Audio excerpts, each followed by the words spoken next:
If you want to learn about hacking, this is as easy and as awesome as it gets. You get a 4+ hour in-depth course showing you how to start from nothing right here in this video. Get a virtual box set up on your computer that gives you a safe environment to work in, how to use Kali Linux, how to do penetration testing, web testing, Wi-Fi hacking, and more. You get all of that starting from nothing with the very basic terms. I'll show you right now what you get in this video.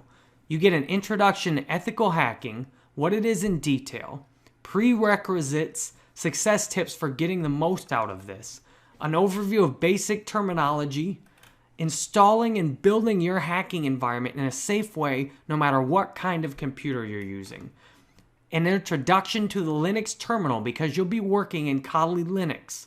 Ermin and I will take you through how to use the Linux terminal and know your way around. From there, you get technical welcome into Tor proxy chains, VPN, MAC changers, Nmap, Wi-Fi hacking and cracking, and Aircrack Reaver installation and usage. This will get you on your feet and hacking from a point of not knowing anything. You get 4+ hours of HD screen capture videos delivered to you as a free preview within this video of my course with Ermin that is one of the best on Udemy. It has 17+ hours of HD video. And while the course is $199, you're getting a quarter of it right now for free in this video.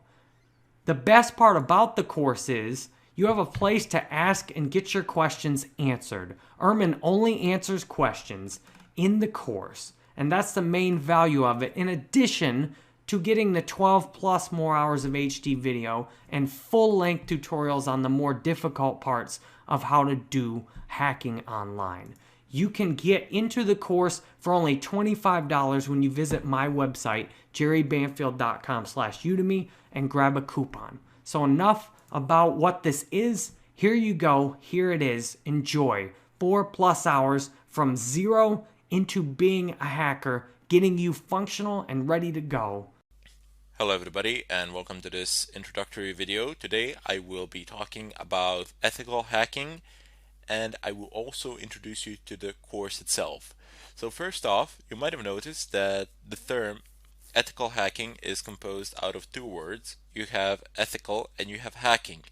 Now hacking, the definition of hacking is quite broad. I mean, it encompasses a very wide range of activities. However, if you actually go to any of the online dictionaries pretty much, and if you type in the term hacking, generally it will say that it has something to do with computers. I cannot say that that is not true. However, that is only a small portion of the definition. Rather, instead, the act of hacking is actually having any system, and I mean any system, not just a computer system, not just a digital system. In fact, the system doesn't even need to contain any electronic parts. So literally any system, having it do something that you intended it to do as opposed to what it was designed to do. Now here is one short example that has been cited over and over again. You have a lock, basically. You have a door lock in your house. Everybody has one. Well, I sincerely hope that you have one. And the purpose of that lock is to prevent intruders from entering. So anybody who does not have a key cannot enter. People enter without a key anyway, because they pick the lock and then they enter. And that itself could be considered an act of hacking. Also an act of burglary, but that's another subject. Anyway, the ethical side of it would be when you have these large automobile industry manufacturers, and then they hire these burglars to come and pen test their locks. So basically they pay them very good sums of money to go to their factories and to try to unlock their cars. This doesn't need to apply only to locks for cars. It can also apply for your door locks. Manufacturers of pretty much all sorts of locks, they hire people to actually try and pick lock them, and then if they succeed doing it, and if they succeed, they pay them a very good sum of money.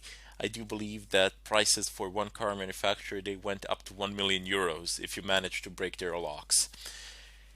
But what I'm trying to say here is that they have the ethical side of it would be when you have a permission to do it, when it's within the constraints of the law.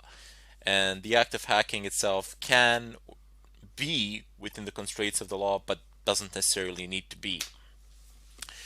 Anyway, we will not be focusing on those types of locks today, or during this course. During this course, I will teach you how to penetrate networks, how to exploit systems, how to break into computers, how to compromise routers, etc.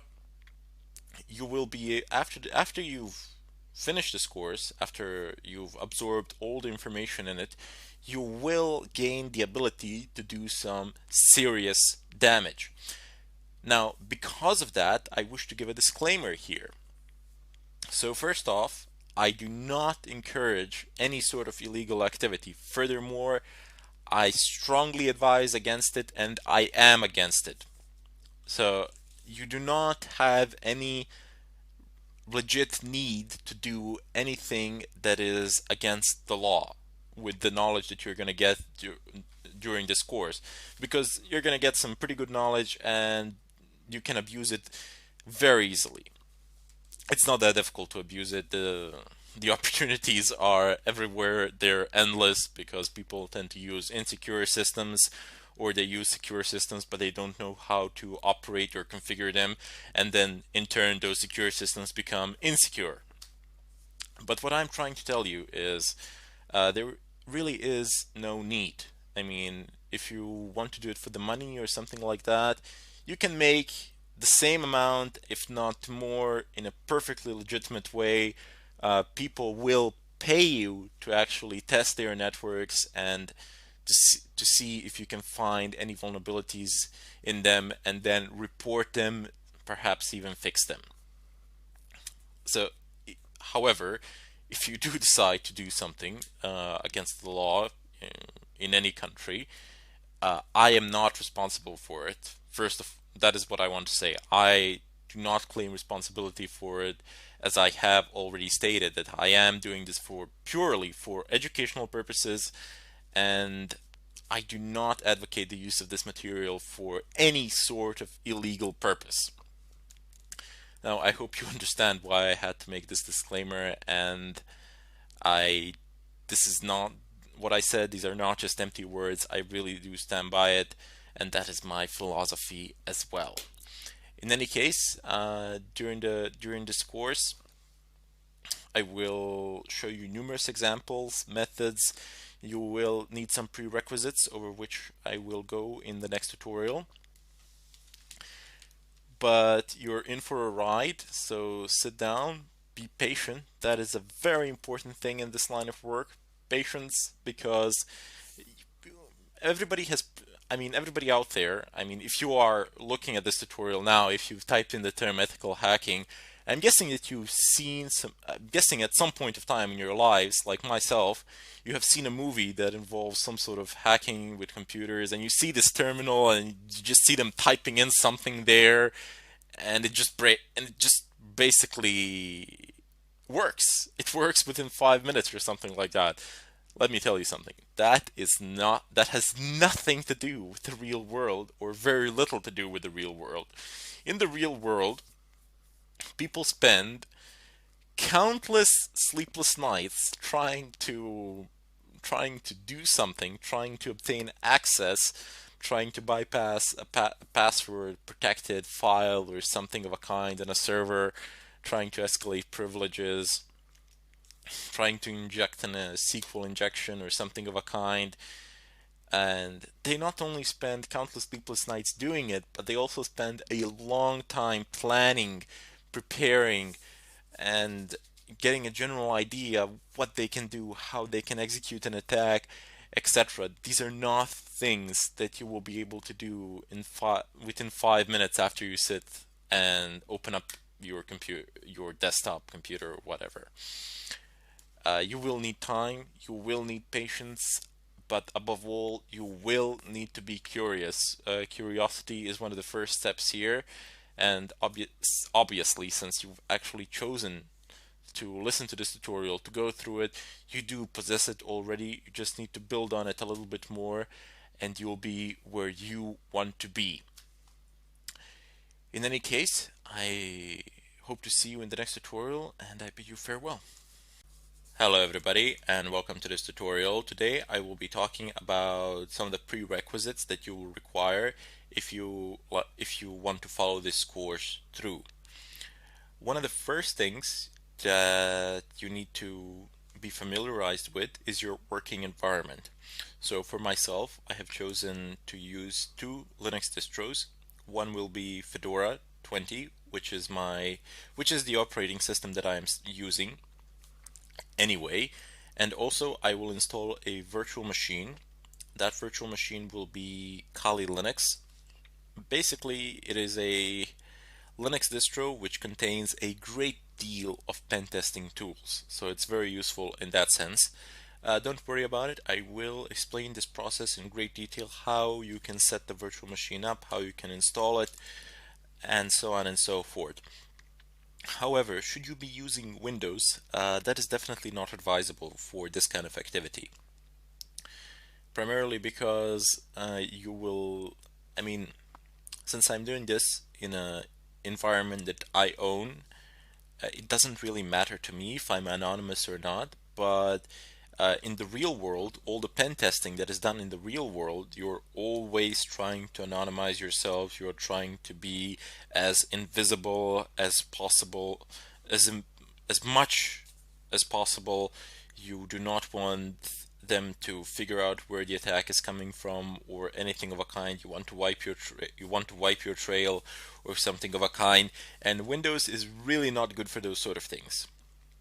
So there, your anonymity level will be very low, and most of the tools that we're going to be using, they are native to the Linux environment. They were made for Linux.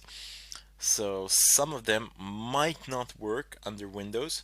I have not tested them all out, but most of them will. So you can still use Windows if you like, because you're not hiding from anyone. But since I'm recreating the real life scenario here, I do need to actually use proxies, VPNs, and so on and so forth, just to show you how it is done, how you can do it. Also, for all the Mac users out there, if you're using Mac OS X, it doesn't really matter which version.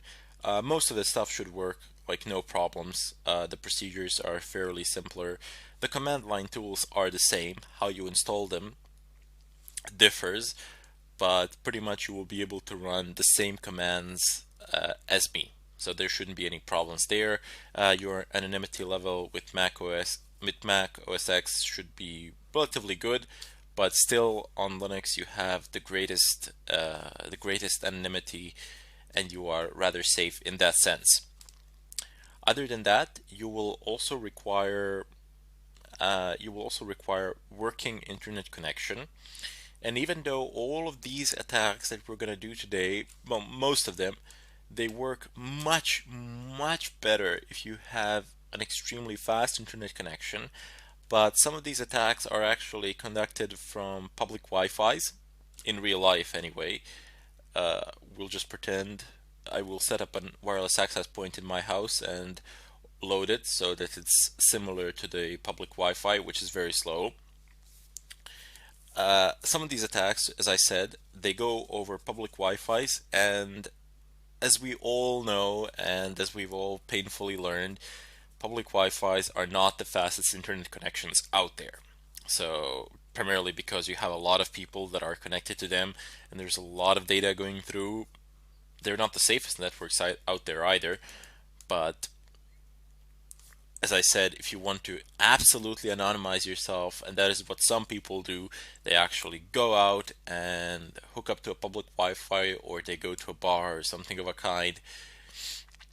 and conduct their attacks from there. Now, before they do that, they need to figure out whether the bandwidth of that Wi-Fi can sustain their attack. So they need to minimize it, they need to downsize it, and that is how they become absolutely anonymous. Anyway, the third thing that you will absolutely need. So these three things, these are the basic requirements. There are everything else will pick up on the way. I will show you how to do it, no problems there. But these three things, I can't really show you how to. I mean, I can, but it's a bit pointless how to go to your ISP and hook it up to the internet and hook your telephone to the internet or something of a kind.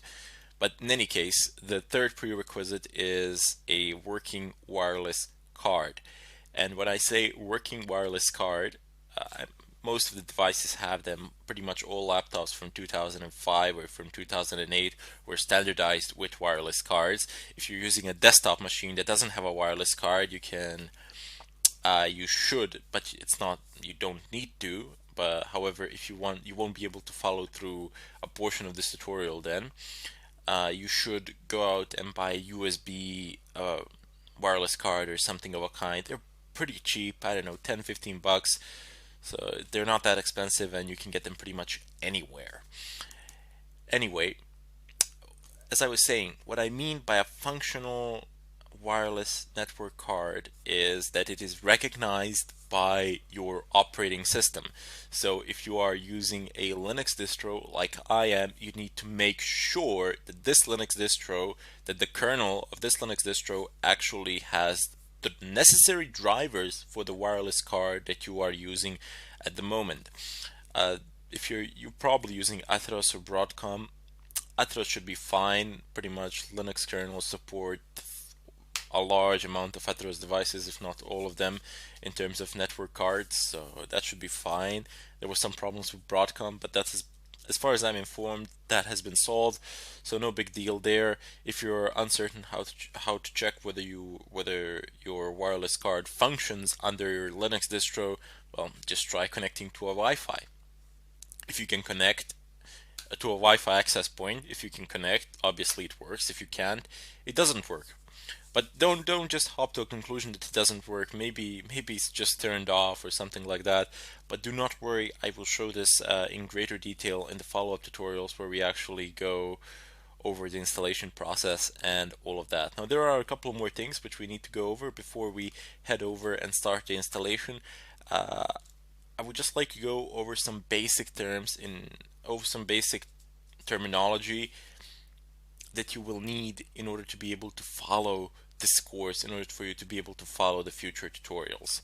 In any case, I bid you farewell and I thank you for watching. Hello everybody and welcome to this tutorial. Today I will be talking about some of the basic terms which you will need in order to follow this course through. So first off, you have three main categories of people. There are white hat hackers, gray hat hackers, and black hat hackers. Uh, Everything that we will be doing falls into this category here. So white hats. Those are people whose activities are within the confines of the law. There are people such as pen testers, ethical hackers, people like you and me, and so on. Then you have gray hat hackers whose activities are bordering between legal and illegal. It's a bit of a shady area there. In addition to that, you have the most known category, which is black hat hackers. And usually, and unfortunately, every time somebody hears the term hacking, it is associated with people from black hat world.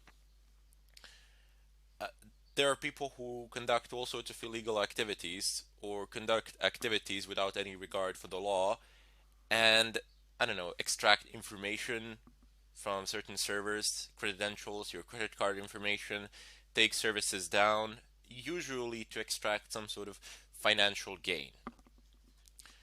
In any case, down below you have footprinting. Now, the act of footprinting is basically information gathering. Uh, you are you're conducting some sort of reconnaissance work. You are figuring out the IP of the server, figuring out which ports are open, and with that you can conclude which services are running there. But it doesn't necessarily need to be confined to the digital world. The active footprinting can also be when you go to the company itself, you just walk in. It doesn't necessarily need to be a company, it can be pretty much any building with the servers in it. And you have a look around, you try to gather some information there on site, or you go and you dig to their trash cans.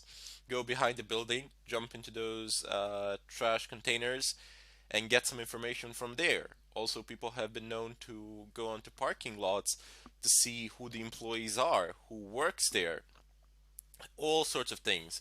So this is just general information gathering in regards to your chosen target. It doesn't need to be confined to the digital world. Anyway, down below you have certain types of attacks. You have DOS and DDoS. Very basically the same thing implemented in a different way. DOS stands for denial of service, usually called childish attacks because they were relatively easy to implement, and they still are, provided of course you have enough machines, but that's the domain of DDoS. In general, what happens here is that you perform a certain amount of requests, more requests than a server can handle, and then server begins dropping connections. For example, Apache web server, I believe by default it can handle up to 10,000 connections or so. And if you can make more than 10,000 requests, basically everybody else making any sort of requests will not be able to access the website because their connections will be dropped simply because Apache will say, okay, I have too many users, I have more users than I can handle, all the other connections will be dropped by default, thereby making the site inaccessible even though you haven't really broken any codes, you haven't really broken through any firewalls or stole any passwords or anything of a kind. But when you're DOSing something, it's just you. So all the connection, all the requests, everything is coming just from your own computer. And that is not always the most efficient of ways. In fact, it generally can only work if there is a flaw in the way in which requests are processed. However, that is why you have DDoS attacks. When you have multiple computers, multiple connections, and they are all making simultaneous requests to a certain server, and this is really difficult to fight off. I mean, you really need to have a clever configuration of your firewall, and you need to have quite a good firewall as well. Usually you would need a physical one to prevent these sort of DDoS attacks, and by physical I mean a router firewall or something of a kind. This is quite difficult to, it's not difficult to actually do the attack itself, as it is difficult to make the necessary preparations.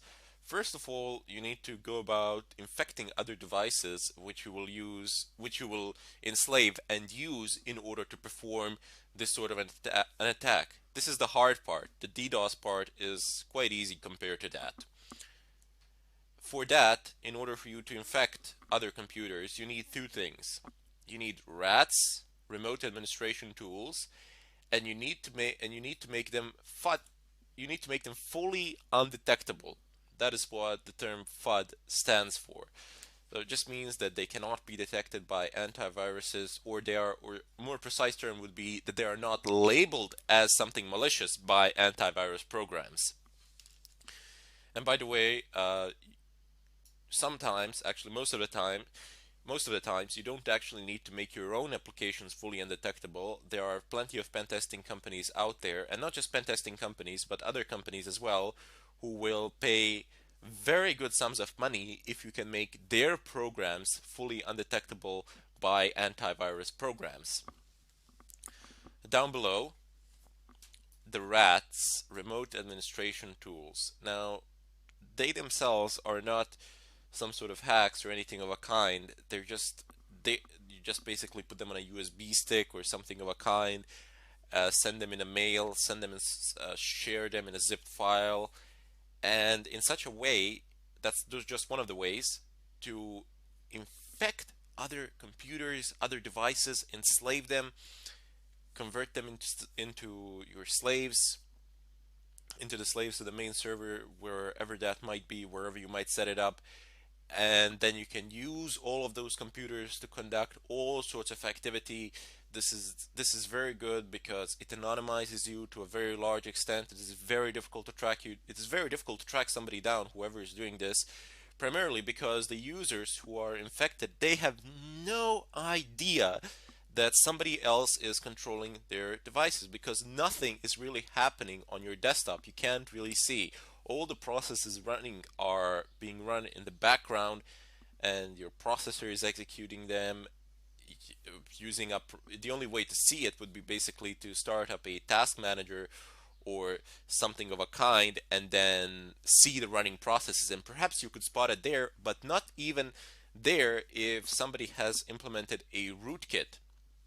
So a rootkit is a tool basically which you install onto an operating system, and it is able to hide running processes from the system itself. So when you, for example, start a task manager in Windows or something of a kind, the purpose of a rootkit would be to hide the processes from the task manager. Basically, how it works is that task manager requests information from the system, from the kernel, and then the kernel of the system responds, which is the core of the system where all the drivers and the key functionalities are. The kernel of the system then responds, hey, I have this, and this process running, here you go. But what rootkit would do is redirect those requests from task manager to itself, and would basically say, I don't have such processes running. So very, very dangerous and potent combinations here that we will use later on as we progress through this tutorial, but for the time being, I just wanted to give a bit of an introduction to it and give you an idea of what we shall be doing through some of these basic terms and concepts. Next up, we have phishing attacks. Now, phishing attacks are basically when you apply some sort of bait, somebody bites it, and then you pull on it. Simple as that, right? As the same way you do phishing. Well, not quite.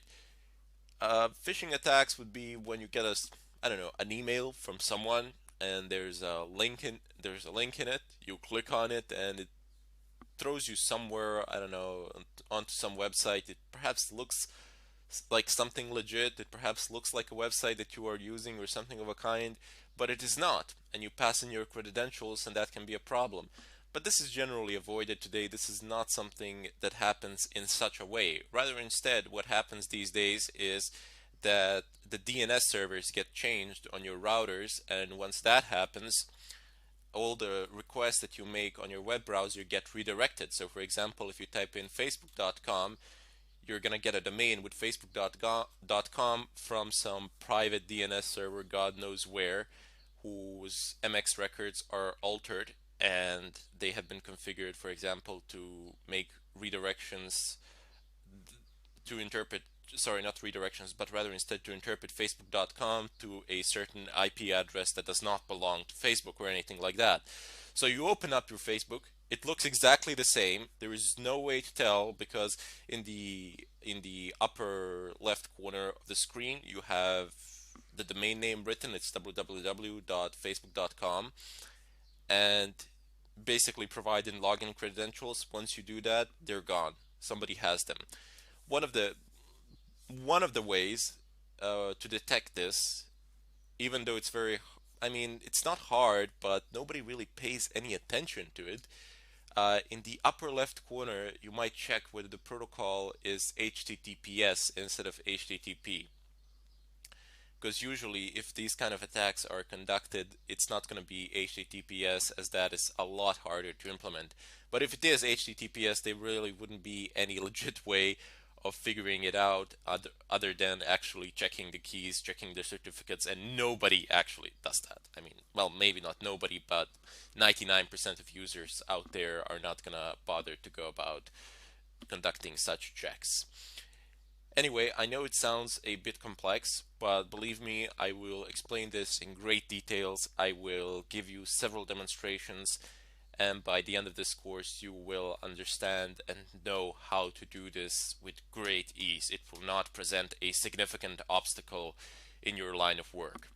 Excellent. Now that we have approximately half of these terms out of our way, I will continue to deal with them in the follow-up tutorial, and I sincerely hope to see you all there. Hello everybody, and welcome to this tutorial. Here I'm just gonna continue from where I left off in the previous one. If you have not seen the previous tutorial, I strongly urge you to do so, as the two are closely interrelated, so to say. Anyway, previously we've discussed some of these things such as DOS, rats, phishing, and so on and so forth. But here I want to go a step further and tell you about SQL injections, VPNs, proxies, Tors, EPS keyloggers, and so on and so forth. You will see how all these things will play a role later on throughout the course. But for the time being, you have SQL injections, which simply passing SQL queries to HTTP requests. If they are not properly formatted by the PHP code on the server side, this can present a serious problem. And this is always one of the primary consideration of all the web developers out there. Later on I will demonstrate how you can use these, formulate them, and there is a large amount of websites that are vulnerable out there, primarily because the frameworks on which they're based are vulnerable as well. Next up, you have virtual private networks, so VPNs. These are ways of anonymizing yourselves. Basically, if you have a VPN provider somewhere, and if you want to anonymize yourself, you will route all their traffic through this VPN provider, and all the traffic between you and the VPN provider will be heavily encrypted. So any other server out there that is receiving requests from you, it is actually receiving them from VPN. There is no real way of detecting you or finding your physical location unless the VPN provider actually gives it up, which doesn't really happen if you pick a right one. Down below you have proxies. Now proxies are a less reliable way of staying anonymous, but you should always make it your common practice to use SOCKS 5 proxies. I will explain what these are. I will introduce them when we do proxy chains and when I explain to you how you can actually stay anonymous while conducting these sort of activities. You will realize that you can route your connection through several proxies, but very soon you will see as well that that doesn't always work. I mean, in the movies or something like that, you see people going through 10, 20 different proxies. In reality, that would be very, very difficult to implement, primarily because of internet speeds, because of the available bandwidth. Most of the free proxies out there are not very fast, and routing your connection through several of them will make it very difficult for you to do anything in a reasonable amount of time. There are of course paid proxies, but when you pay a proxy, you leave a digital footprint somewhere so you can be traced. Down below you have Tor. Now Tor is absolutely free, open source, and it is much faster than proxies. It's not faster than VPNs, but it is faster than proxies. It gives you an ability to Torify your applications, which in essence means simply routing traffic through certain routes and using certain routers on the internet to actually, not just routers, but using certain devices on the internet for your packets, for your connection to go through. It can be slow from time to time. It is not a 100% guarantee, but you will be anonymous to a very large extent if you are using Tor. There are ways of detecting you, but they are highly unlikely to happen. Like 99.99% of time, you will be almost 100% anonymous, which is a very good way of functioning. Also, you have the Tor browser, which allows you to access dark web or the hidden web, however you wish to call it. Basically, those are .onion websites, and they are not indexed by any of the search engines out there, and they cannot be accessed via regular internet from the regular internet browsing perspective. You cannot, I mean, if you open up Firefox and if you have your internet connection, and if you don't have your internet connection configured in a proper way to connect to Tor network or something of a kind, you will not be able to access any of the hidden webs or dark webs, website services, and so on and so forth. I will also show you how to access dark web and how to use it, as it has a vast amount of resources that are at your disposal, most of them free, some of them paid, and so on and so forth. Down below you have VPS. These are virtual private servers. It is a method of, it is a secure, it can be viewed as a security layer. For example, if you have an Apache server running on your physical machine, you can have a virtual machine within that physical machine which will serve as an SQL server for that Apache server. This is done so that the SQL server cannot be accessed from outside and that you don't have an SQL port open on your physical machine. So only devices, only programs and users from that particular machine will be able to access the virtual machine where the SQL server is. Bit of back and forth action here. It might sound unclear or something like that, but I don't want you to worry about it now. When I show you the examples, when you get into it, you will understand it. I guarantee it to you. So no problems there. Here, I'm just introducing you to the terminology and giving you an idea of what is to come. Excellent. So we also have keyloggers, which are tools that are used to steal credentials, and not only credentials, but also used to extract information.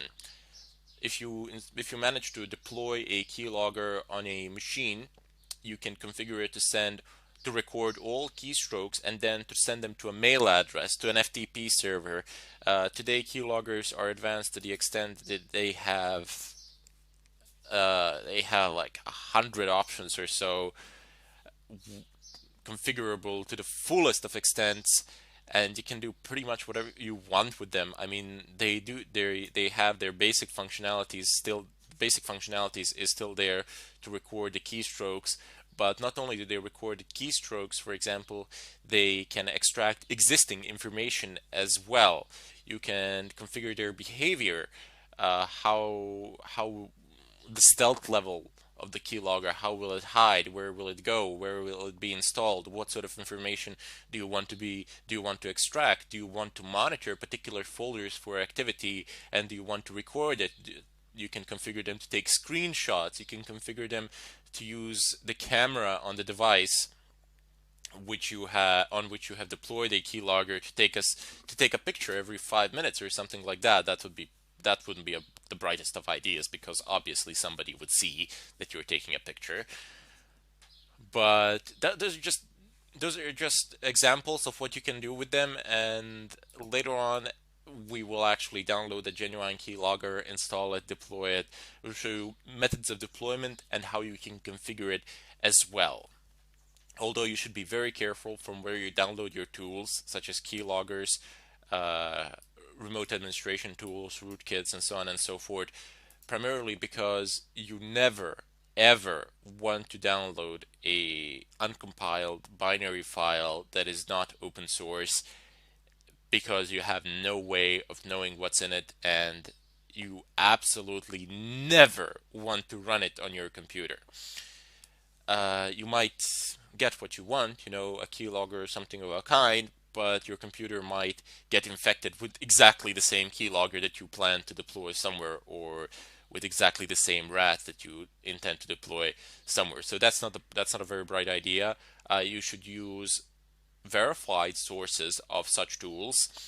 I will show a few of them later on as I go over to the internet and download them.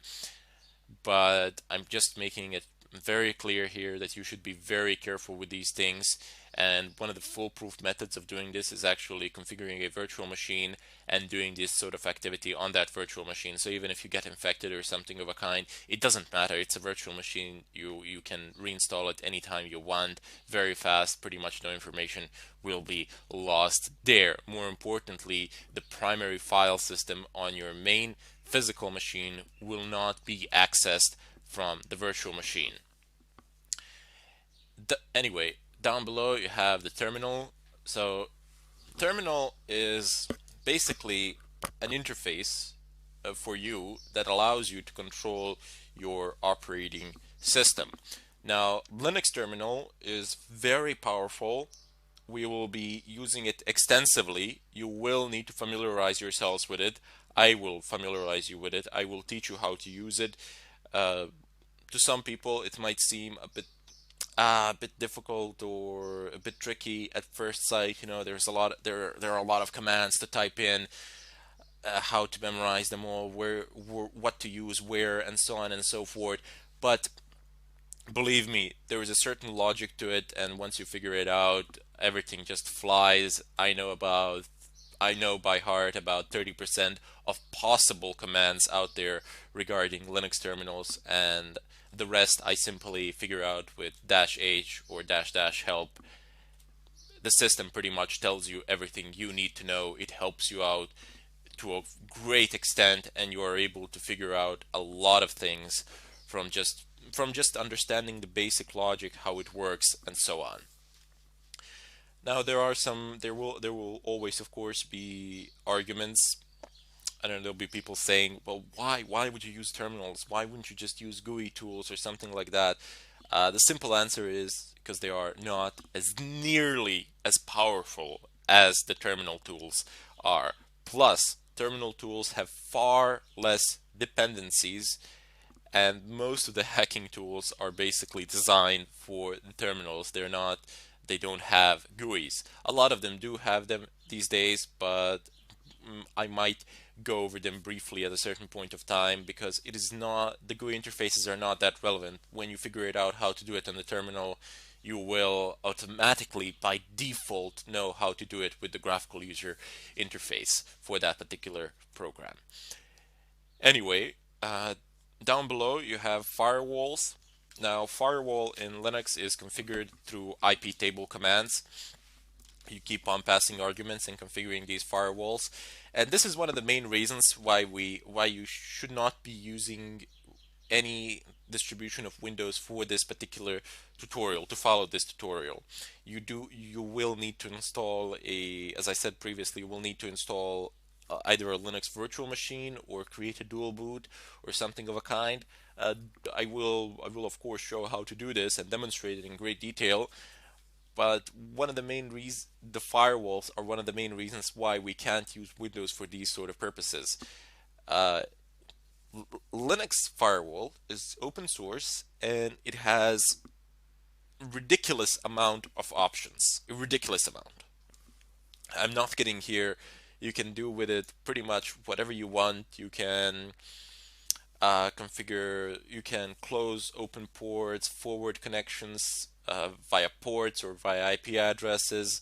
You can just forbid certain protocols on certain ports or forbid certain protocols for certain IP addresses, do all manner of forwarding and redirection, and so on and so forth. This is all available for free with a Linux firewall, whilst in Windows you will have some of these options, but most of them you won't, unless you, for example, buy a certain package or something like that, which is not something that we really want to do here. We want to keep this budget friendly, and we want to have a powerful firewall which can do pretty much whatever we want it to do. Now there'll be two ways of configuring this firewall, and if you are afraid of messing it up, don't worry about it, because most of the configurations that we will do will be short-lived configurations, so to say, primarily because all the configurations made to the firewall from iptables command, unless specified otherwise, will be temporary, and they will hold until the next system reset. There is a way to circumvent this, of course, and to configure the firewall rules in the configuration file directly, and thereby making the changes permanent, which is also one of the ways of doing it, but I don't generally prefer it. I prefer to have a script somewhere which you can run at any time, and it will configure your firewall by default. This is primarily because you won't have your tool set on a USB stick or somewhere online or something of a kind, and you have these quick scripts which you generate, and then they perform these tasks for you in an automated fashion. It's really simple. I will show you how to make these scripts. You do not necessarily need some advanced programming knowledge or anything of a kind. Basically, what these scripts are a list of Linux terminal commands, which we will do anyway. So basically, the script would consist out of a list of those commands, and then you just change the mod of the script to be an executable file, run it, and all those commands are passed to the system, and those tasks are finished in an automated fashion by default. Anyway, one of the final things that I wish to address here are reverse shells. So there are hundreds, if not thousands, of reverse shells out there that you can use. I will pick a few that we will use depending on the framework, depending on the environment, of course, that we want to infect. But in essence, what reverse shells are, as the name itself says, you have a program with which you infect another device, and then that program opens up a reverse connection from that device back to you. So you can keep on passing commands, you can keep on controlling the system even though you are nowhere near it. There are different types, of course, today with routers and so on and so forth. With such firewalls, you do need to do a lot of extra configuration, and there are problems that need to be solved and addressed.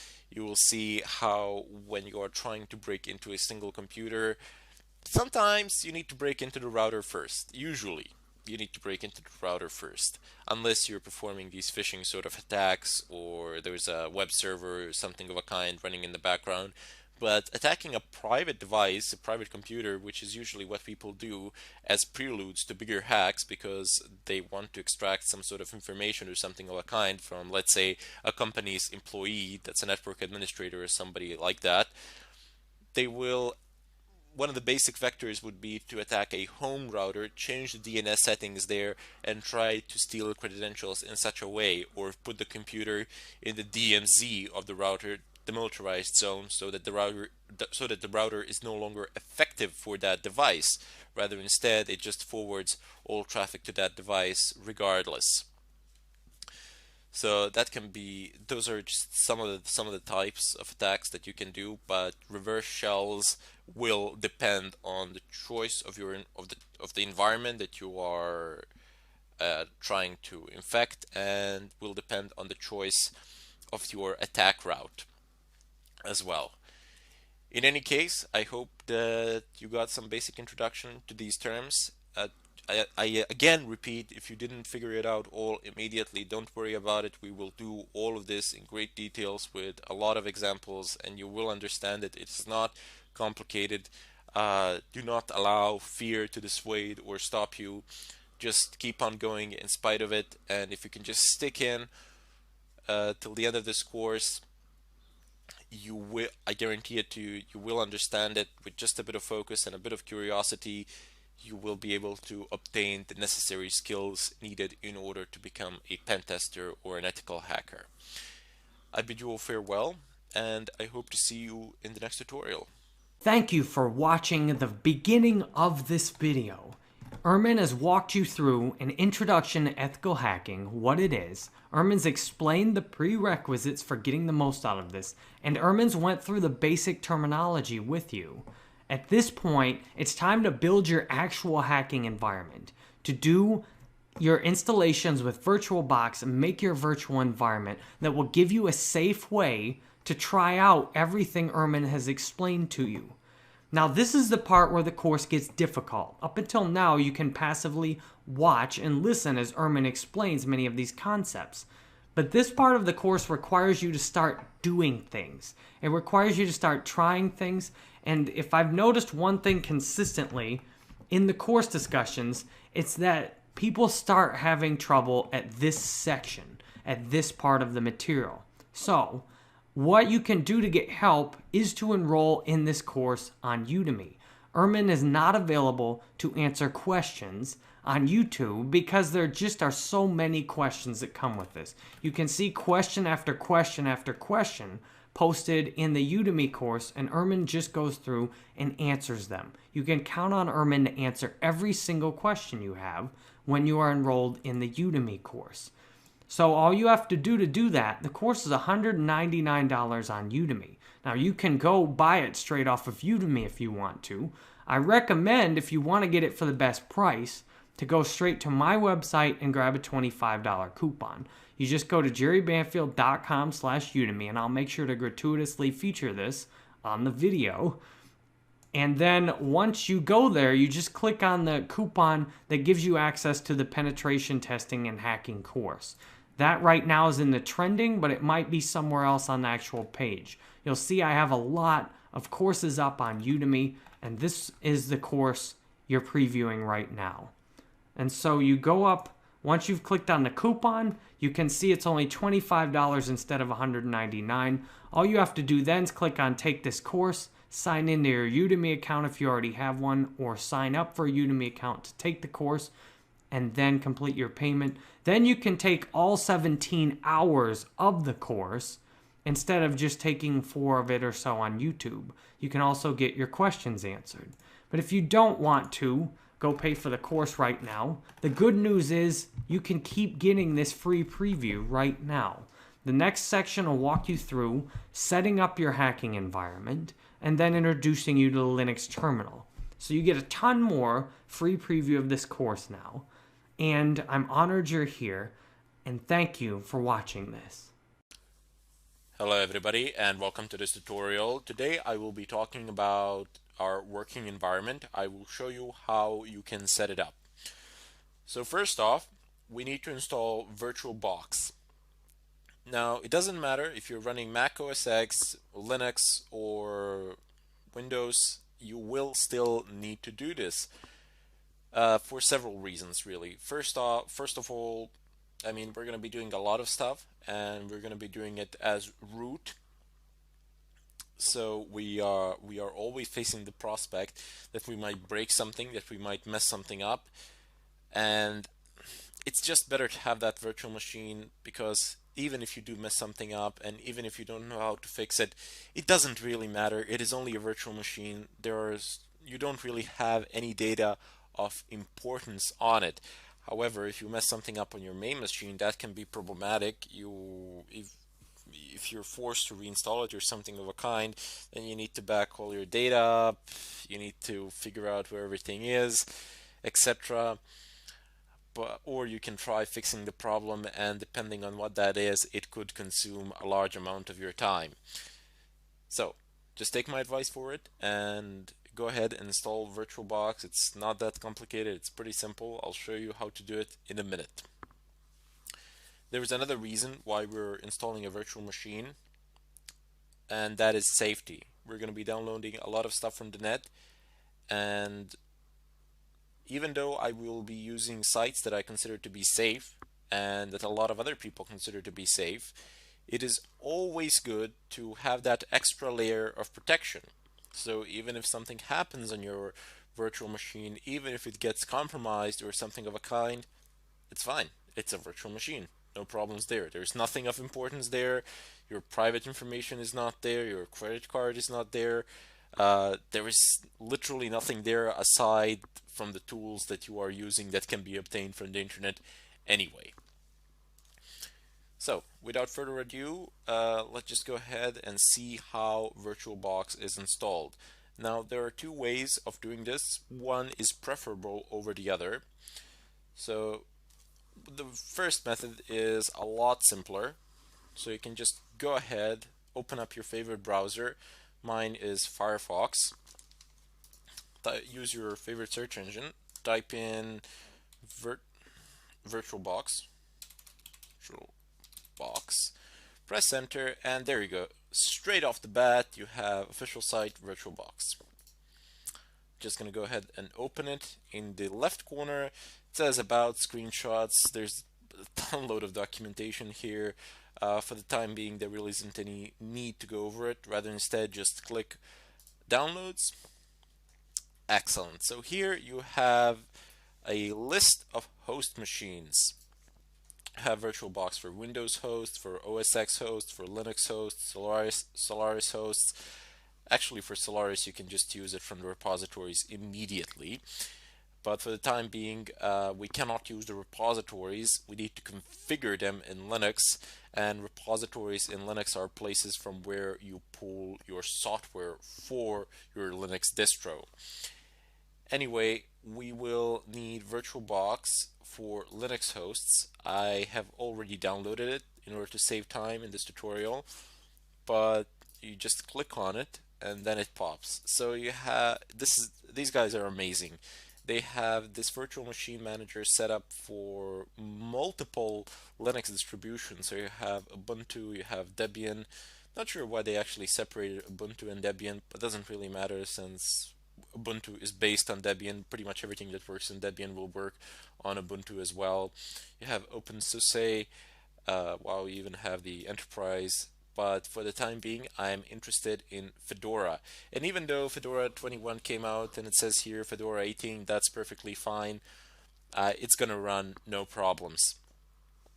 Anyway, right next to it, you have i386 and AMD 64. What these markations mean?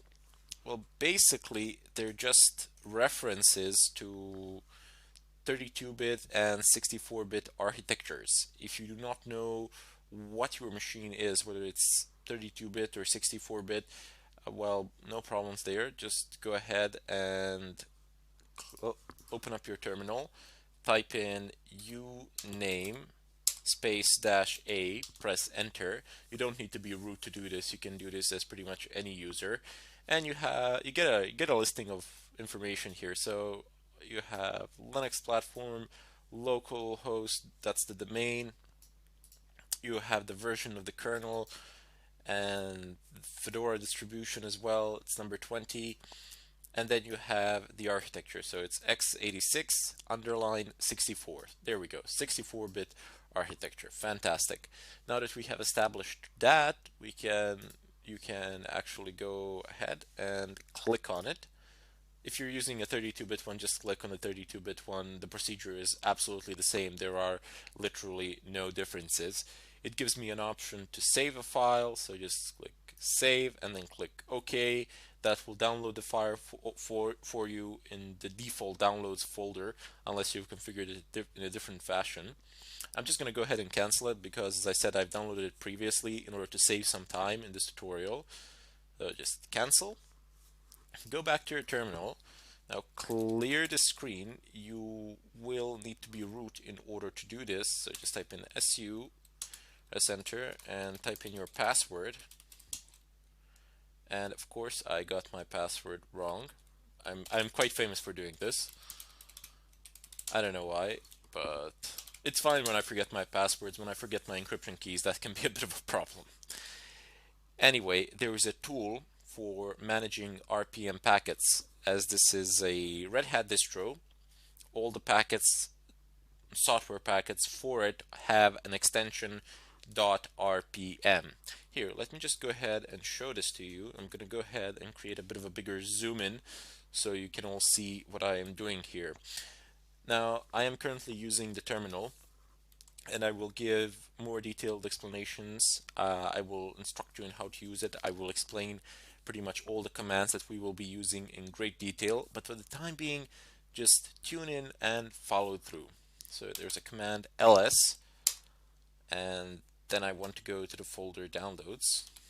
So, chronic, that's me, that's the username, downloads, and oops, VirtualBox, there we go. Press enter. I'm just going to go ahead and clear the screen one more time. There we go. Got exactly the same thing, but a bit better looking. Anyway, you see this extension that I have marked. It says .rpm. Now, .rpm represents a type of packet that I stated previously that is meant specifically for certain Linux distributions, such as Red Hat, Fedora, CentOS, and a few others. What you can do is use your default RPM software. So just type in RPM space -i argument is for install, and then specify the path to your package. So home, electronic downloads VirtualBox and press enter from here. Now again, this process is automated. There isn't much that you need to do here. Maybe press yes and that's it along the way. But in any case, this is not the method that you should be using. This is the method that I'm showing that you can use, but I wouldn't advise, as if you do install it like this, it tends to break with newer updates, so it can be a bit problematic. I will show you another method in the next tutorial where you can actually use yum, which is the default packet manager, in order to install this packet and then update it accordingly. In any case, I bid you farewell, and I'll see you in the next tutorial where I'll pick this up. Hello everybody, and welcome to this tutorial. Today I will show you another more reliable way to install VirtualBox. If you are wondering why on earth did I show you the other way using the RPM, if we're not going to use it here, well, it's always good to have another option. Plus, the procedure is exactly the same if you're installing any other RPM package. So you just type in rpm-i, and then you just type in the name of the package that you have downloaded and that you wish to install. The procedure is exactly the same. I would recommend passing an H argument as well to give you a status bar, because if you just go ahead and type it in like this within the name of the package, it's going to install it no problems, of course, but the screen is just going to wait. Nothing is going to happen. You might think it's bugged or something like that during the installation procedure. Like this with H, there's a status bar that shows, so you know that something in the background is happening. But as I said, it's good to have another option. What we want to do today and now is actually install VirtualBox using the default packet manager called yum and pull the package from the repositories. Now, what are repositories? Repositories are places where software packages are stored for Linux distros, and then you can pull those packets, those software packets, from your Linux distro using the default packet manager. It's very simple, it's extremely easy, and it's one of those things that you will absolutely need to know how to do, because you'll be installing and uninstalling a lot of things during the course of your pen testing career, during the course of pretty much any pen testing exercise in general. So let me just demonstrate this to you. You type in yum and then you give it a command. First of all, you use yum to call your default packet manager, which is yum basically because I'm using Fedora, but if I was using some sort of a Debian distro, it could be aptitude, or it could be apt-get, and some other distros have their own packet managers, but we're not going to get into those now. Later on, I will show you what Kali Linux is using. That is the Linux distro that we will be using in order to conduct some of the pen testing exercises. So first off, you type in yum, as I said, and then type in search, which is you're basically telling yum what to do. You want it to search for something, so you just type in search. It's pretty much exactly the same as English language. You just kind of need to figure out the logic of it. And then you want to search for an approximate name of the package that you want. So perhaps you don't know the full name or something like that. Don't worry about it. Just type in a portion of the name. It will suffice, and pretty much everything that contains that portion of the name will be displayed. So we know what we want. It's VirtualBox, and you might think that this is the full name of the package, but no, it is not. Soon you will see. And there you go. It has printed out every package that contains VirtualBox in its name, the word VirtualBox in the name of the package or in the description of the package, because you see you have the name of the package here, colon, and then you have the description of the package here. There are a lot of things have popped with the name VirtualBox, and you're wondering perhaps which one to install. Well, you need the Kmod one, and here you have the kernel version and the Fedora version. So FC would be the Fedora version, and here you have the architecture. It's 64. I can't select it. There we go. It's 64. and here you have the kernel version, so you can compare it to what you have, and based on what you have, what your operating system is, you can pick it from here, assuming that it's a Fedora 20. You can use any other distro. The procedure is fairly the same.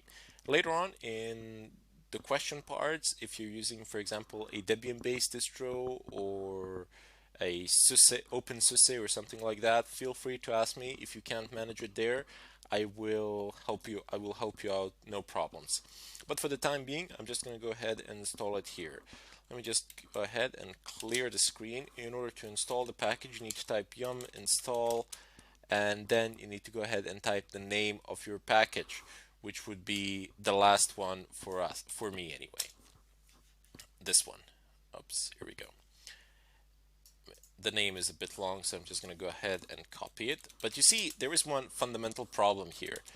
The VirtualBox package is not found in the default repositories of Fedora.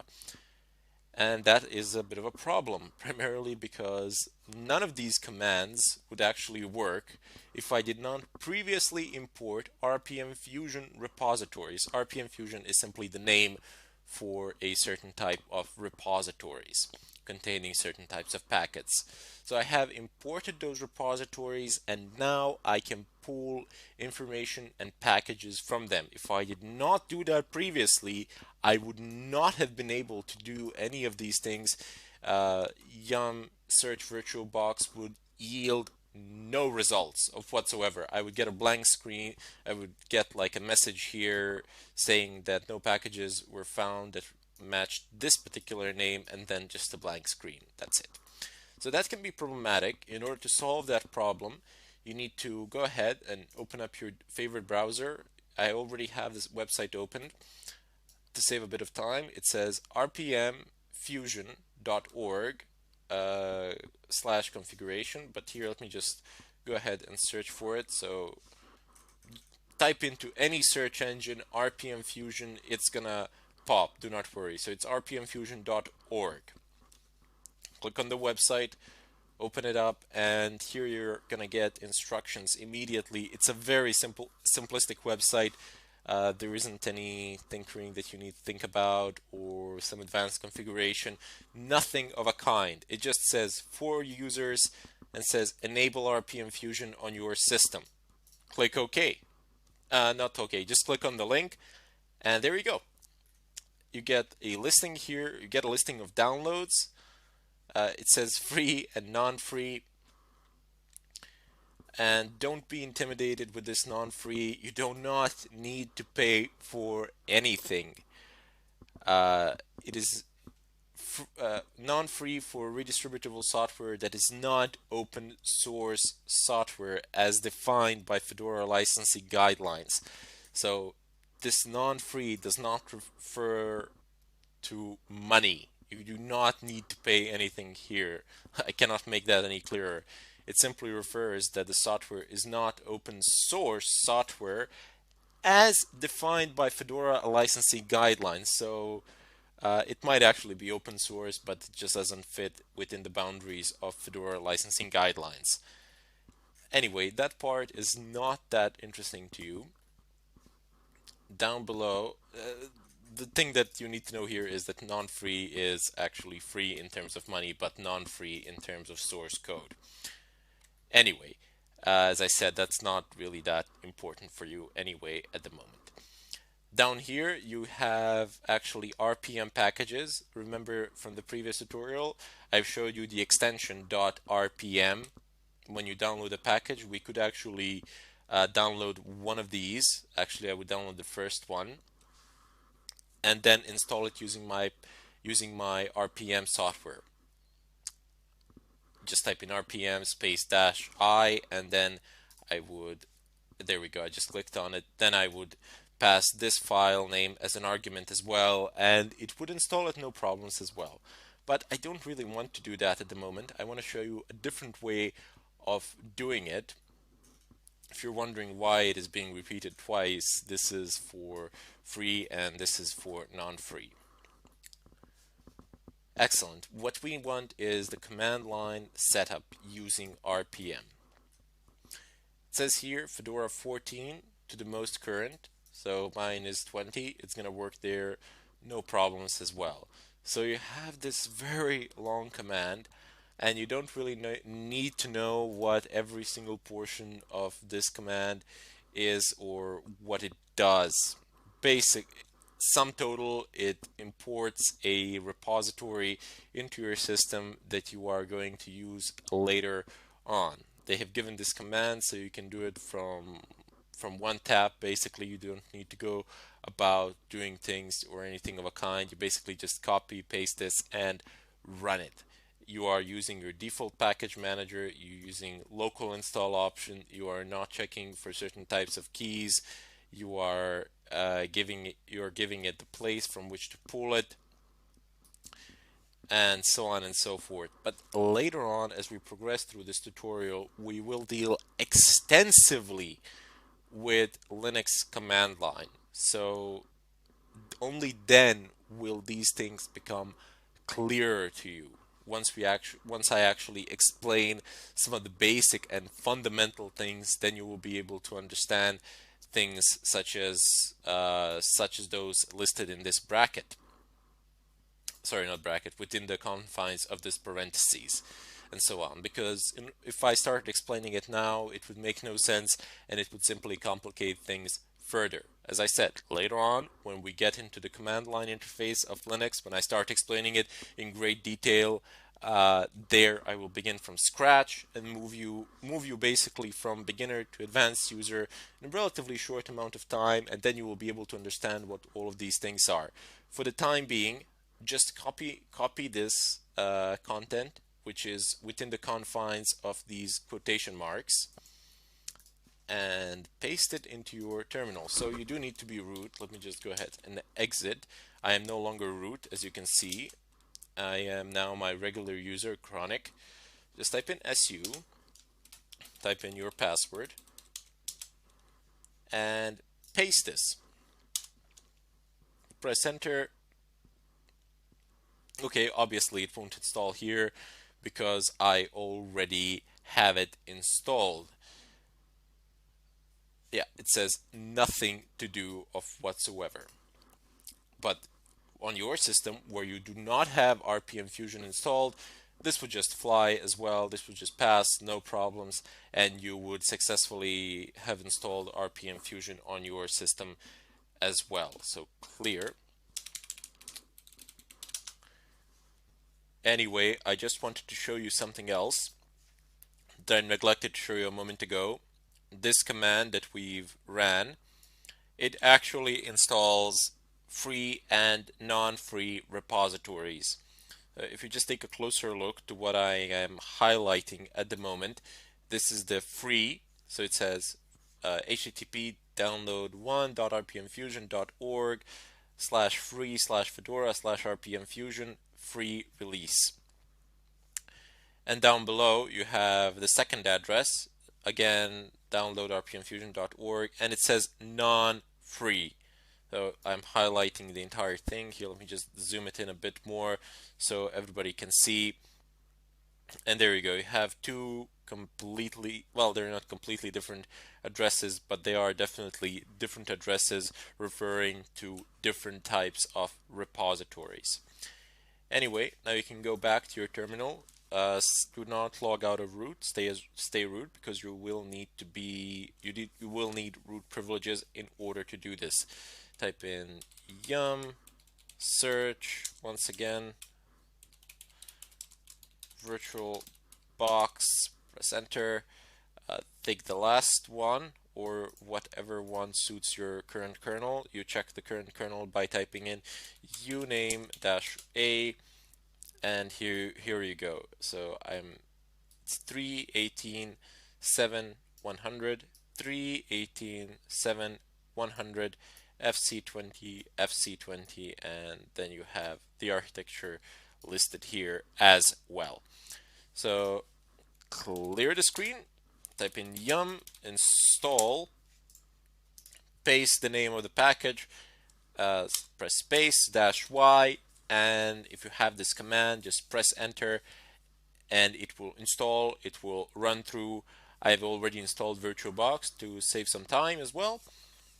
You will have it up and running on your system, and after you've installed it, do not forget to type in yum update as well. So let the system just run through the updates, so you would make sure that you have the latest version, that you have everything up to date and running. In any case, that would be it for this tutorial. In the next one, I will start VirtualBox up, explaining some of its features, and hopefully through the follow-up tutorials, I will start installing an operating system within my virtual machine, within my virtual environment, and we'll see how that process goes. Thank you for watching, and I hope to see you in the next tutorial. Hello everybody, and welcome to this tutorial. Today I will go ahead and download Kali Linux and demonstrate the installation procedure as well within a virtual environment. So first off, go ahead and open up your browser, type in Kali Linux, press enter, navigate over to their website. So it's www.kali.org. It's HTTPS, don't forget to check that. Go ahead and navigate over to downloads. Let me just go ahead and zoom in here. Excellent. So here you have images. So it says Kali Linux 64-bit. You can have a direct ISO download of an ISO file, or you can go over to the torrents and download it from there. Now, Kali Linux, due to the amount of tools that it has and that come pre-installed, is fairly massive for a Linux distro. I mean, it's 3 gigabytes, which is huge. Yeah, that the download of 3 gigabytes, it's not just gonna fly like that. Well, maybe it will. I don't know what sort of a connection do you have, but for the sake of this tutorial, I have downloaded it prior to this, so we don't have to go over through that procedure here of basically waiting for the download itself to happen.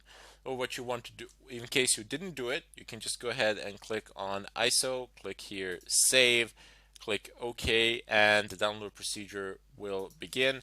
It will be displayed here in the upper right corner. So you see it reports an hour and 20 minutes. I'm just going to go ahead and stop that because I don't want that happening. And then you have the torrent version as well. So you just click on torrents, save file, open up what is displayed here, and it should open up transmission at some point of time. It's a bit late. Let me just go ahead and try that again. Yep, there we go. So it has a few files marked here. You can just go ahead and click open, and it's gonna start the download process. This might be a bit of a faster option depending on the status of seeders, but it's really up to you. You can't really go wrong, especially if you have a faster internet connection. It will not matter that much to you. Let me just go ahead and close the browser. Now I need to go ahead and navigate over to my start menu and type in VirtualBox, and as soon as you start typing, it gives you a list of options. So just go ahead and pick this one. You might want to pin it to a taskbar or something like that, like I have pinned it to my left panel. Open up VirtualBox. Excellent. So I have a few machines set up here. You can see I have like 1, 2, 3, 4, 5. I have 5 virtual machines set up. I can't run them all at the same time because, well, maybe I could if I reduced the amount of resources that I allot to each one of them, but I will not do that now. For the time being, I want to install a brand new Kali Linux. Before I can do that, I need to do a bit of a configuration. So first off, before the installation procedure starts or anything of a kind, I need to create a new environment in which this machine will be installed. So go ahead and click on new. Type in whatever name you wish. I'm just going to type in Kali, so I know that it's a Kali Linux because I have a lot of other virtual machines here, but you can name it whatever you want. The choice is entirely up to you. Type, it's obviously not Microsoft Windows, it's Linux, and it's not Ubuntu 64, but since it's based on Debian, I suppose I can type in Debian 64-bit here. Not sure if they have Kali, probably not. There we go. They do not have it. It doesn't matter. If you type in version Debian 64-bit, this is gonna work, no problems. Just click next. That's it. Here you will allot the amount of RAM that you wanted to have. Now it's not RAM intensive. It should work fine as it is by default, but I just have a habit of allotting it above 1 GB. For the sake of this tutorial, I will allot it to 2 GB of RAM, primarily because we will be working with some of the programs that can be demanding and that can be resource intensive. So I want to do this, but don't worry about it if you've given it too much RAM or too little RAM. You can always change this later on. This is very flexible. That's the beauty of VirtualBox. That's why I like it so much. You can change these at any point of time if you've deemed that you need the resources elsewhere, or that you have more resources that you can allot here. So just click next. Just go ahead and click create a virtual hard drive. Now that is the drive that this machine will be using, and just use this one, VDI VirtualBox disk image. That's the hard drive file type. Click next. Dynamically allocated, that's very important. And you can read here what dynamically allocated means. Basically, it is hard drive file will only use space on your physical hard drive as it fills up to the maximum fixed size. And click next. Here you will allot the drive space. Now I have a lot of drive space, so I'm just gonna go ahead and allot like maybe 120 gigs. That's gonna be more than enough for this undertaking. Since I do have a lot of drive space on my laptop, I don't really care. But if you don't have enough drive space or something like that, you can go ahead and allot it 50 gigabytes or something like that. Should work fine, no problems. 120 is more than I need, way more. So just go ahead and click create. That's it. Now we have our Kali. Now we have our environment under the name Kali set up. There is just one more thing that we need to do. We need to configure the boot order for this machine, and maybe not the boot order, but rather instead the location of the ISO file which it will pull. So go ahead and right click on it, settings, display storage, click on storage, click on empty. There's this disk icon here. It's when you click on it, it says choose a virtual CD disk file. So I have a few here, but none of these are what I actually need. If you have something in your CD-ROM drive, you can just go ahead and click here, and it's going to pull an image from a CD. But that's not really the case here. We have an ISO file that we want to use, so just go ahead and open it up. Click on Home, and I have it in my downloads folder. It should be around here somewhere. Yep, there we go. Kali Linux 109A AMD 64. I do believe that I'm slightly behind the latest version, but we're gonna fix that with updates, no problems. Open it up. It says Kali Linux 109A AMD 64.iso, and that is the type of file that we're looking for, .iso. Open it up.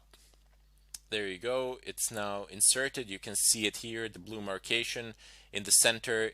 It's marked, and Kali Linux is in the tray. So click OK.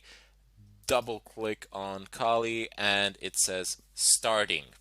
Now it's running. You have a few options here to utilize. You can have live AMD 64, live forensic mode, USB persistence, live USB encrypted persistence, or just go ahead and install it. So what these options are, you have live, which is basically when it runs from a USB stick or something like that. Those are the live boots, can be USBs, CDs, or something of a kind where the system is booted from an external device, and that is what people usually do when they want to access certain services which are protected by the current operating system. So when you bring it down and when you plug in your USB and boot the system from the USB stick, your system, it will not recognize any of the file permissions previously set by the system that was installed there on the hard drive of the machine because it is down. And then you can, I don't know, then you can delete stuff that the system would not allow you to delete. This is one of the way that people have used to actually delete Internet Explorer in Windows, more as a joke than anything else, just to prove that it's possible. And this is also one of the ways in which you can pool the password files in Windows and decrypt them as well. So we will deal with that a bit later on when we get into more advanced stuff. But you have fail-safe mode, live fail-safe mode. Well, every system pretty much has a fail-safe mode. Today, it's basic boot, and it just loads the basic things, and this is practically guaranteed to boot every time you boot into fail-safe mode, unless you've messed something up that is in a very, very, very, very serious way. Fail-safe mode will boot almost always. Forensic mode for investigators and such people, we're not going to be dealing with it in this fashion because we don't want the live, we want the installed version. And then you have live USB persistence. So this is a very nice feature that you can have. For example, you can have an operating system, Kali Linux or many other distros, installed on a USB stick, and you can have a rather large USB stick, like, I don't know, 256 gigs or something of a kind. It doesn't need to be that big, it can be a lot smaller, but the bigger the better, primarily because of this persistence flag. You can work, and all of your work will be saved on that USB hard drive, so you can make permanent changes to a live CD. Well, generally not to a CD. This is a USB. I do believe that there is a way of doing this with a CD as well, but nobody does that anymore. Just have a USB stick and you'll be fine. Uh, you see the first version, the live one, it means when you take it out, when you shut it down, it will forget any and all changes made to it. But when you have live USB with persistence, you can have those changes remembered. You can write them down. So next time you boot it, they will load. And here you have another great option. It's live USB encrypted persistence. So what this means is basically that all the information contained on your live USB will be encrypted, and if you happen to lose it, nobody will be able to access your data. So provided, of course, that you have something sensitive there worth protecting.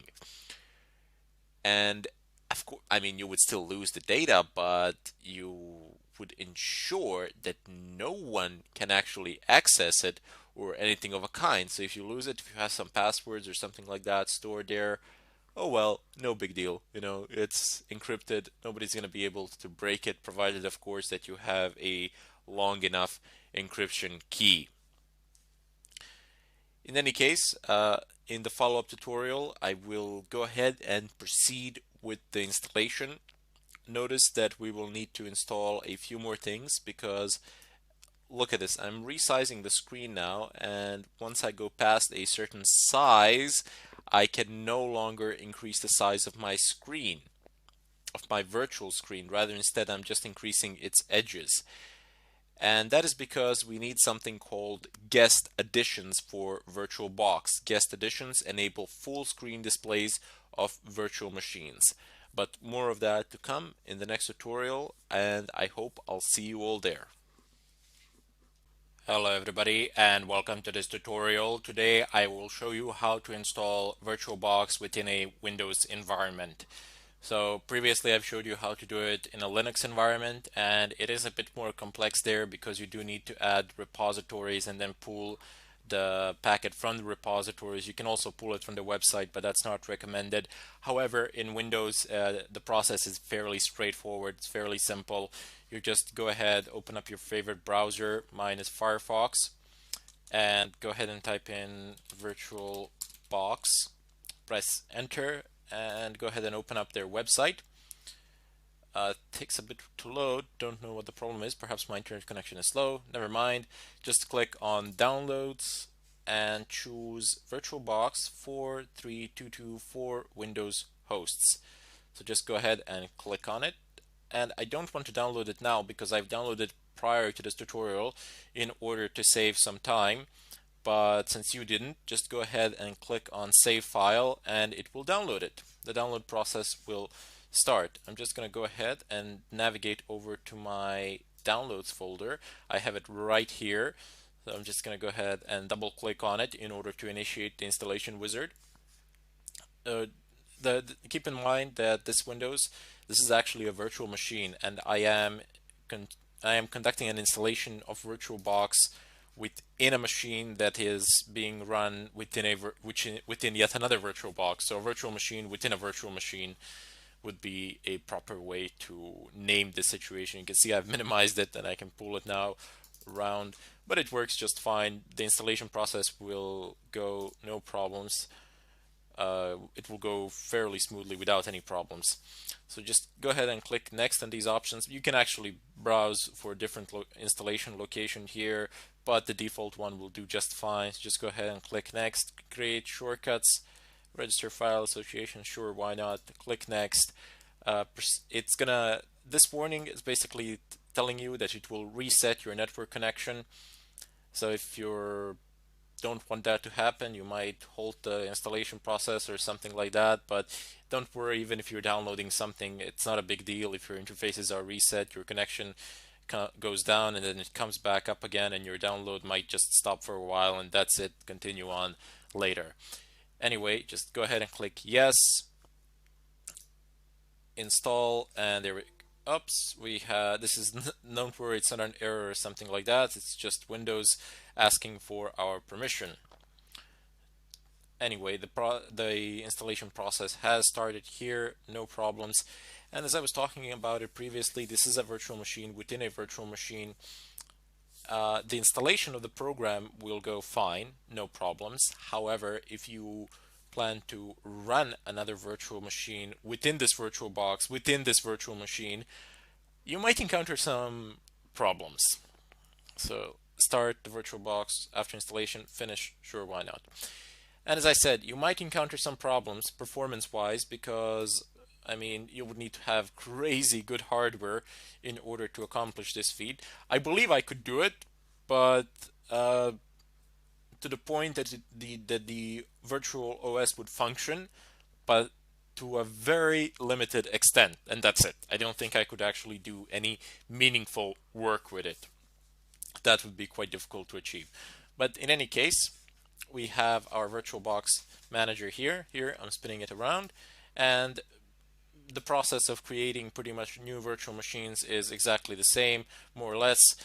The options have the same places, so you'll be able to follow this tutorial through even if you are using Windows and have created a virtual machine, for the most part anyway. I'm just going to go ahead and close it now. I will uninstall it here because it's completely pointless for the time being. But in any case, I hope that this was helpful to all the Windows users out there, because let's face it, a lot of people do use Windows. However, for pen testing purposes, for ethical hacking, Windows is not the best operating system to use out there, primarily because it's a lot harder to become anonymous with Windows, to anonymize yourself, and furthermore, most of the pen testing hacking tools were actually designed for Unix, Linux-like environments to work in combination with their terminals. However, the choice of the operating system is completely up to you. I will be working with Fedora, Linux, and I will most likely be using this Windows machine as some sort of a victim which we will be attacking and exploiting. Anyway, I bid you all farewell, and I hope to see you in the next tutorial.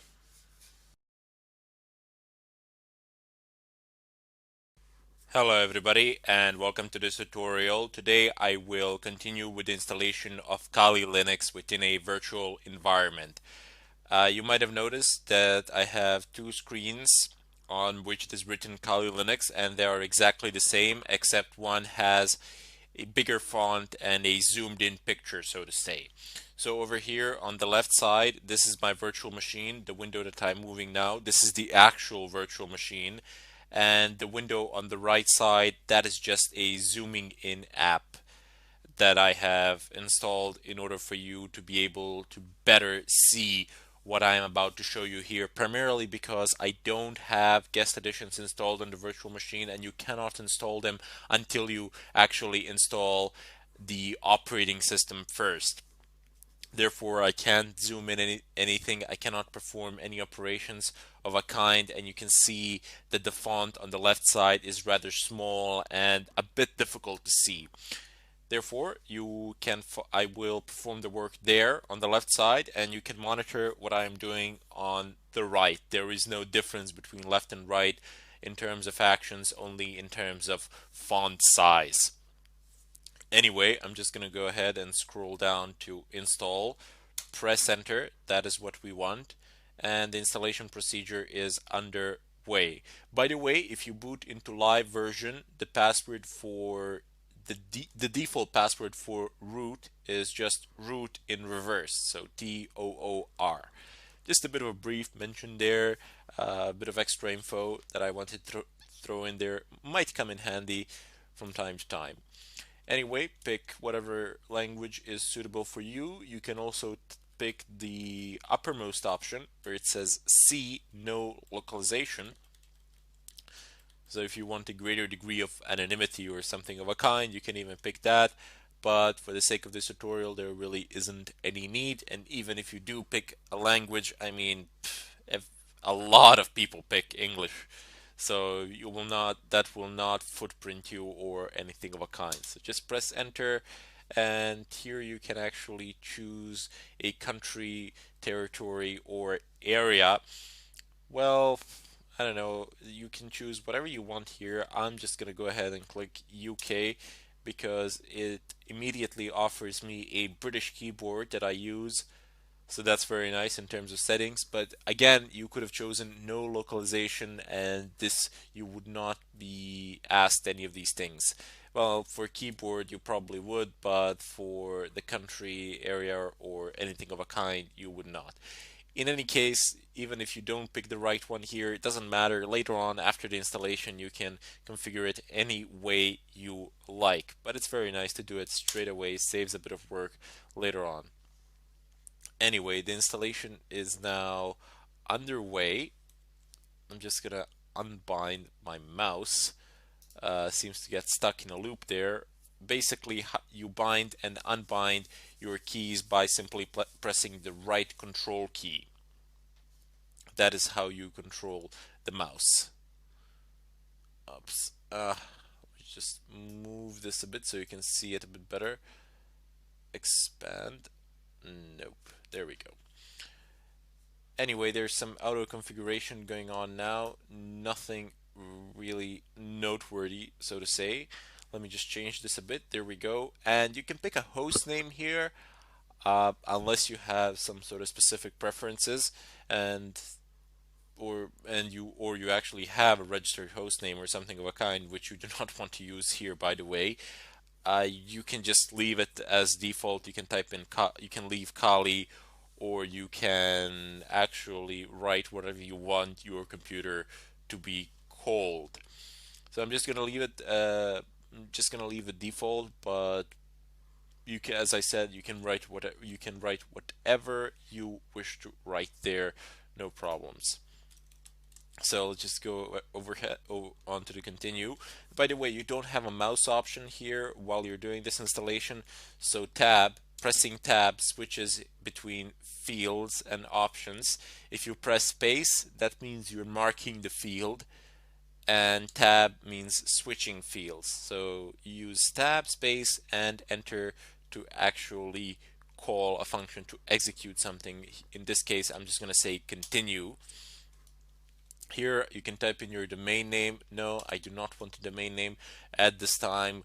Keep in mind that you can configure this later on as well should there be a need for it.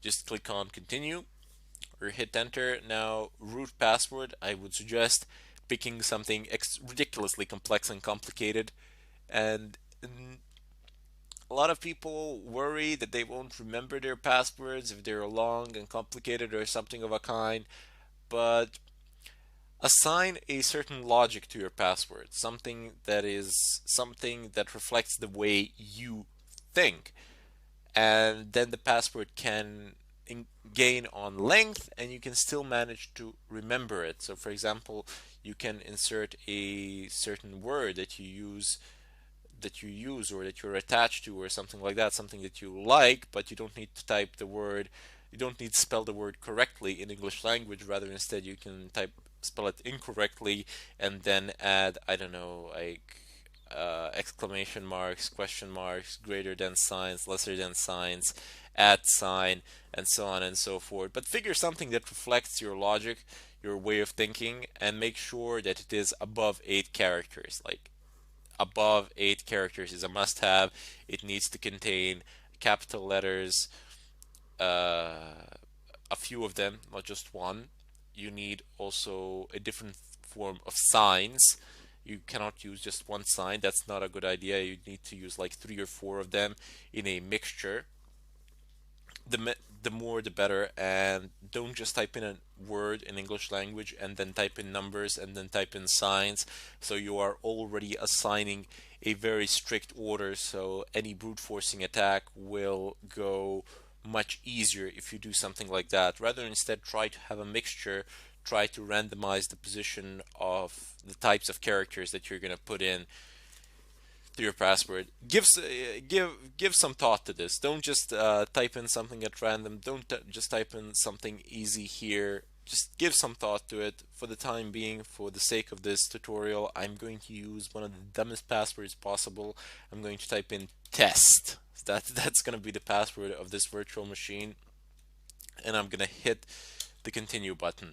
But as it's going to ask you to verify it by forcing you to re-enter it, and there we go, it's going. But once again, I emphasize, use a strong password above 8 characters plus, with characters and capital letters as well. So now we have partitioning methods, and if this was my main machine, if this was my host machine, I would definitely do this manually. I would want my partitions to be configured in a certain way, but since this is a virtual machine, I'm just gonna go ahead and say guided use entire disk. It doesn't matter to me as there is only one partition anyway, and it's 138 gigs. It's pretty much better like this, as we don't really have any legit need for anything of a kind unless we wanted to set some sort of encryption or something of a kind. Press enter. All files in one partition, recommended for new users. Sure, we can do that. You can separate home partition, you can separate all of these partitions. For example, this is something that I did on my host machine. You have a lot of things that are separate, and my main drives are also fully encrypted. So it would even if I lost my laptop or it got stolen, it would be really difficult to access pretty much anything. Even the BIOS is locked, so you can't even reinstall it. You would literally have to open up the laptop, take the BIOS battery out, which is underneath my main processor, and you're more likely to basically permanently damage the motherboard than you are to actually remove and put back that battery in order to reset the BIOS. It would, that's one of the very nice fail safes for devices, especially for compact laptops. But in this case, we don't need any of that, primarily because such configuration and such things are done on the host machine. You encrypt your partitions there, you lock the BIOS there, and so on and so forth. While on the other hand, with virtual machines, there's no need to do anything of a kind, primarily because the host machines are the fail-safe. If that fails, everything else will fail. So you don't need to worry about it. You don't need to add those unnecessary layers, I would say, primarily because they're going to slow you down in the greater scheme of things. So press enter, finish partitioning, and write changes to disk. Before I do that, let me just go ahead and explain partitioning scheme here, or partitioning layout here. So you have primary hash 1 primary 126.5 gigabytes space f space ext4 space slash. Now all these things have a meaning, but what you need to know is that, like in Windows, you have NTFS partitions. In Linux, you have ext4 partitions. They are a bit faster. That's one thing that goes in the favor of Linux. And you also, during the partitioning during the partitioning of the disk with a Linux system, there is only one partition which is a must-have, which is an absolute requirement, and that is this first partition that I have selected. Its marcation is just slash, that is the root partition, and you always need to configure it. Always. Without it, manual partitioning will not work. You will get error messages saying that you must specify a root partition. Down below, we have swap. Swap is basically a failsafe method. So when you run out of RAM memory, you basically tell your system, okay, you can have this portion of the hard drive and you can use it as RAM, which functions in a very slow manner, but it will prevent your machine from crashing. Usually swap partitions are configured to the they are the double size of your RAM.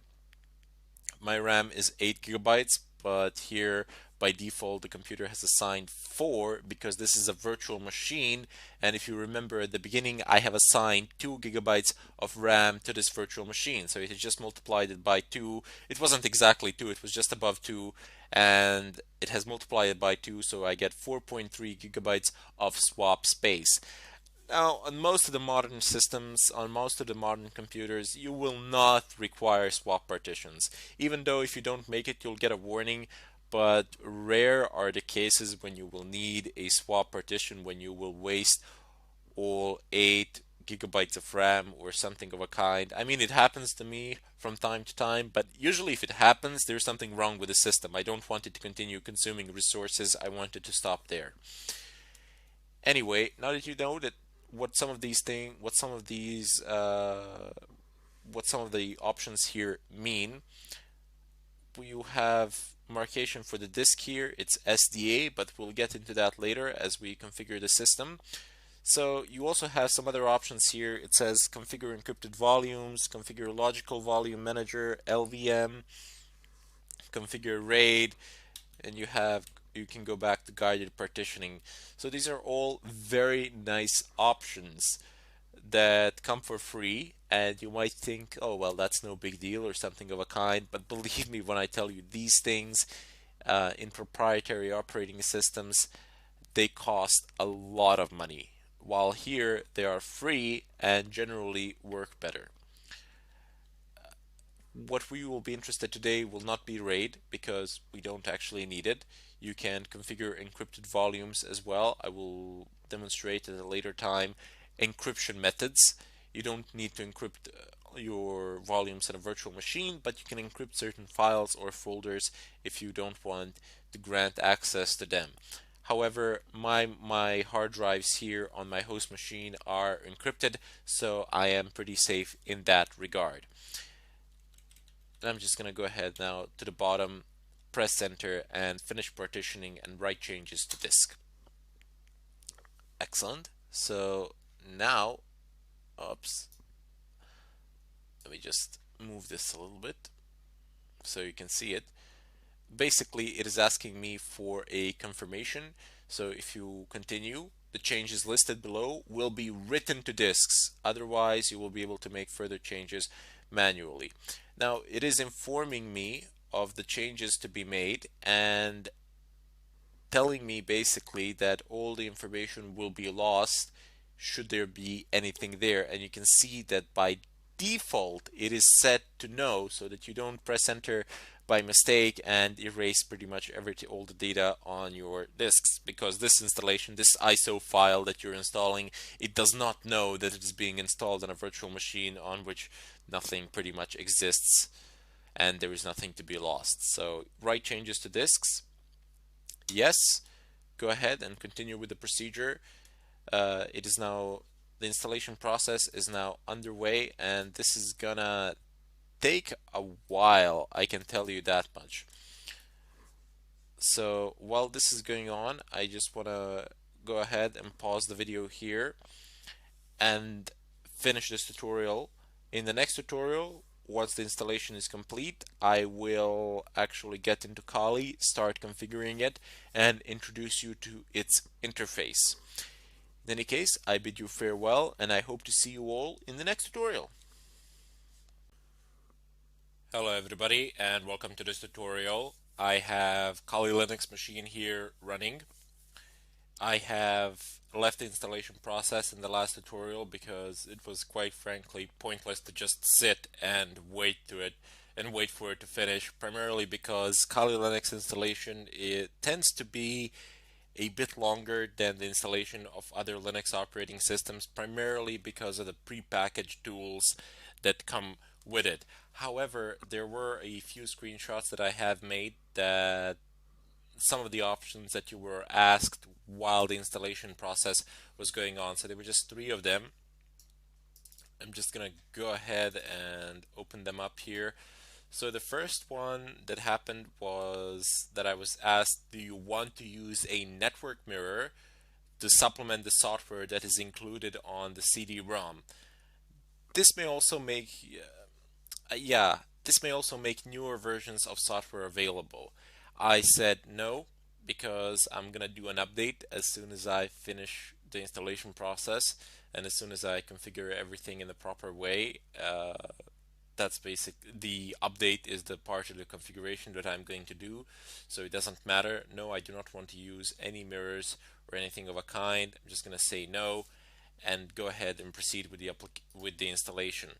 So next up is the grub.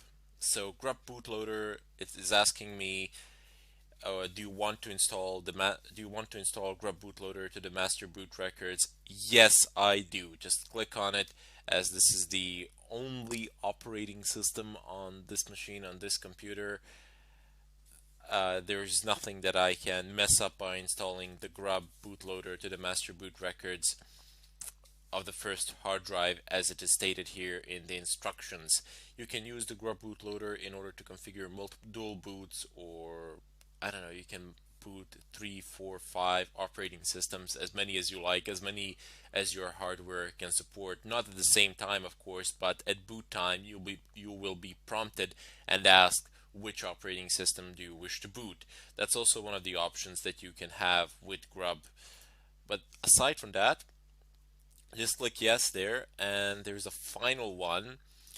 It simply states that the installation is complete, and if you have used a CD to complete this installation, or a USB or something of a kind, you will need to remove that media and reboot the system in order for all of this to function. So that would be it. I was asked those 3 very simple questions. You have the answers here. Just go through them. It will not make a difference in the final account of things. Just going to go ahead and close this, and now I'm going to go ahead and log into my Kali Linux virtual machine. So the username is, this is actually one of the rare occasions. Actually, this is pretty much the only occasions where I log into GUI with root. But as you can see, as you will soon realize, in Kali Linux, everybody just logs in with root, primarily because you are not using Kali Linux to browse the web or something like that. You are usually using it 99% of time to perform some sort of an attack, and for all of those tools, you need to be pretty much for all of those tools, you need to be a root user or have root privileges. There's most of the time there's no point to have any other users on a Kali Linux distro. So Type in root, press enter, password was test, press enter. Yours is whatever you appointed it to be. Of course, if it's a virtual machine, you don't need to worry that much, but if it's your main machine or something like that, and Kali is generally not recommended to be your main desktop machine, that's not a good idea. Rather run it as a virtual machine. Okay, so first I need to do a few things like updates in order for me to be able to install VirtualBox guest editions, so that we may use full screen and that we may use share clipboard and so on and so forth. Just go ahead and change this, open up my terminal, set the view. This is non-technical stuff. This you can do. This you can configure any way you like. I'm just zooming it in for the purposes of this tutorial so that you may see it better. But before we can do updates, before we can do anything, we must verify that we have connectivity to the internet. So ping, I don't know, yahoo.com. There we go. Nothing is happening. So I cannot ping yahoo.com, meaning that I don't have exit to the external network. I cannot access the internet.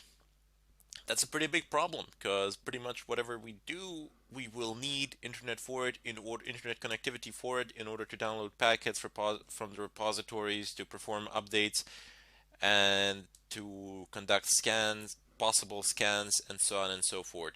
So just go ahead and click on devices, find network settings, and here you can see it's set by default. It will be set to NAT, but you don't want the NAT. You want bridged adapter, and you want to choose your adapter here.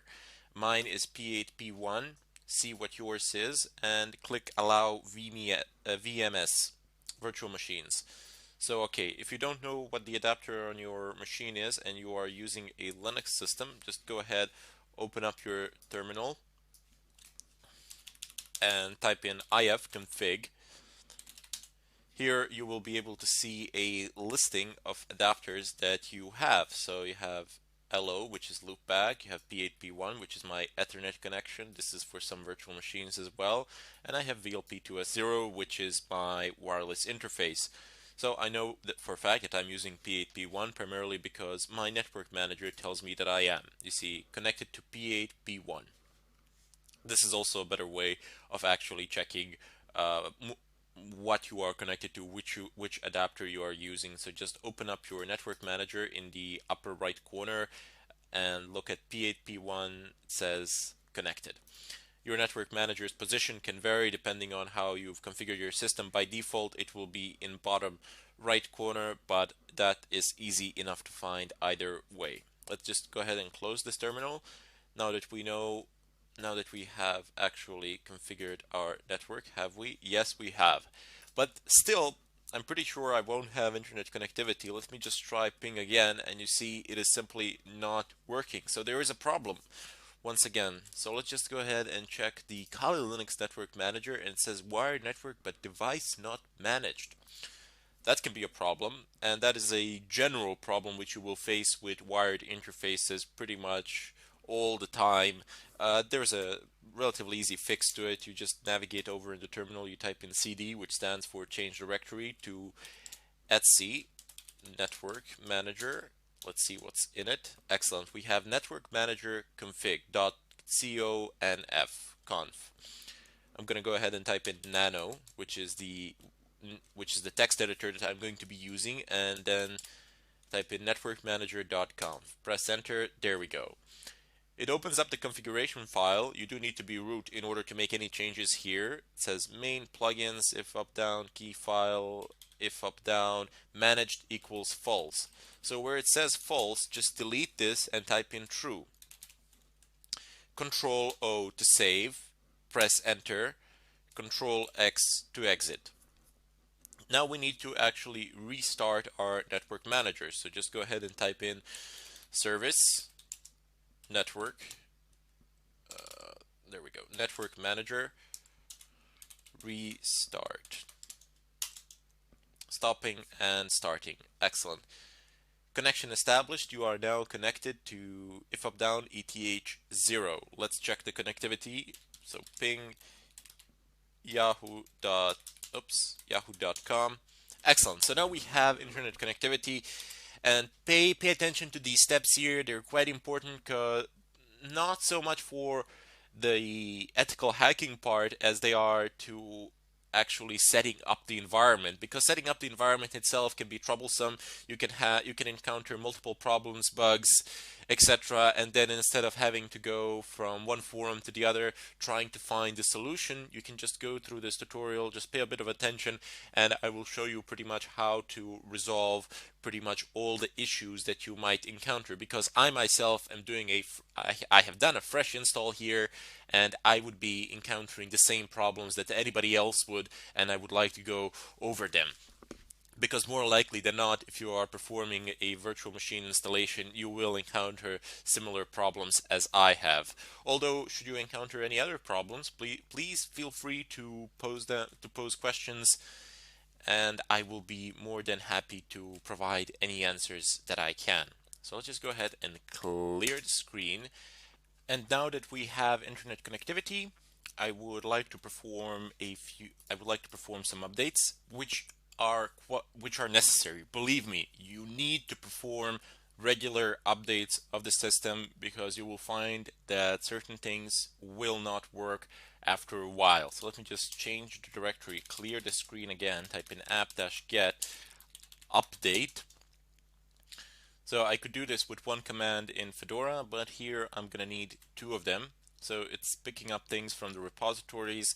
Excellent. Now I need to type in app-get upgrade. Press, and you see it says after this operation 73 megabytes of additional disk space will be used. This is this last sentence here that I am marking. And that is quite a bit in terms of updates. I mean, look at all the packages. These are all the packages that are to be updated. List goes on and on. Well, there we go. It starts from here and it doesn't end anytime soon. It goes all the way down. So anyway, just type in yes. You don't actually need to type in capital Y. You can just type in Y, press enter, and the update process will start. Now, depending on your internet connection, this might take shorter or longer amounts of time. I will end this tutorial here until the updates actually finish, because I don't want to be standing here in front of the screen. But in any case, these updates will finish until the end. You're not going to be posed any questions at a certain point of time during the update process. You might be notified of some things. A screen might pop with some text. That's perfectly fine. Just you can read through it and then close it. Those are README files specifying the characteristics of certain packages and what has been upgraded. But don't go ahead. Don't go about just reading it there. You can close it later on. If you wish, you can do further exploration and actually discover what each of these packages contains. In any case, we will continue this process in the follow-up tutorial. Until then, I bid you all farewell. Hello everybody, and welcome to this tutorial. Today I will continue from where I left off in the previous one. Now, if you remember, we issued app-get update and app-get upgrade commands. That took a while to finish and process. I was prompted once. I was given a README file in regards to wget program, wget packet, and the way you handle it is you press Q to exit. You do not close the terminal and terminate the updates. Rather, instead, you just press Q to exit the README file, and the update process will continue, no problems. So today we need to configure the sources list. Those are the list of repositories from which your Linux distro actually pulls various packets and information from. Just like Fedora, Kali Linux also has repositories, and if you go onto their website, you see the link is here. I have marked it. You have these 4 repositories that are the default repositories of Kali Linux, and you can just go ahead and copy paste them. Not a bad idea to do this. Sometimes, I don't know why, but I don't find them by default in the repository list, in the sources list, so I got to do it manually. You go ahead and basically type in cd/etc/apt. Oops, apt. ls, and there you go. You have sources sources.list and go ahead and type nano sources.list. Press enter, and there you are now in the repository file. This is where they are listed. This is where you can type them in. So let's just go ahead and copy these two. I'm not going to worry about any duplicates now or anything of a kind. Duplicate repositories are not going to break anything, so no worries. The system is smart enough to realize that for itself. So I'm just going to go ahead and copy the 4 of these. Later on, if we want, we can sort this out and remove the duplicates or something of a kind. But for the time being, it doesn't matter. It's not going to break anything. Just copy all 4 of them. Press Control O, Enter, Control X to exit. And there you go. So once again, Control O to save a file. So press Control O, Enter, and then Control X to exit. Excellent. Now that we got that sorted out, we need to clear the screen, and even though we've actually placed our repositories there, it doesn't matter. The system will still not be able to pick anything up from them until we actually perform the following. So we need to do apt-get the space update. So we're not upgrading the system, we're just updating the repository lists. This should go through relatively fast, and at the end it is most likely going to report duplicates, but that is fine, that is okay, there is no problem there. If you're wondering why are we doing this, well, we do need these repositories in order to install the necessary headers for Kali Linux kernel, which we will need in order to install VirtualBox guest editions to get full screen functionality. Because if we continue to work like this in this smaller screen, it wouldn't be good, trust me. Primarily because we're gonna be doing a lot of things, we're gonna need a lot of windows that are open, and that can present problems. So there you go. It's not an error, it's a W, so it's a warning. It says duplicate sources list, duplicate sources list, duplicate sources list. No big deal there. We can correct these problems later on if we wish, but for the time being there is no need. Let me just go ahead and clear the screen. And now what I want to do is install 2 more packages which will allow me to actually install and run VirtualBox guest editions. So I have a pre-built command here for you that I'm going to run. It goes like this basically. You have apt-get. You're calling the packet manager, you're telling it to do an update, but since we already did a few updates, I don't actually need that portion of the command. I'm just going to go ahead and use apt-get install-y, and then I have dkms. That's one package, and then I have another package, because you can specify a lot of packages here, as many as you like pretty much. And then I have Linux headers dash, and what this here is, this is a variable. This $sign. This is some sort of variable, a string, and whatever this command uname space -r outputs, it will be stored into this variable and it will be added to this text line here. So let me just show you. I have uname -r that I ran here on my terminal, and what I got was the kernel version and the system architecture 62, 64, or 32-bit. I'm just going to go ahead and press enter. There is nothing to do as I have previously installed them. I didn't want to waste time during the tutorial, but this command is going to fly without any problems, especially because you have -y argument. You're basically saying to your packet manager, if you have any questions for me, just answer them all with yes. So that went just fine. The install process, I'm just going to go ahead and run apt-get upgrade. You want to make sure that this happens after the installation. I already did it, but just doing a bit of a show here. And it says that 2 of them are not upgraded. It says Metasploit and Metasploit framework, but it says that the packages have been kept back, so this is being done for a valid reason. We will get into that a bit later on, but for the time being, let me just go ahead and clear the screen. One of the first things that we need to do now is go ahead and click on Devices, Insert, Guest Edition CD Image. And yep, there we go. It popped. This is a warning that Kali Linux issues and that many other Linux type operating systems issue. if you have content that is on a CD or a USB or something like that, and if it's configured to run automatically, the system will block it, and then it will ask you for a permission. So the medium contains software intended to be automatically started. Would you like to run it? I'm going to go ahead and click run and most likely get an error. There we go. Error, auto running software cannot find the auto run program. Now the error message, yeah, it doesn't really tell us much in this case. I guess we could take a look at the log files and so on and so forth. But here is the solution which you can apply, as this is a common problem that people encounter all the time. So there are some standardized solutions and patches to this sort of problems. So just go ahead and type in the terminal cd to change the working directory. Navigate over to where the VirtualBox Guest Edition CD is, which is, you can use the same path that I'm using. So media, and then ls, and then cd again, cd rom 0.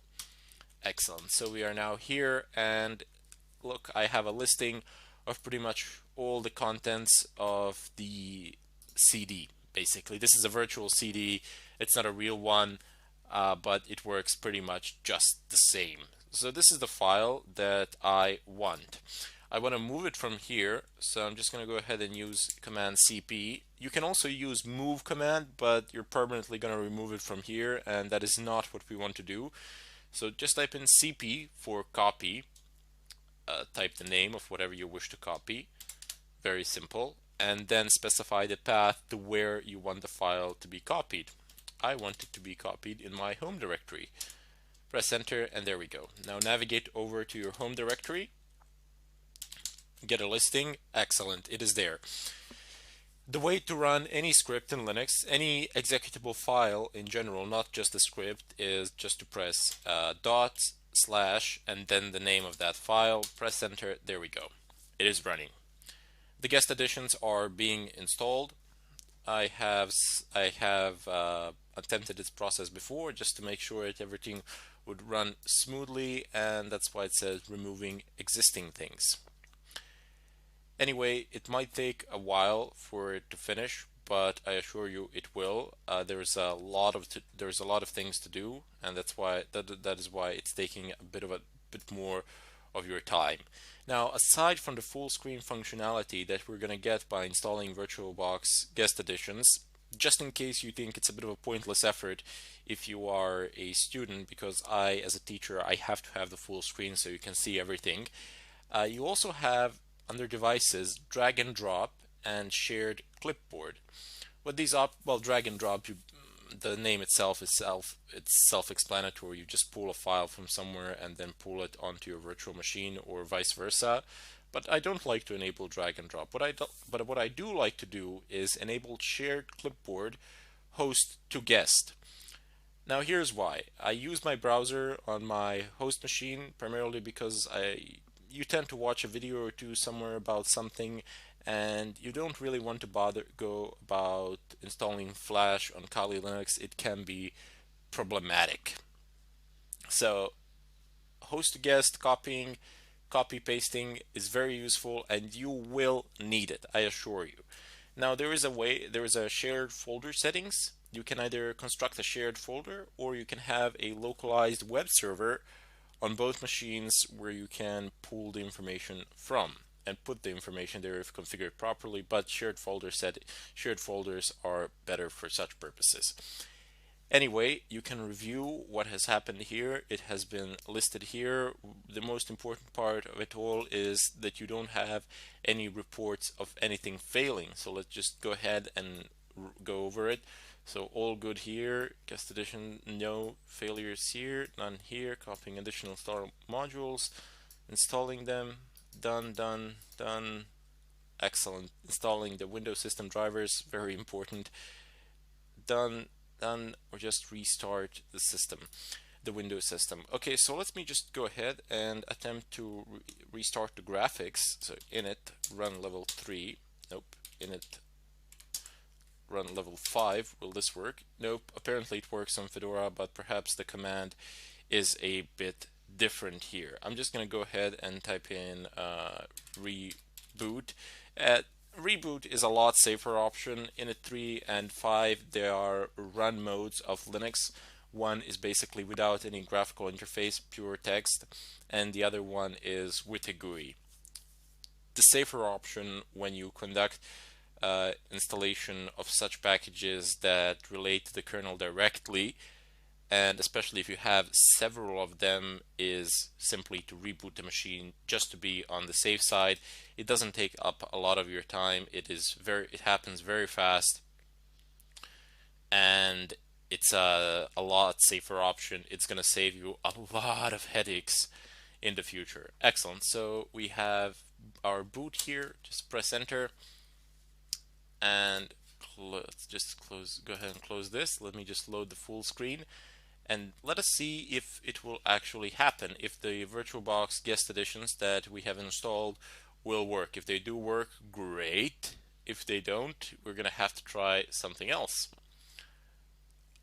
as these things do have a tendency to break and problems can occur. So it's booting. Come on. Okay, I need to log in first. Root and test below. Excellent, there we go. I have a full screen. Let me just, oops, the image is being adjusted. Excellent, there you have it. So we have Kali Linux now running in full screen mode, which is fantastic. Now we have a full overview of the situation. If I open up my terminal and, oops, the scroll doesn't seem to work. It needs to be configured manually. So if you zoom in, that's one of the things that I find very annoying about Kali Linux, but oops, yep, there we go. That's it. That's how you zoom in. What? Control plus minus, zoom out, and view zoom in, control plus plus. Okay, so I am pressing control plus plus, but it seems to be minimizing things. Oh well, what can you do about it? Doesn't really matter. I'll enlarge it later on as we progress through the tutorial. There are a few things that can be rather buggy here, especially with the keyboard keys that you are using, because it's a virtual machine. If you were using Kali Linux as your main machine, as your host machine, you wouldn't have such problems, but as I have stated previously, it is not a recommended option. In any case, that would be it for this tutorial. These are pretty much all the preparations that you needed to make, and next up we're going to get into the Linux command line interface. I need to acquaint you with it. Even though we have done some of the commands, they are a very small portion of what we need to learn, and I do need to explain them to you because we're going to be using Linux command line a lot. Basically, whatever we do, we're going to need it. And with that, I bid you farewell and sincerely hope to see you in the next tutorial.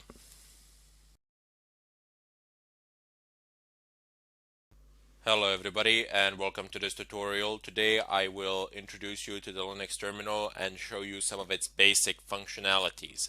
So in Kali Linux, terminal icon is located in the upper left corner, this black thing. So just click on it and there you go. You have the terminal up and running here. By default, it opens up a root terminal in Kali.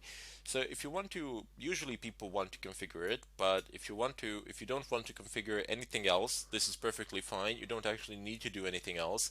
However, 99% of the time, people will configure the terminal to suit their own needs and purposes. For example, I will almost always increase the font size so that it is clear and visible and that I have a better overview of what I am doing at the moment. And it also reduces eye strain according to some articles. Anyway, so just go ahead and right click anywhere on the terminal itself, not on the bar, but on the terminal itself. And then you have show menu bar. Now we can see it here. Go ahead and click on edit. You can click on profiles as well and create new profiles here by just clicking on new, giving it a name, and then configuring it in the preferences. However, we're going to be configuring the default profile since there really is no need to create any additional ones. Go ahead and click on profile preferences, and here you have a great deal of options. One of the first ones that you will see is that you can use a system fixed with font. So this is not good. You see, this is very small. You do need, I always need to change that. If that's fine for you, you can keep it like that, but I always change it. And I have monospace 20. If you click on it, you can change the font size here. If you wish, you can change the font that you're using, and that would be it as far as this place is concerned. You have some other very simple options here. It says show menu bar by default in new terminals. I generally take it. I think it's a good idea since you always need to do something like open up a new tab or something of a kind, but you don't need to. You have the cursor shape here. It says block, I-beam, underline. Just want to show you how it looks like. You can view the terminal as the changes are applied. So you have a block and you have an underline. I prefer a block. You can use whatever you wish. It will not affect you. It will not affect you in any technical sense, that is. Have title and command. We don't actually need to change anything there. You can change the title if you wish. We have colors. So I think that this color scheme is appropriate and fitting for me, but you can change it any way you like. You can customize it to the point of extreme. You can change the text color, the background color. You have the color palette here, so you can do whatever you want here. You have built-in schemes. So you have, it says white on black. I can say green on black, or oops, sorry, cancel. I can say green on black. Does it have blue on black? Nope. Black. Oh, this one's bad. I wouldn't be able to work on this one. So let's just leave it at black on white on black. Sorry. This is the best color. This is one of the best color schemes. Personally I use on Fedora blue on black, but I'm just gonna leave it as it is here. No need to actually change anything. Now in background, you have three features here basically. You have solid color like this one here that you are seeing, and you can choose a background image. You can download anything you want from the internet pretty much. You can configure it to be transparent or image background, and also you have the ability to have a fully transparent background. And if you click on transparent background, it's pretty much the same as having a background image, except in this case, excellent, I'm just going to configure it to transparency levels, and that's pretty good. Except in this case, your background image will be your desktop image pretty much, depending on where your terminal is. In scrolling, there's an important feature here. It's scroll back. So you don't want to have 512 lines. You want to go ahead and click on unlimited unless you're severely limited in terms of RAM and unless you're typing in a large amount of commands or something of a kind. But in any case, it's better to have unlimited, especially in not only in environments such as these, but rather instead in cases such as these. You don't need to do anything here in terms of compatibility. I'm just going to go ahead and close this, and I have selected a transparent background.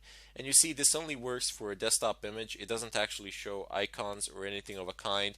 If I open up my web browser, it's not going to show it in the background. It's still going to keep the desktop background image, so the desktop wallpaper, should you wish to call it so. There's a slight delay when it goes about in the update, but it's fine. Doesn't bother us in the slightest bit. Maybe I will change this later on during the tutorial, see how I like it, but I just wanted to give you an option so you can do whatever you want with it. In any case, you can go ahead and click on File and Open Tab. I'm just going to go ahead and open myself 4 tabs, 3 new ones and one that I already had. So here you can switch in between them. It's very nice. There are no complications. For example, if I press open up a new terminal, I gotta click here and then I gotta click here, and usually you're gonna have, I'm just want to show you what it's like to have 4 of them. So yeah, this is not actually manageable, especially because you don't know what you are doing on which terminal. People sometimes split their screens into terminals. I sometimes do that. It's very nice, but we will deal with that a bit later on when we get into some serious stuff, when we actually need multiple terminals. But tabbing these terminals, it's very nice, primarily because you can actually see what you're doing on each one of them in the header. See, these things that I'm selecting, that I'm clicking on now, they are headers of the terminal, or so you can call them. And if I, for example, in this terminal, I'm going to go ahead and say I want you to go into home, change directory to home, change the working directory, that is. And if I change it here to var, and if I change it here to var logs, and if I want to go here to TMP folder. Excellent. So on each of these tabs in their headers, I can see where I am. So this one, it's home. This one is TMP. I don't need to click on it to know. This one is log. So I can know what I'm doing in every particular terminal. And even though you can have a program running or something like that, it's still going to write it out in the header, and you're going to get some extra information there. It's very nice, very useful, and it's going to help you out a lot as we progress through this course and as we get into more complicated stuff. Anyway, I just want to introduce you to the Linux terminal. We have done some work with it before during the installation of VirtualBox and VirtualBox guest editions, but basically there I've just given you the command and you're gonna basically just rewrite it or copy paste it, and that's going to be it. But here I will, in the follow-up tutorial actually, I will start explaining the fundamental Linux terminal commands, the most common ones, the basic ones, and there you will be able to see the logic of things and how this Linux terminal works and functions, because once you actually learn that, it gives you a huge amount of power. All the power of an operating system rests on its terminal, because it's a direct interface to the kernel of the system, and it's a lot faster than the graphical interface. Now, one more keynote that I would like to make here. Once I teach you how to use the Linux terminal, and once you get into habit of typing in commands, you can use them for a wide variety of purposes. You not necessarily need to use these things for pen testing or something like that. You can use these commands for network administration, or you can use them in order to troubleshoot problems with the system, and so on and so forth. So you get a far wider spectrum of options in terms of jobs or something of a kind, as opposed to just learning something that you can only use for pen testing and nothing else. In any case, I bid you farewell, and I hope to see you in the next tutorial. Hello everybody, and welcome to this tutorial. Today I will go over a few basic commands which you will need in order to follow this course through. Now, these basic commands, they're used in order to navigate within the terminal or through the file system, to figure out where you are at the moment, to copy things, move things, get listings of files, folders, see the contents, remove them, change the ownership of files, or change the modes of files. You will see shortly what I mean. So first off, we have cd, which is change directory. So if I just type in cd /home, I am going to navigate over to my home directory. CD stands for change directory. As I said before, you are literally changing your working directory. If you type in cd double dot, you will always go one step back. So double dot is always the previous folder. Bit of a shortcut there. You will use it fairly often. Next up, we have ls. ls shows you the listing of the current folder contents, but you can also use ls / for example home, and you get the listing of a specified folder as well. Typing ls in and of its own will give you the listing of the current folder, as opposed to typing ls and then a path to a folder, which will give you a listing of a specified folder. In addition to that, you also have ls-l, which will give you a long listing.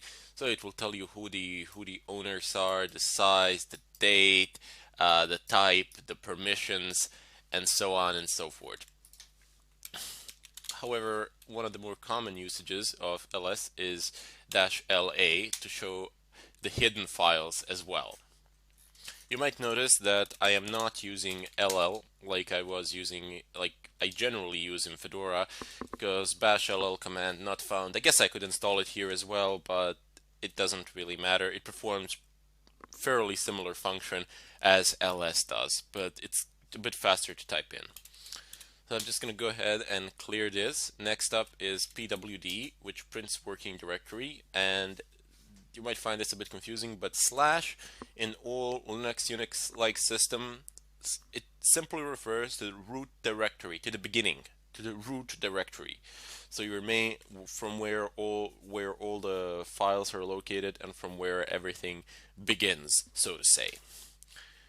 But let me just make it a bit clearer. I'm going to navigate over to home and then do pwd. You can see that I am in home at the moment. So print working directory does exactly what the name itself says. It prints your current working directory. Next up, we have our cp command, which we already have used in order to copy VirtualBox guest editions from one place to another. Fairly simple. You type in cp path to path up. Let's not do it like that. Let's do a real example. So if I, for example, go ahead and type in cp vbox guest editions Linux edition, sorry, .run, and if I, let's say, want to copy it to somewhere, let's say that I wish to copy it to var. I will delete it, of course, and I'll show you how to do that as well, but it's fairly simple. And if I want, like, well, I don't want recursion, I just want a verbosity. There you go. So cp vbox, you specify what you want to copy and where you want to copy it to. Keep in mind that you could have actually typed in here a folder, a full path to this VirtualBox guest editions.run. You didn't actually need to be in the home directory. And this -v option gives us this. So it tells us what was copied where. Very useful option. Let me just show you what would happen if I didn't have that. Oops, just like this. Nothing. There's no output or anything of a kind.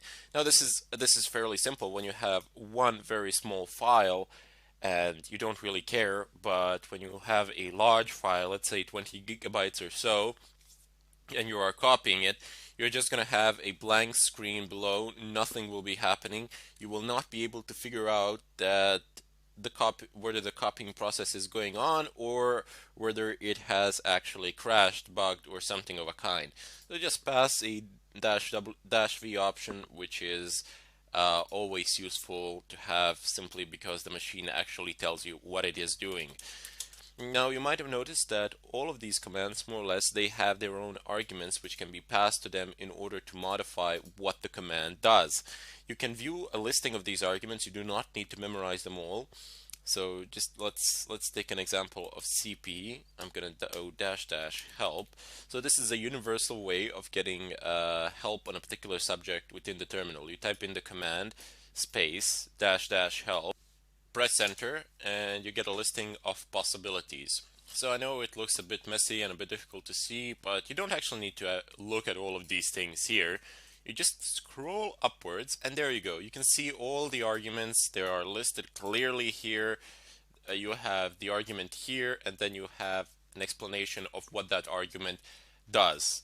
For the time being, you're not going to be able to memorize all of these, but over the time, as you practice more and more, and as you start doing, and as you start actually using these commands, you will be remembering more and more and more and more without actually wishing it. Basically, you'll be caching the information, so to say. Anyway, over here in the upper part of this help menu, you get usage. So in usage, you get the format or the syntax of the command. So basically, cp, you pass an option, and then you specify your source and destination. Very simple, no problems there. This is universal for all of the commands. You can always use the help menu. However, in addition to the help menu, you also have man pages. So if I type in man, and I'm gonna use a command pwd, man pages on pwd basically give me a download of information. You can see, okay, obviously it gives you the name, it's called synopsis here, but basically the syntax of the command. You get a description, full description of what the command does, full description of the arguments.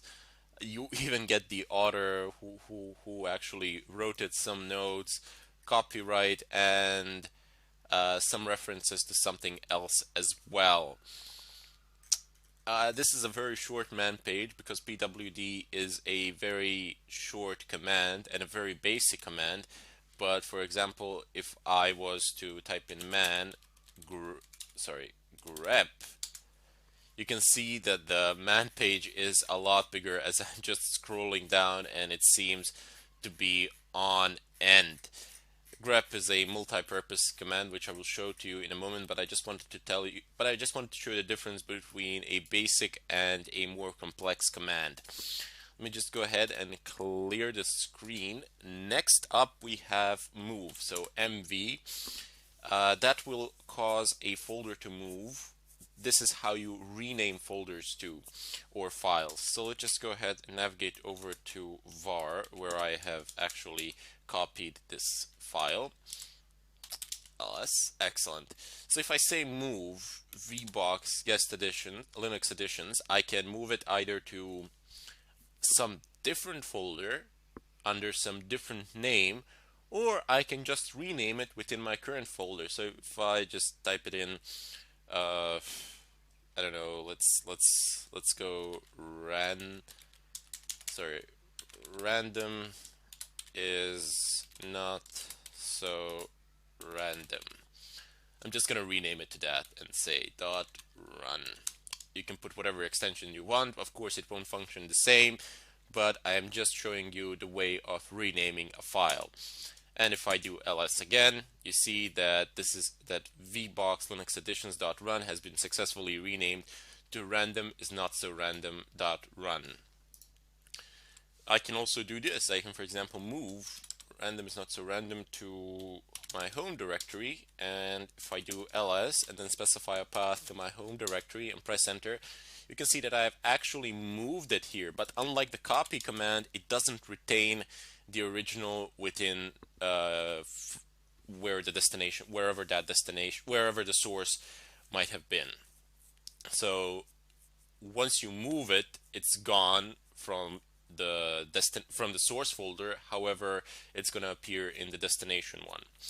Also, a tricky way when you delete something with move, when you move something over something else, it's so difficult to recover, if not impossible.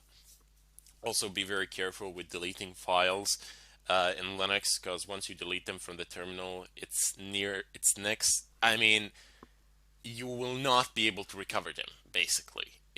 There are some complex procedures that might give you the fraction of what you wanted to recover, but if you remove it from the terminal, it's very, very, very difficult.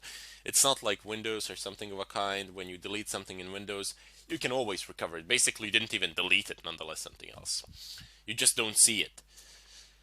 But here, when you delete something, it's gone permanently.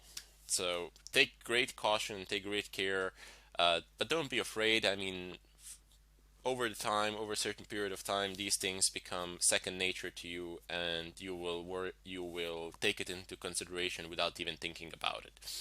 So let's just go ahead and clear the screen. Next up, we have cat. Now, cat gives us, well, let me show you what cat does. So, oops, I cannot cat the random.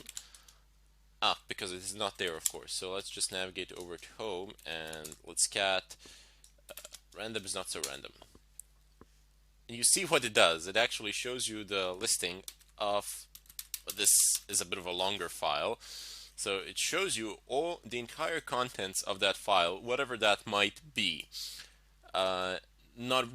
This content is not pretty at all. You can't basically read it like this, but doesn't matter. Let's just create another file, and I'm just gonna cat it. So Nano is my favorite text editor from the terminal. You will need to learn how to use terminal text editors because primarily you don't want to be switching back and forth between GUI text editors and working on something in a terminal. It's extremely time consuming, and plus here on Kali Linux you can actually edit things with root. However, if you are, for example, using some other distribution or something of a kind, most of the GUI text editors will not be, you will not be able to run them as root. You will get an error message. So that can be a bit problematic. That's why you should always learn how to use text editors that are terminal text editors. So just type in nano and type in the name of the file that you wish to create. So for example, I'm just going to go ahead and type in test. This is going to be a test file. No need to give it any extensions or anything of a kind. And there we go. Now we are in the nano text editor. So here I can, for example, write some text, some random text goes here. Let's just do that.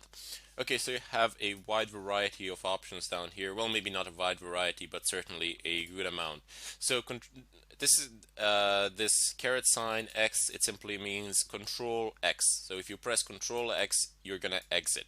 Control O, write out. That's basically save. You don't need this. Where is basically the way to search things. So Control V, search, and no, let's say random. Press enter, and there you go. It's gonna point to random. It's going to find it, no problems. Previous page, you don't need that. Next page, you're not gonna be that engaged with it. So cut text is also very nice because it allows you to actually remove large portions of text at a relatively fast rate. So if I just say Control K, it's gonna remove the current line where the cursor is, not what you have selected with your mouse, just so you know. Let me just bring that back. And I'm just going to go ahead and continue talking about this in part 2 in the follow-up tutorial. Until then, I bid you farewell. Hello everybody, and welcome to part 2 of this tutorial. And now let's go ahead and save the file. So press Ctrl O to output to the file. It says file name to write. You can actually modify it here, so you can type in some letters or whatever you want. You can change the name here, or you can even change the extension if you want. But there is no need for the time being. I'm just going to go ahead and save it as test. Just press enter. There you go. It says wrote one line. Control X to exit. There we go. Clear the screen. And now I'm going to use cat command to get a listing of this particular file, which is far more reasonable than the previous one, which you couldn't read. The cat command, by the way, was functioning properly, but it was mostly a binary file. Therefore, it gave you a listing, but you couldn't really read anything from it. So let's just go ahead and type in cat test, and there we go. It says some random text goes here. That is the text that we have typed into the text file and test file, and you can cat it like this. These things are very good, especially with files that you want to make sure you do not want to change them in any way, and you don't want to make any accidental changes or anything of a kind, and you want to quickly see what is located within that file. There is another way of doing this. Basically, it's ls, and let's go ahead and navigate over to Etsy apt ls, and here we have plenty of files to work with. So let's just take sources.list as an example here. So if I do cat sources.list, I'm gonna get everything that is within that file as before, and it's gonna be listed in my terminal here, there to stay. It's not gonna go away anywhere. But there is another command which I can use. Let me just go ahead and clear the screen. It is called less. And if I type in less sources.list, I'm gonna be prompted with a new tab where I can actually view things here, not a new terminal tab, but a new workspace within the terminal itself. And when I press Q, it's gonna exit and nothing will be displayed here. So very nice in terms of being neat and organized, and so on and so forth. So less and cat, very nice things, but you can use, for example, cat sources.list, and then the command that I have previously mentioned is grep. Grep means basically you pull something, you grab something from something else. Now here's what I mean by it. You type in cat sources.list and you type in a pipe. This symbol here, it's called a pipe, which basically states whatever the output of this is, pipe it to the whatever command comes here. So I'm just gonna type in grep, and let's say I want to type in src. Press enter. Excellent. So it will only print lines that have src in them. Linux is case sensitive, so when you are grepping, it's gonna check the case of the letters, whether it's lowercase or not. But you can give it an ignore case. You can type in like this. -I means ignore case. Oops, my bad. -I to ignore the case. You're gonna get the same output because there are no different things within this file, but you get the general idea. So this is how you would use cat with grep in order to pull things out of a file. Very important. This is a huge part of the Linux terminal, filtering through text files, primarily because we're going to be doing large network scans, and we will want to create files from which we will be able to pull useful information, which we will later in turn pass to other tools to do something with. Anyway, let me just go ahead and clear the screen for the time being. You also have echo, so echo, and I give it the quotation marks open. Let's say I am alive, close quotation marks, and it will echo these words. It literally is an echo. You type something into it and it echoes them here. Well, let's just go back to the home directory now, get a listing, and use exactly the same command, echo live. By the way, you can scroll through the previous commands by using arrow key. So up arrow, using the up arrow key and down arrow key, you can scroll back through your previous commands and you don't need to retype them. So I am alive, and I'm going to insert this. So I'm going to use a greater than sign and type in test. So this will echo I am alive into test. And if I do less, I'm going to use cat test. You see, it has replaced the contents of the test, which was some random text goes here, into I am alive. Very nice command to have. You can change variable names, variable values with echo, and so on and so forth. We will use this a bit more as we progress through the course, and I don't really want to get in depth here, primarily because later on when we have clear examples that directly relate to what we are doing at the moment, which is basically pen testing, then you will see more advanced usage of pretty much all of these commands, especially grep. We have touch. Touch is a quick way to create files. So for example, I can do touch, and I can say file 1, file 2, file 3. Press enter, ls, and you see it has immediately created 3 files. So touch is a very quick method. Oops, a bit over my head there. Anyway, touch is a very quick way of creating any amount of files that you wish, and you can specify folder paths. You can create this file in home, this one in var, this one in var log, and so on and so forth. Anyway, down below you have mkdir. So if I go ahead and type in mkdir, it's make directory. So you are making some sort of a directory. Let's say the name of this directory will be place to be.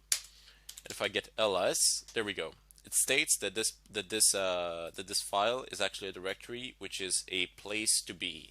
I can even navigate to it and say place to be ls. There is nothing in it, but get the idea. You can make directories in such a fashion.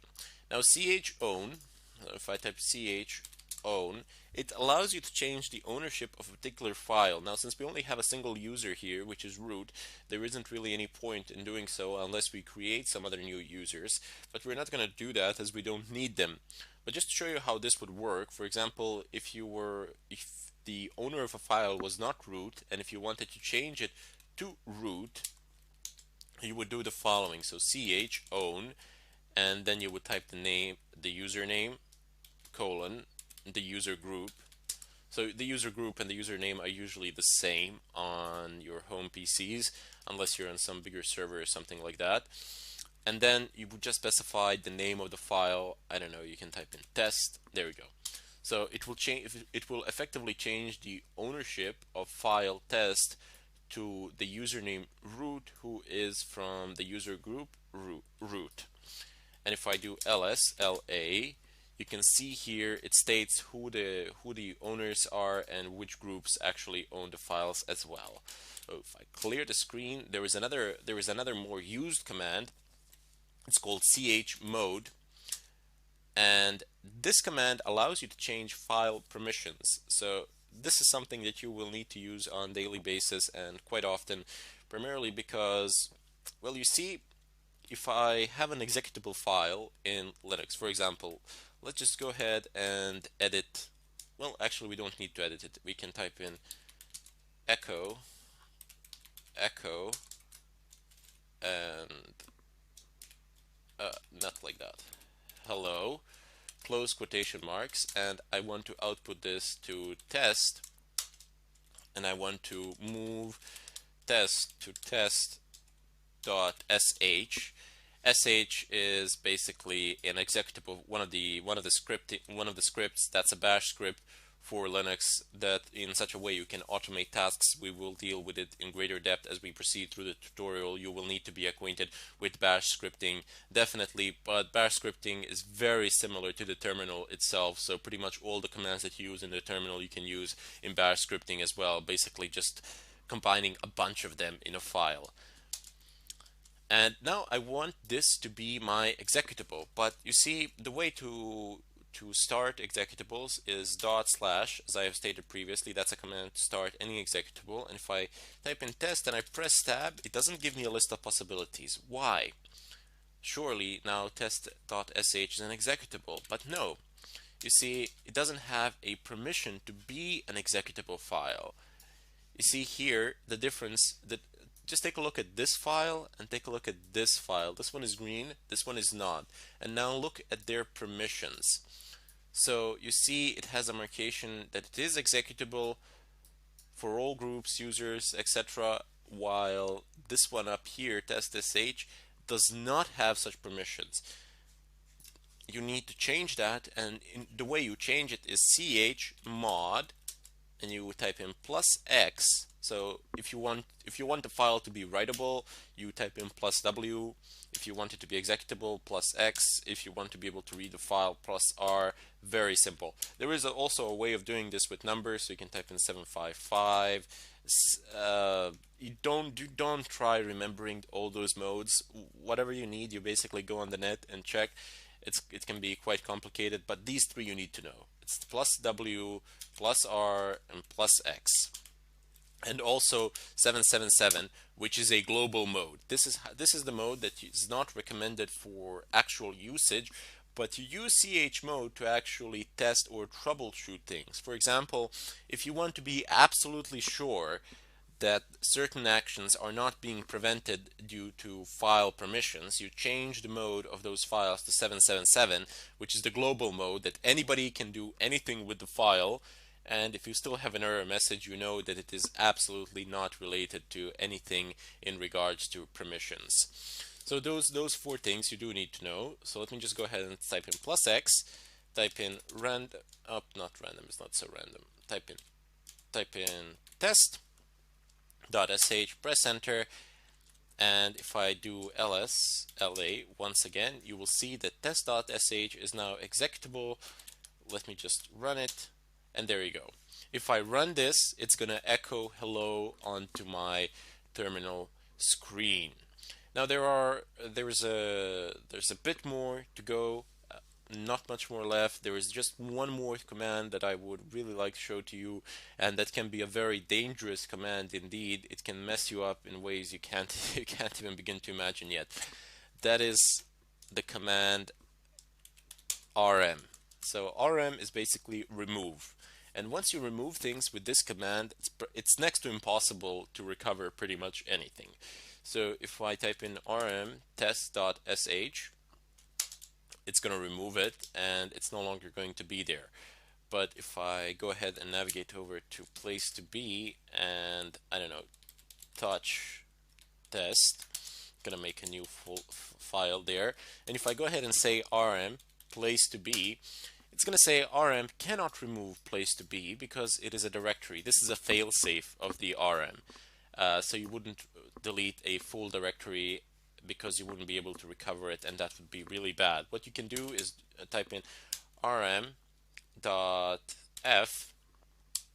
and then place to be cannot remove directory. Oops. Okay, no problems. You see, you get stuck. And I'm deliberately going to leave this part in the tutorial just to troubleshoot it. So you type in --help, and here you have recursive remove directories and their contents recursively. So that's a very nice option. So let's just go ahead and do that, because this will go into the folder and remove everything within the folder and the folder itself, hopefully. So let's just go ahead and type in rm-r place to be, press enter. There you go, it has deleted it, and there we go, it is no longer there. The -f function, -f that I have used, is forced. It will not ask you any questions. It will delete the folder or file, which can be also very dangerous. When you're using RM, you always want to be asked questions. In any case, as I said, I've deliberately left this in order to show you that even if you get stuck, don't worry about it. I get stuck all the time, and if you don't know what to type in, what argument to pass, just type in --help and take a look at what you can actually type. Read a little bit, and then use the options. Try it out. Sometimes it's going to work, sometimes it won't. But more often than not, you will be able to figure it out from the help menu. If you can't figure it out from the help menu, just type in man rm and you can read pretty much everything that there is to know about this command here. And if you really can't perform the task, but if you can't find anything useful here, then forums are your next best bet. But trust me, you will succeed in doing it. In any case, this was a brief introduction to some of the basic commands that we will use. Please make sure that you know what each one of these commands does, at least its basic functions.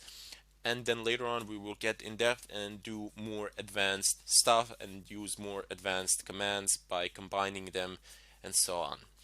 In any case, I bid you all farewell, and I hope to see you in the next tutorial. Congratulations on making it into this part of the video.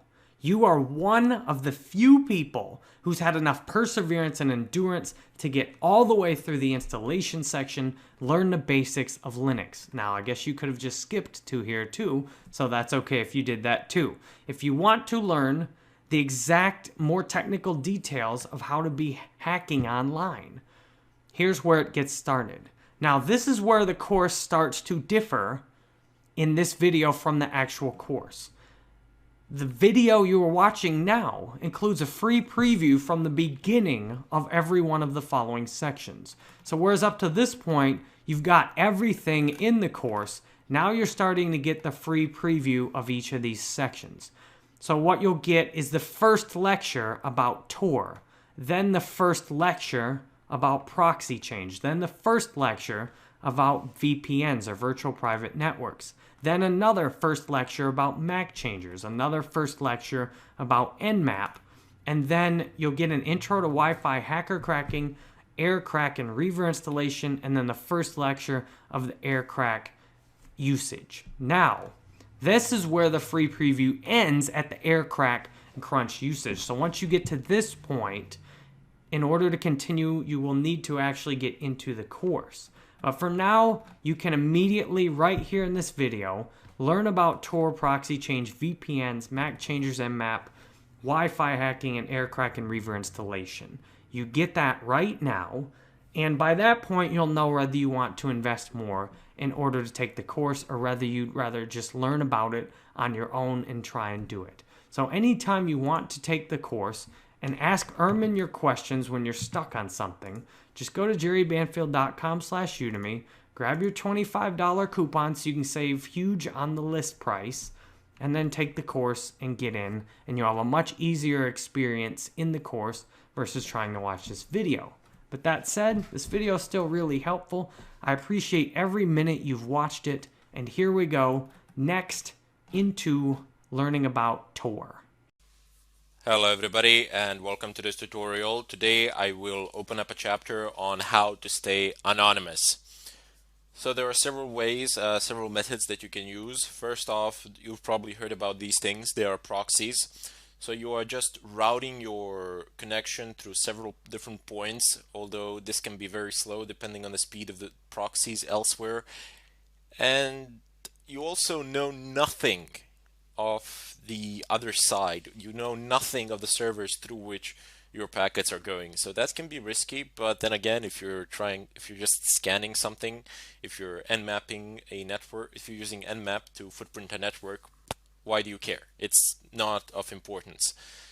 However, if you're using proxies to log in somewhere or pass credentials or something of a kind, that is potentially dangerous and you should not do that.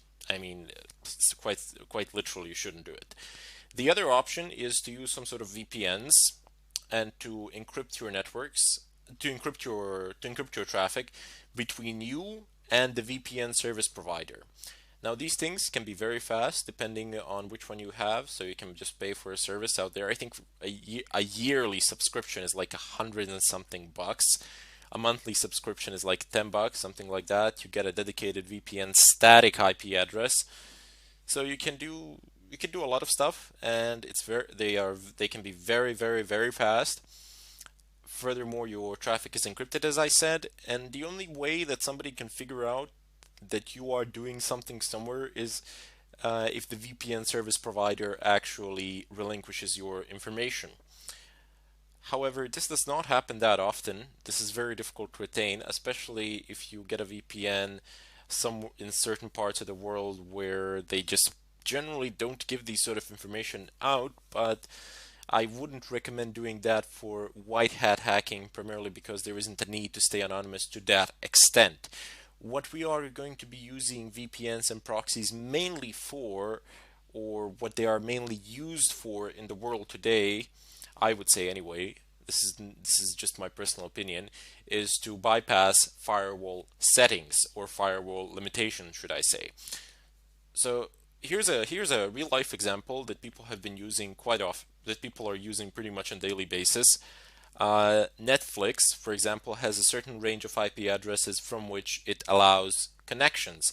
So if you are elsewhere in the world and you do not belong to that IP address range, it will not allow you to view anything on the site. It will not allow you to see movies or something of a kind.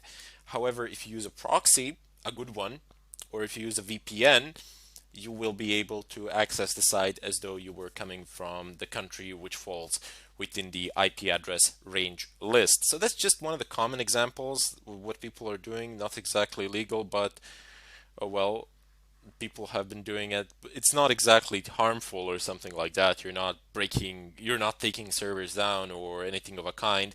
But people have been using it in order to be able to watch Netflix from, I don't know, a cell phone when they're traveling or something like that.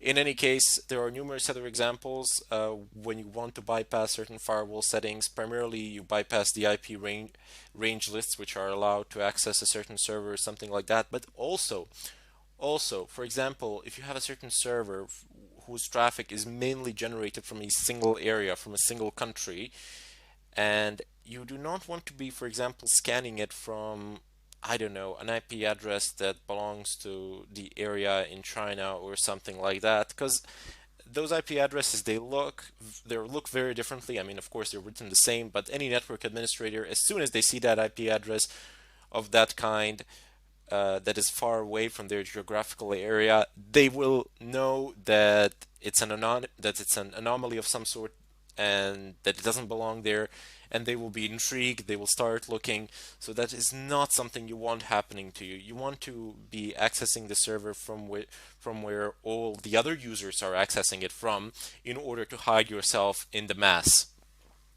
In any case, that is what we shall be doing in this chapter and a few other things. But for the time being, for this tutorial, I want to show you how you can actually access the dark web, or the hidden web, whichever way you wish to refer to it. Now, the rumor is that the dark web is a lot bigger than your regular internet.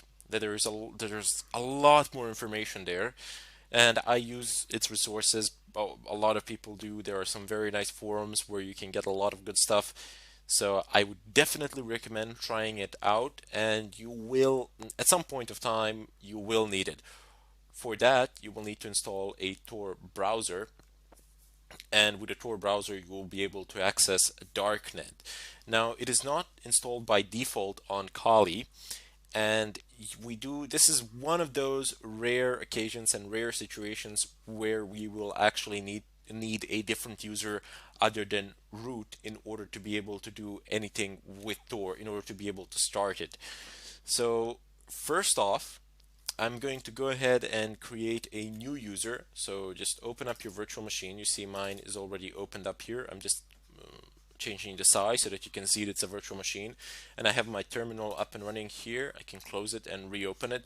There you go. Just open up your regular terminal and type in the following. So first off, we need Tor.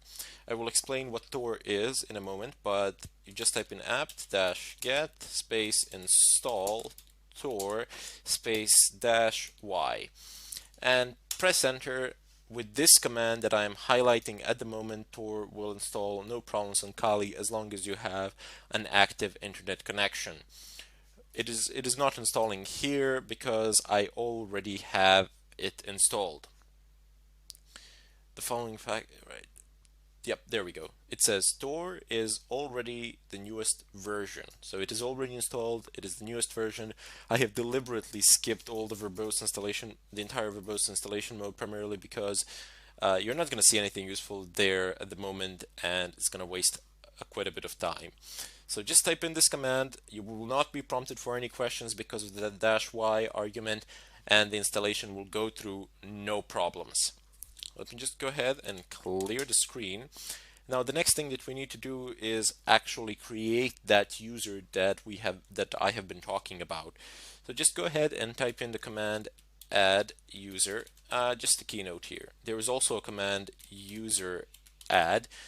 Do not use this command for the time being, primarily because I have discovered that it causes some unnecessary complications which tend to hinder us along the way. So just go ahead and type in add user space, and now you can name your user whatever you want. You cannot use capital letters, if I remember correctly. That's the rule in Debian systems. So I'm just going to call my user random. I'm not going to call him random. I'm going to call him, how shall I call him? I'll call him test. Here, my user will be test. And there we go. Now it says adding user test, adding new group test, adding new user test with group test. That's pretty much what has happened here. It has created a home directory for that user. It already exists. What do you know? I have created it previously, but I have deleted it just to make sure that there are no mistakes in this tutorial. But it doesn't matter. If it will say here that the home test directory has been created and that you will be able to use it. You do need this folder primarily because we're going to be doing stuff there which you cannot do with root. Go ahead and type in your password here. It doesn't show anything when you type. That's the standard way of Unix passwords in order to prevent anybody from seeing the length of your password on the screen. Very nice. So press enter.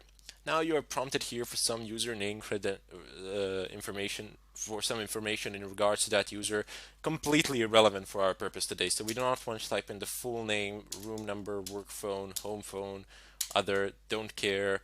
Is this information correct? Sure, why not? Press enter, and there we go.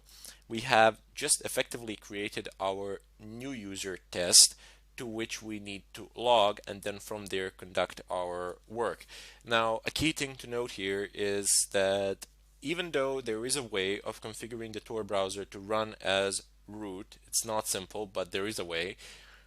Do not do that. I mean, do not primarily, it's not even a good idea to browse the internet as a root user. You can, if you pick any sort of viruses up, any sort of malicious code, it's going to run as root. So you don't want that on your system. You do not want to compromise it in such a way. And generally on the machine that you are performing these attacks, like this virtual machine of Kali Linux, you don't really use it to browse the internet. For the sake of examples, I sometimes open the browser Firefox, basically Iceweasel, and do some stuff there just to show you the information. Or as you've seen now, I have downloaded specific from a very specific site. Actually, not now, but in a few moments you will. I will download from a very specific site a Tor browser. So just when you know exactly what you're doing and where you are getting it from, and when you have verification of the source, then you should use it as root, or you can use it as root, but otherwise do not browse the internet as a root user. That's a bad idea. However, we will only use this user, well, maybe not only, but mainly for our Tor browser. Otherwise, we will be using the root user primarily, because you can't do pretty much anything in Kali without the root user. All the tools more or less require these sort of root permissions, as they do tend to access network related things. Anyway, I will cut the tutorial here, and I'll see you in the second part of it. Hello everybody, and welcome to this tutorial. Today I will be talking about how you can configure proxy chains to work in combination with Tor in order to anonymize traffic, not only web browsing traffic, but rather instead all network related traffic generated by pretty much all of your applications. Now there are a few of those which will not work in combination with proxy chains. Namely, one such application is or piece of software is Metasploit.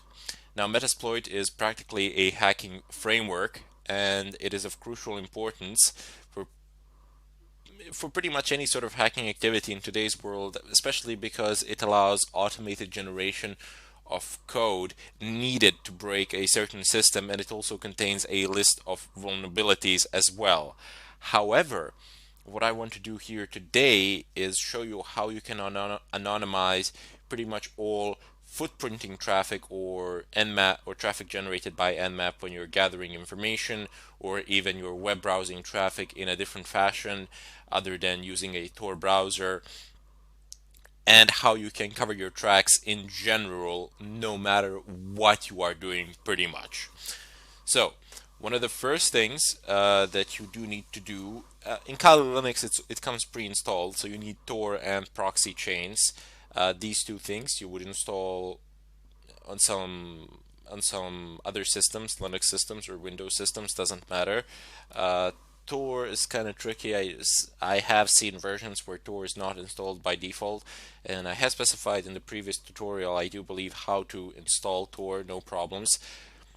But yeah, what you would need to do here is simply configure and not install anything. So let's just navigate over to the etc proxy chains configuration file, nano /etc proxy chains.conf. Press enter, and there we go. We are in the configuration file. Let me just expand this actually. And what proxy chains is, well, it gives you an ability to route your traffic through a series of proxy servers and stay anonymous in such a fashion by hiding behind them, or by having them forward your requests so that it looks to the other side that your requests are coming from them as opposed from you. Surprisingly enough, there are a large amount of free proxy servers out there that you can use, but they're not very stable. You know, they go up and down, and they're not very fast. So for specific targets, they can be useful, not for brute forcing, not for any form of brute forcing attacks. But if you are doing something to a certain target, if you're trying to log in or you're already logged in, you can definitely do it through proxy chains, and it will be reasonably fast and reasonably stable as well. But if you're doing some sort of mass scanning, or you're brute forcing a password or something of a kind, proxy chains with a list of proxies selected from the internet, free proxies that is, that's not going to work out. I mean, it's going to work out eventually in a technical sense, but it will consume more time than you can spare, and by more time than you can spare, I mean like a month or two to do a simple scan. So that's not an option there. There are other ways of doing that, but for the time being, I just want to show you how you can use proxy chains, how you can configure it actually, because it's really useful. I use it fairly often. A lot of people do, and it's a fantastic piece of software. So first off, you have types of proxies here which you can use. You have HTTP, SOCKS 4, and SOCKS 5. Now there are fundamental differences between these protocols.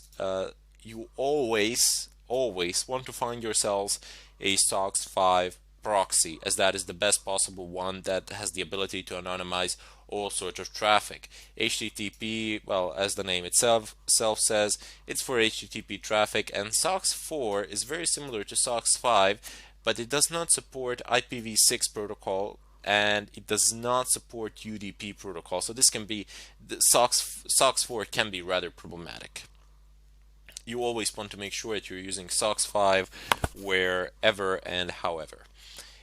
Anyway, down below you have these options which we will go over. So basically how you enable these options, you don't need to type in some complex lines of code or anything of a kind. Basically just delete the hash and that's it. Save the file, the option is enabled. This hash presents a commented outline, meaning that the system reading this file will ignore it if there is a hash. If there isn't a hash, it will take it into consideration and interpret it accordingly.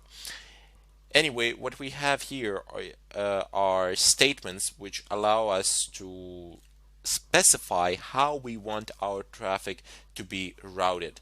So first off, we have dynamic chain. Dynamic chain is an option which you will find people using the most. It is most commonly used option, a preferable one, and honestly I think it's the best one, primarily because it's the most stable one. And here's why. Suppose you have A, B, C, D proxies, so those are some servers with IP addresses with open ports, and if you have a strict chain policy like we have here, you will only be able to access any site on the internet in general by going through A, B, C, D. So you have to go through all of them, and you have to go through in that specific order, A, B, C, D.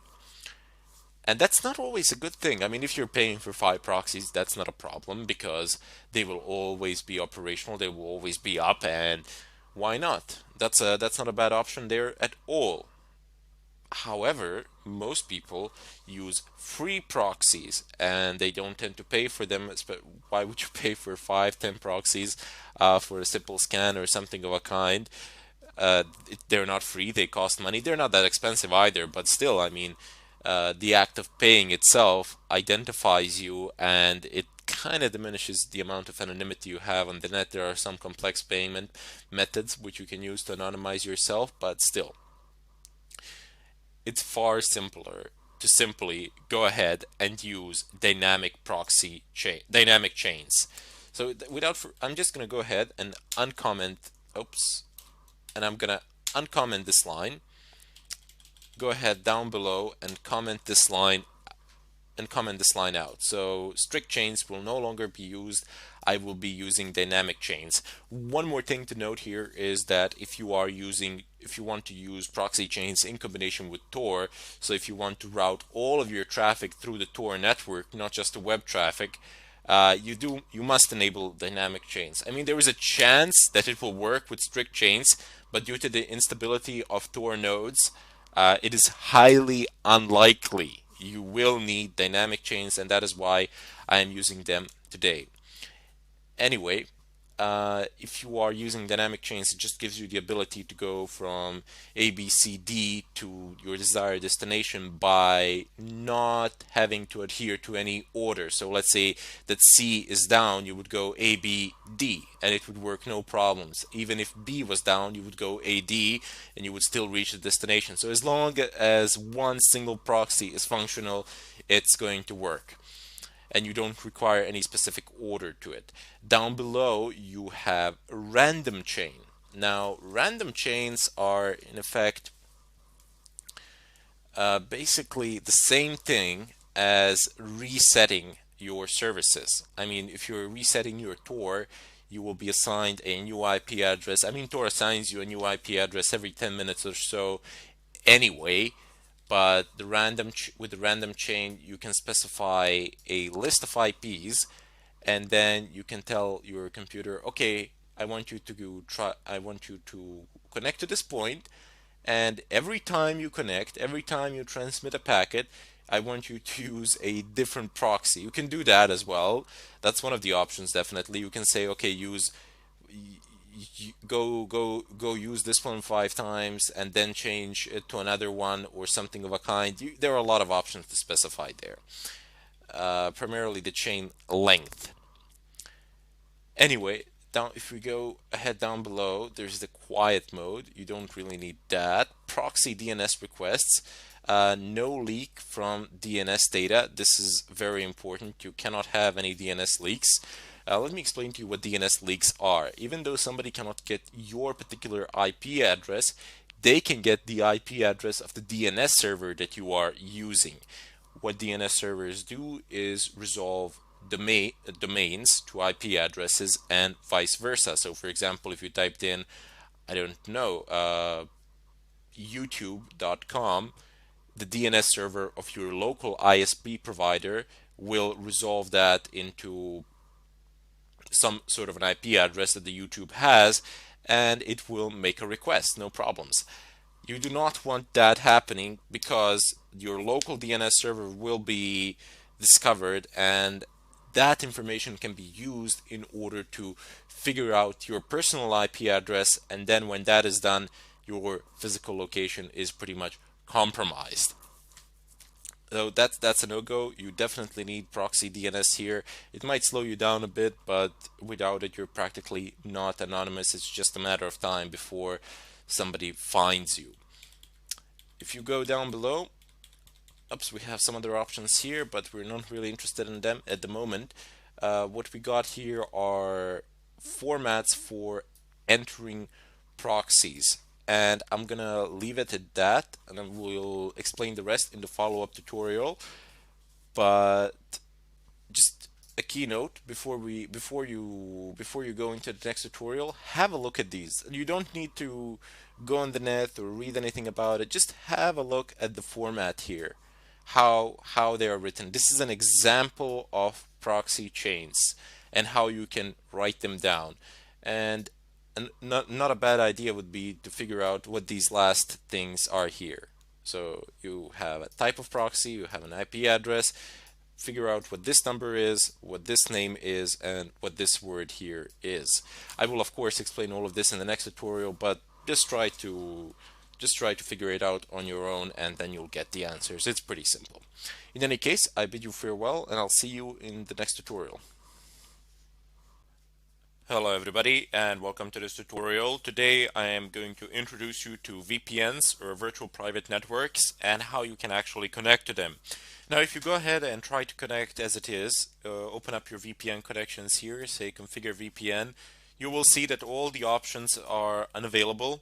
You will get an error message saying no VPN plugin available. Please install one to enable this button. And that can be problematic, primarily because you first need an internet connection in order to install these plugins, and if you are on an unsafe connection or something like that, I would definitely not recommend doing this.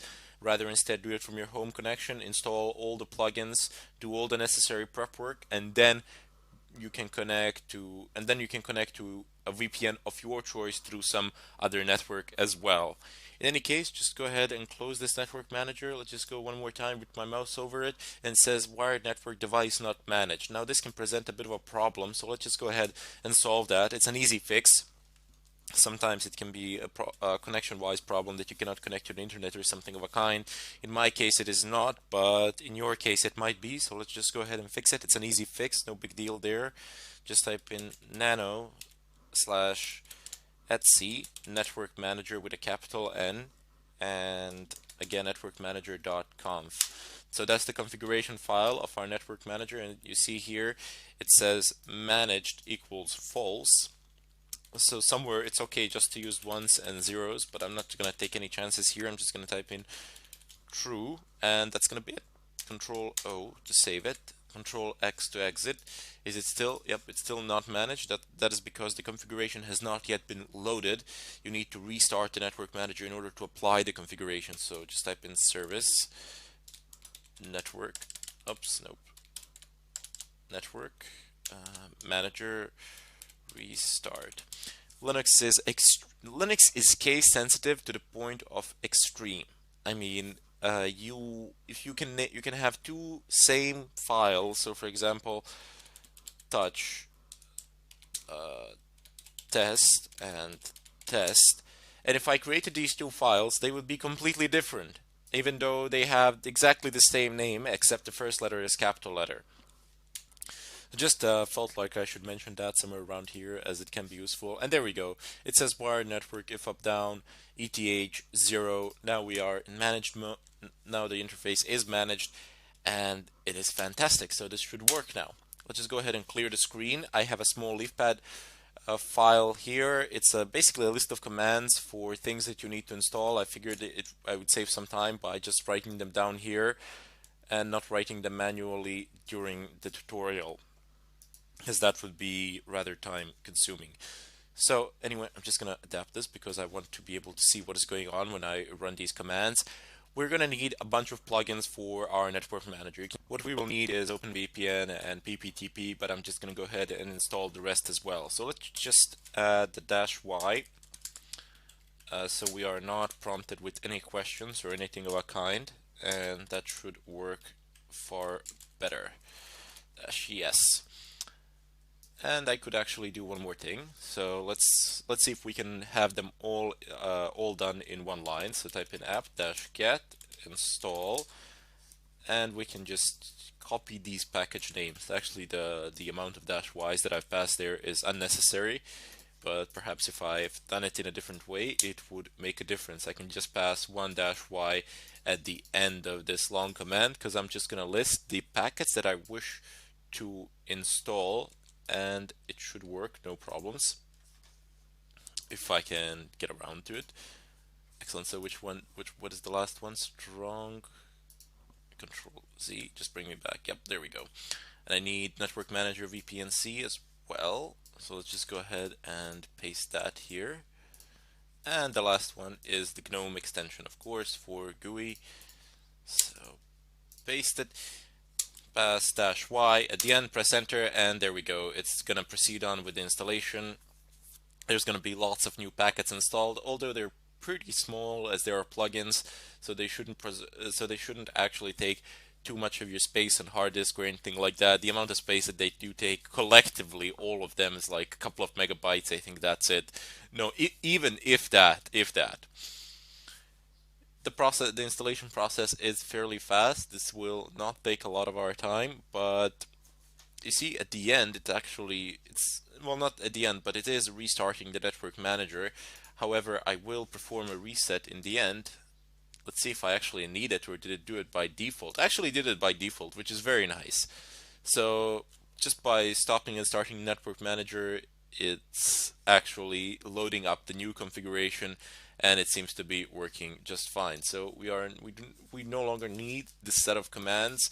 As you saw, you don't need to actually use every one of these individually. You can just use one apt-get install and then type in the amount of all the packets that you wish. So let's just go ahead and minimize this, as I'm not going to need it now, and I can click on add. And when I click on add, I get a list of possible VPN connections that I can use here, and I'm just going to call the tutorial here, because in the next one we have a lot of work to do. We need to go onto a website, find a suitable VPN, and test them out, see how good they are, see what sort of IP addresses can we actually get from them. In any case, I bid you farewell, and I hope to see you in part 2. Hello everybody, and welcome to this tutorial. Today I will talk about MAC addresses, what they are, how they can be used, and how you can change them in order to hide yourself. Well, what is a MAC address? A MAC address is a physical address of pretty much not your computer, but rather instead the network interface in your computer, so the network card. all of your network interfaces, they have a MAC address, be it a wireless or a wired interface. Regardless, it will have a MAC address burnt into it. And as soon as you connect to a wireless network, or as soon as you connect to any LAN network with a wired cable or something of a kind, that particular MAC address is used to identify you in combination with an IP address within that LAN network. The MAC addresses do not go further, do not go outside the LAN, do not go outside the first jump from the first router. So as soon as you go through the first router from your PC, your MAC address is no longer being shared. Anyway, let's just see how a MAC address looks like. So what command do we use if we want to list our network interfaces? Well, you use ifconfig. Ifconfig. Press enter. There we go. So I have a loopback interface, which I'm not really that interested. I just want to remove it for the time being. ifconfig eth0. And there we go. So I just wanted a listing for this particular interface, and this is your hardware address. Here it is. Do not confuse it with IPv6 address, which is here. You can see that it is a lot longer and has far more characters than a MAC address. MAC addresses usually well, not usually, but always, and I mean always, the first three sets are used to identify a manufacturer of the device. So the manufacturer is identified by the first three sets, and then the manufacturer assigns other three sets to particular devices as is decided. That you can't really utilize these last three sets because you don't really know what the manufacturer has done with them.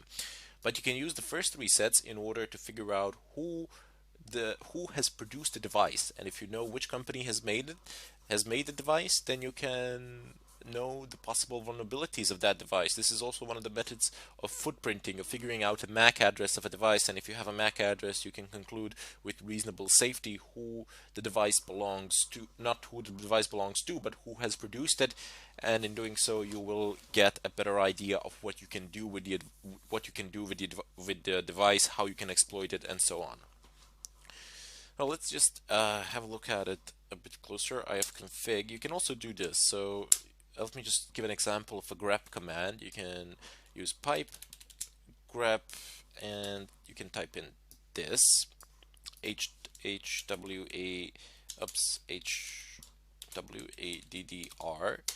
and there you go.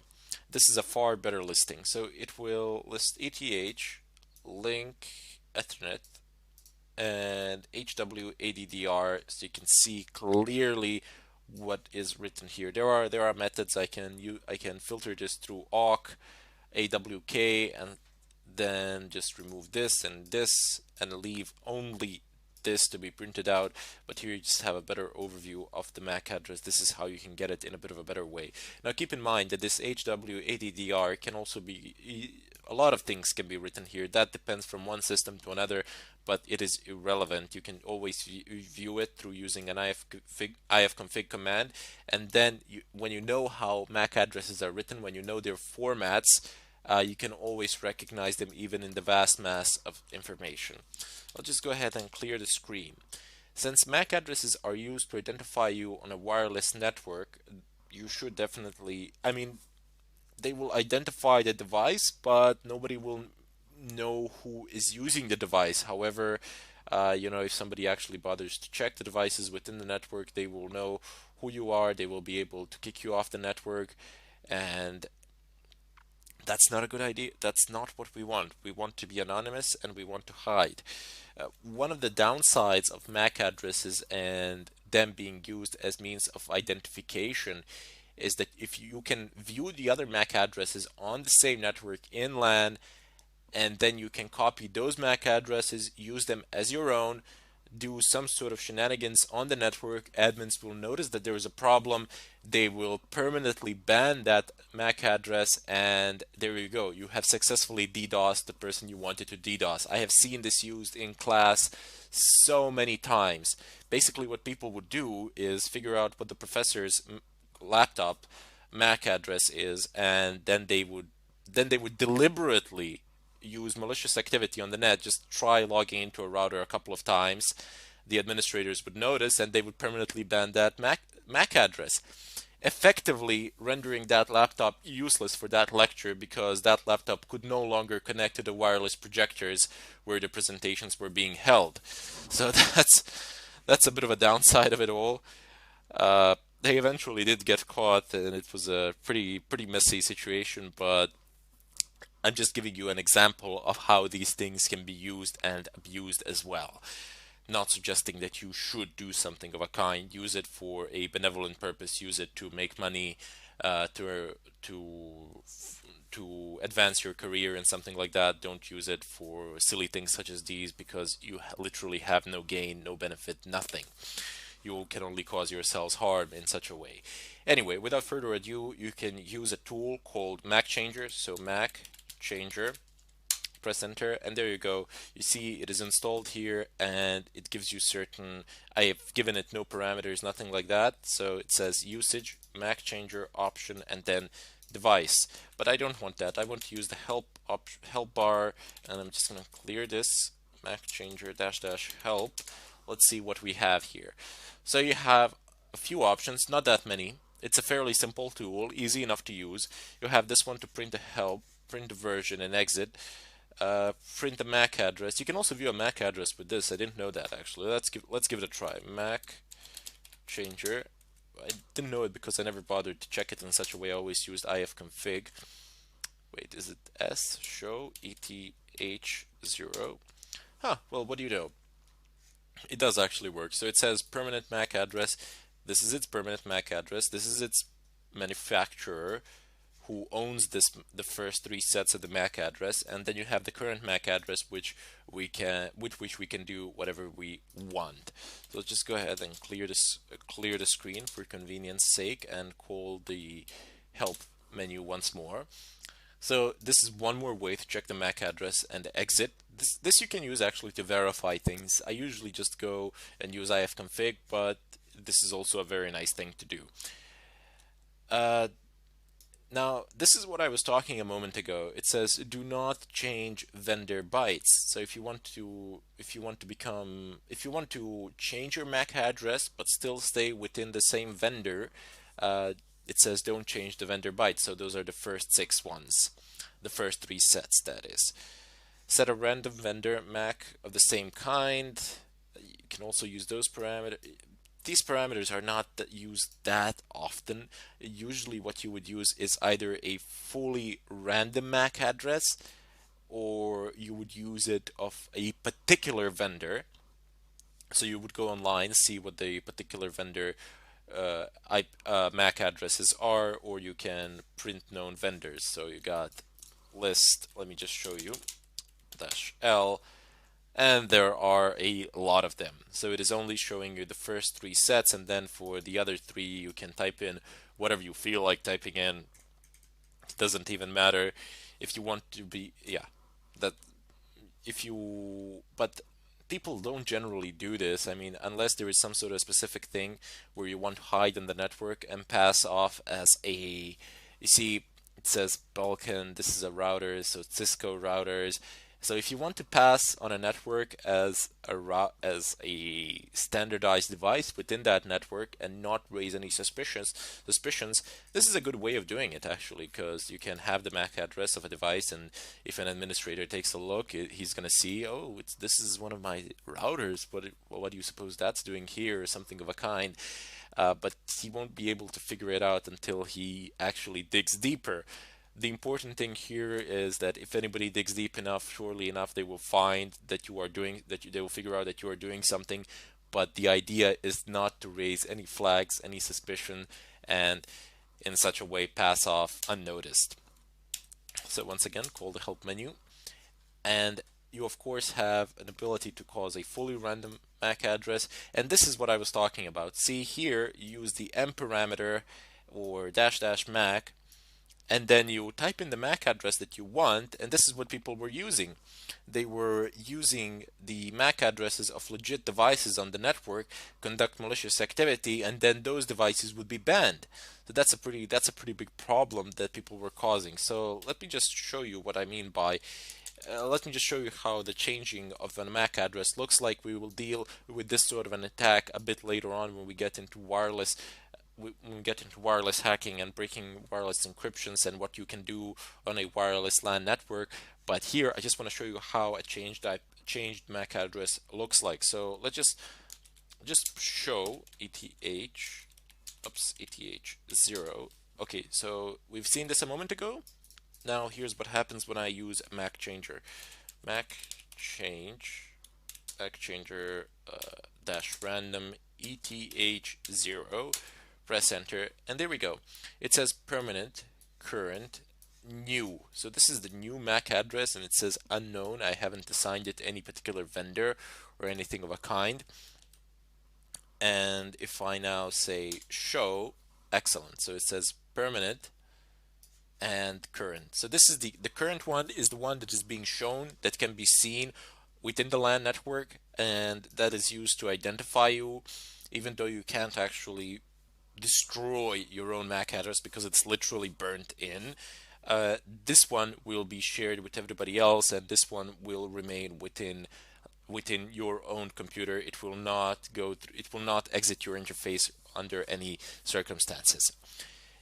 Anyway, good practice would be to always to set up a script which on boot time changes the MAC address and sets it to random every time you boot your computer. So that's not a bad idea either. So when if you are doing something and you forget to change the MAC address on LAN or something like that, it can be problematic.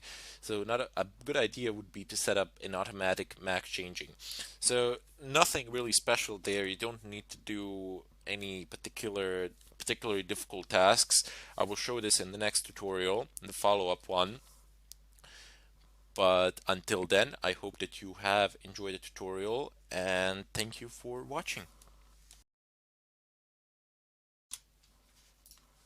Hello everybody, and welcome to this tutorial. Today I will start a chapter on footprinting. So I have explained what the act of footprinting is before, but now we will actually go ahead and conduct a few scans to see how it all works and introduce you to the tools that we will be using.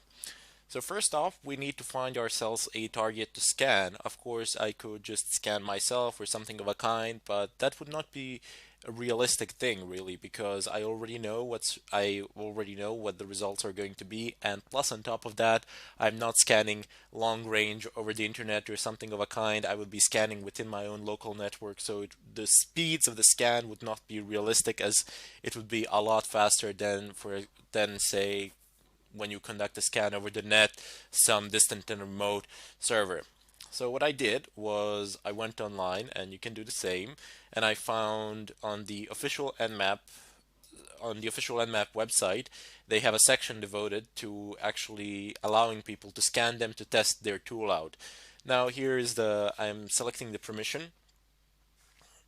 There is a written permission here that you can actually scan this website, and they basically say, I mean, you can scan it to test it out. A few scans a day here is fine, but do not scan 100 times a day or use this to test your SSH brute force password cracking tools, etc. So that's definitely something you don't want to do, but you can run a few scans on this site per day, and according to them, that's perfectly fine.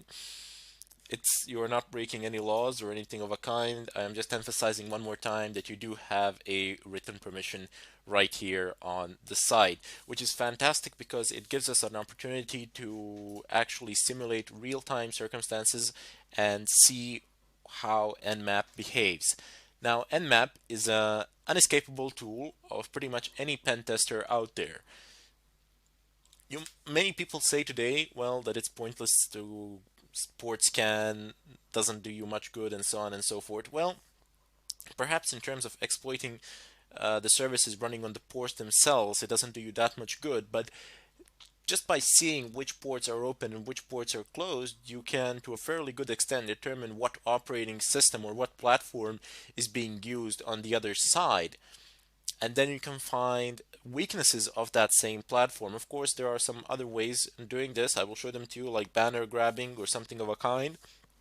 But let's just see how Nmap really works. Now, Nmap is known to basically trigger quite a lot of alarms, quite a a lot of firewall red flags, so to say, and you want to make sure that your Nmap scans are as quiet as possible.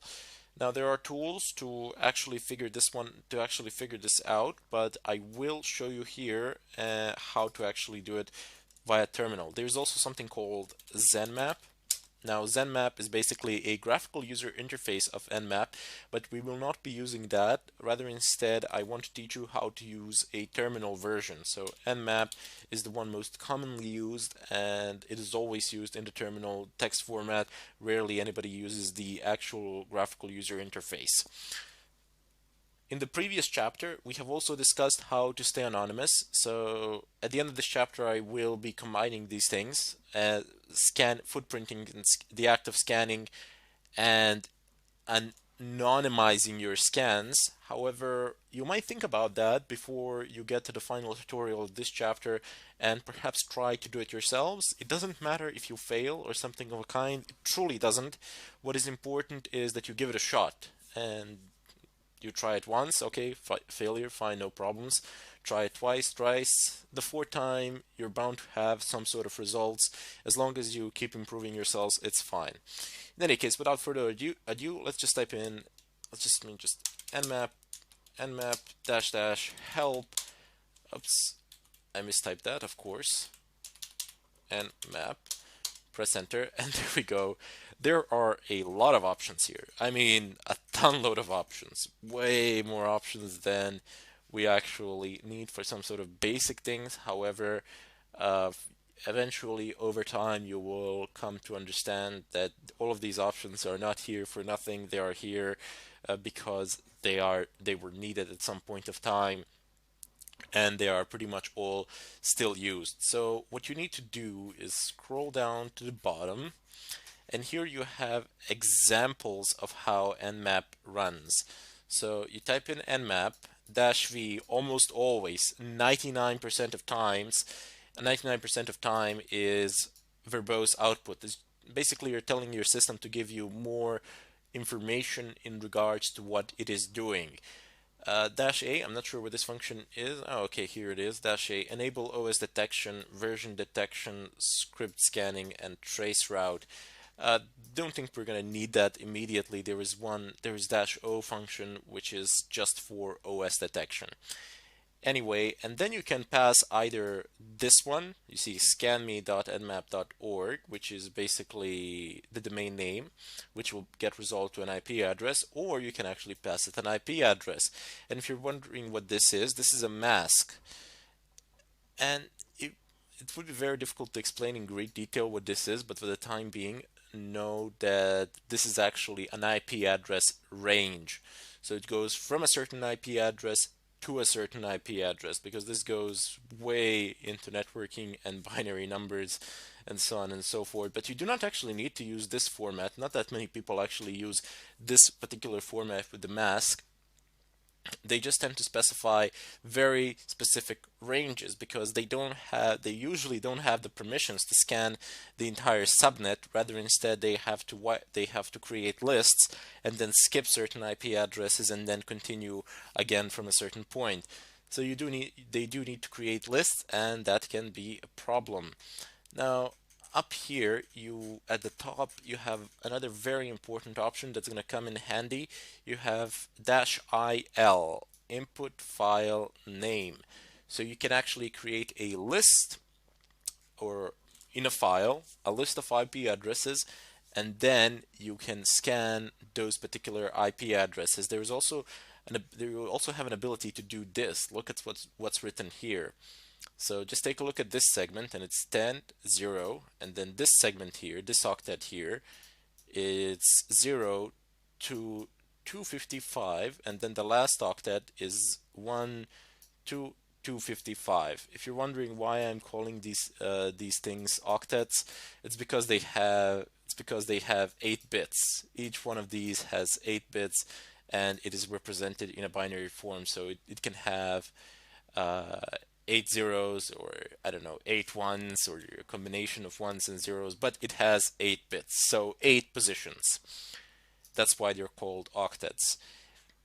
This is a very common form that people tend to use, and this is what you will find your cells using either this will be a method in which you will specify the IP addresses, or you will be passing files. So these files, usually people, well, they either make them themselves, or they can find these IP addresses on the internet. So in addition to this site, nmap.org, you also have this one here, major IP blocks. Let me just see if I've typed in that correctly. And this is a yep, there it is. Okay, so this is a fantastic website.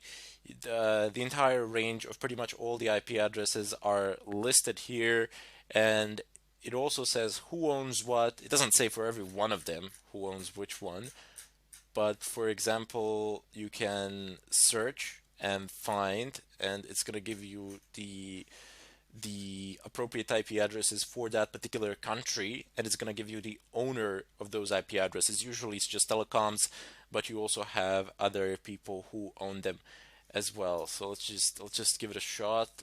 Search, I don't know, let's just type in Germany, or I don't know, France, whatever. Okay, this is not the proper search, but no, that's not a problem.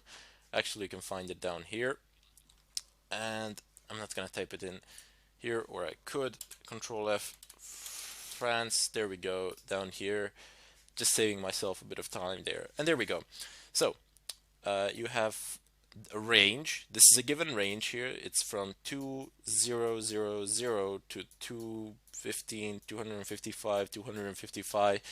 This is a massive range. This is a humongous range. Look at how many, this is how many IP addresses you can have in total, how many of them you can generate within this range. So it's quite a lot.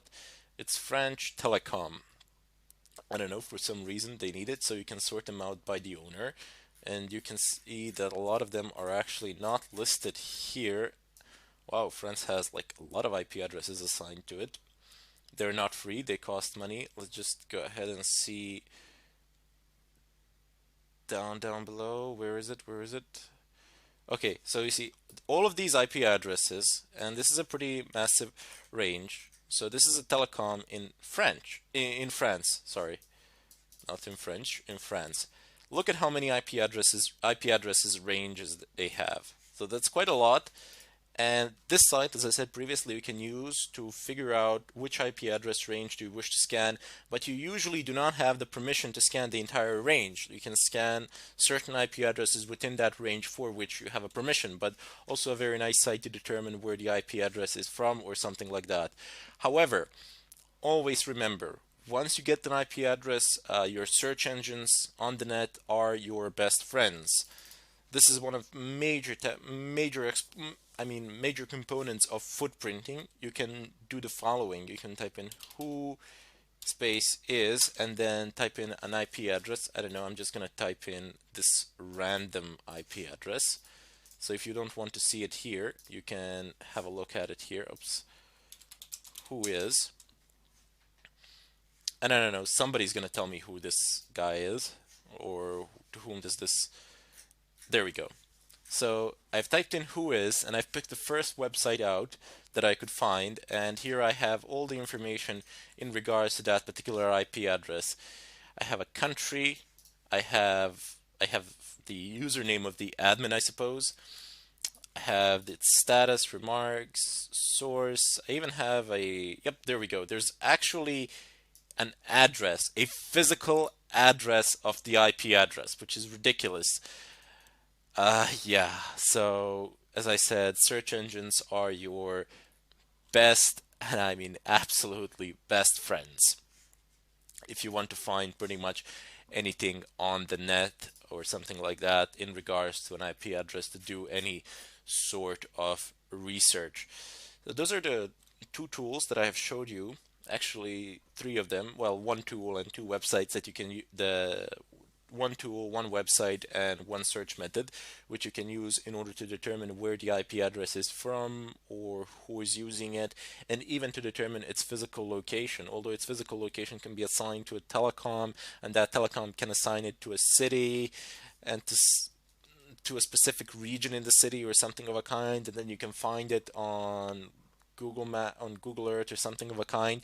But usually those things are not that precise. What is precise, however, is that the IP address belongs to a telecom or something of a kind, and they keep rotating them in between the cities. So if you have, let's say, 100,000 IP addresses that you've scanned, and if you wish to sort them out by the city, you will get like 70 to 90% accuracy depending on which country did you do it.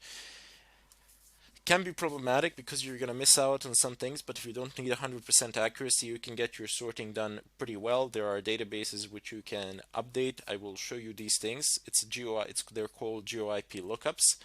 But before we do that, you also have something called NS lookup, NS lookup, and I'm just going to use this generic name here, scanme.nmap.org.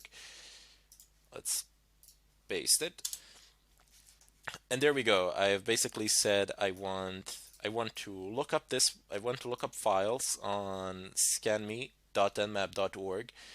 And okay, this is my DNS server, which is basically my router. You see it says port 53. You know immediately that it's DNS because all DNS traffic runs on port 53.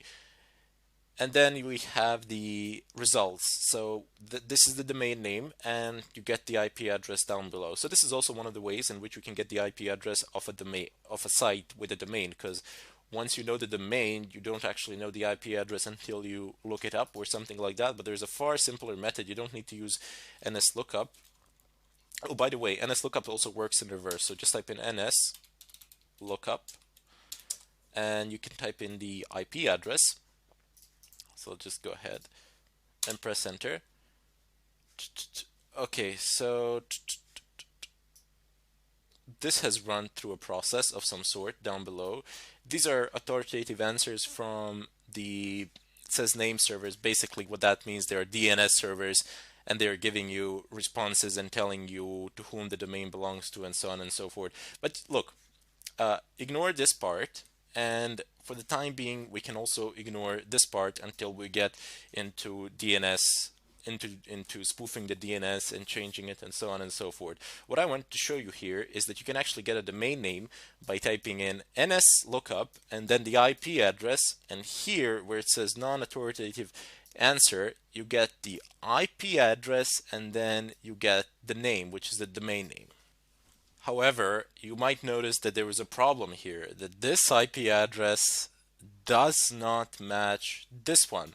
Well, guess what? It actually does. Try looking at in reverse. So it's 74, 74 here, 207, 207 here, 244, 244 here, and 221 here, and 221 here.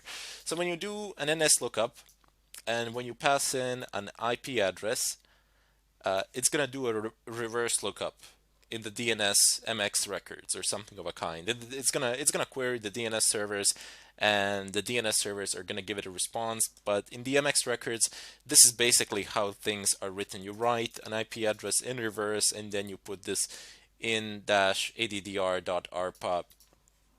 But this part really is not that interesting to us. This is more interesting to server admins who configure the DNS servers or something of a kind.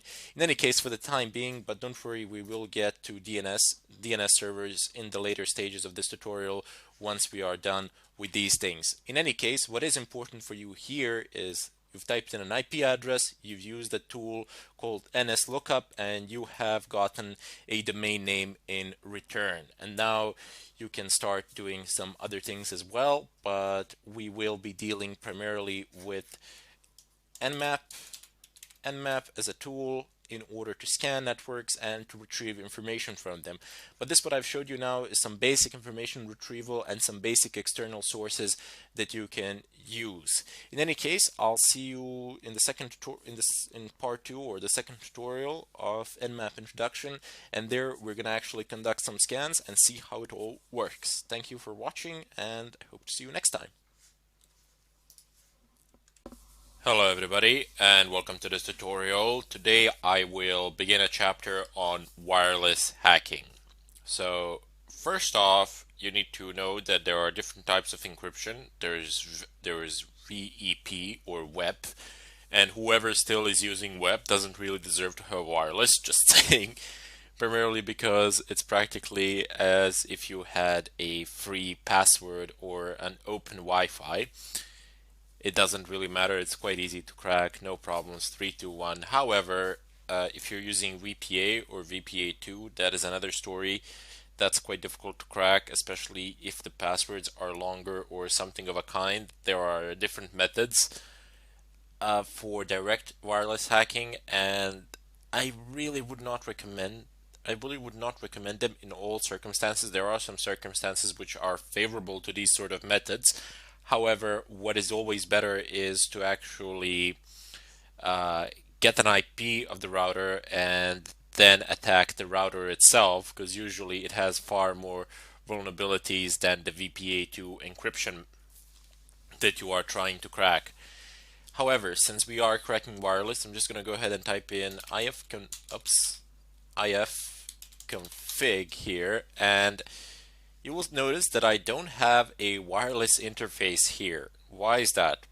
Well, even though I have a network integrated card, wireless one, within my laptop, this is a virtual machine, and virtual machines do not support integrated network cards. They can only go through your through your host machine, and in such a way, virtual machines are secure, so you can install all sorts of stuff on them, viruses, etc., and you'll still be safe. They won't be infecting you, and they won't be able to disrupt the normal functioning of your host machine. However, there are methods where you can get a USB wireless card and plug it in, and you can set up a pass-through for your wireless machine and in such a way gain access to wireless.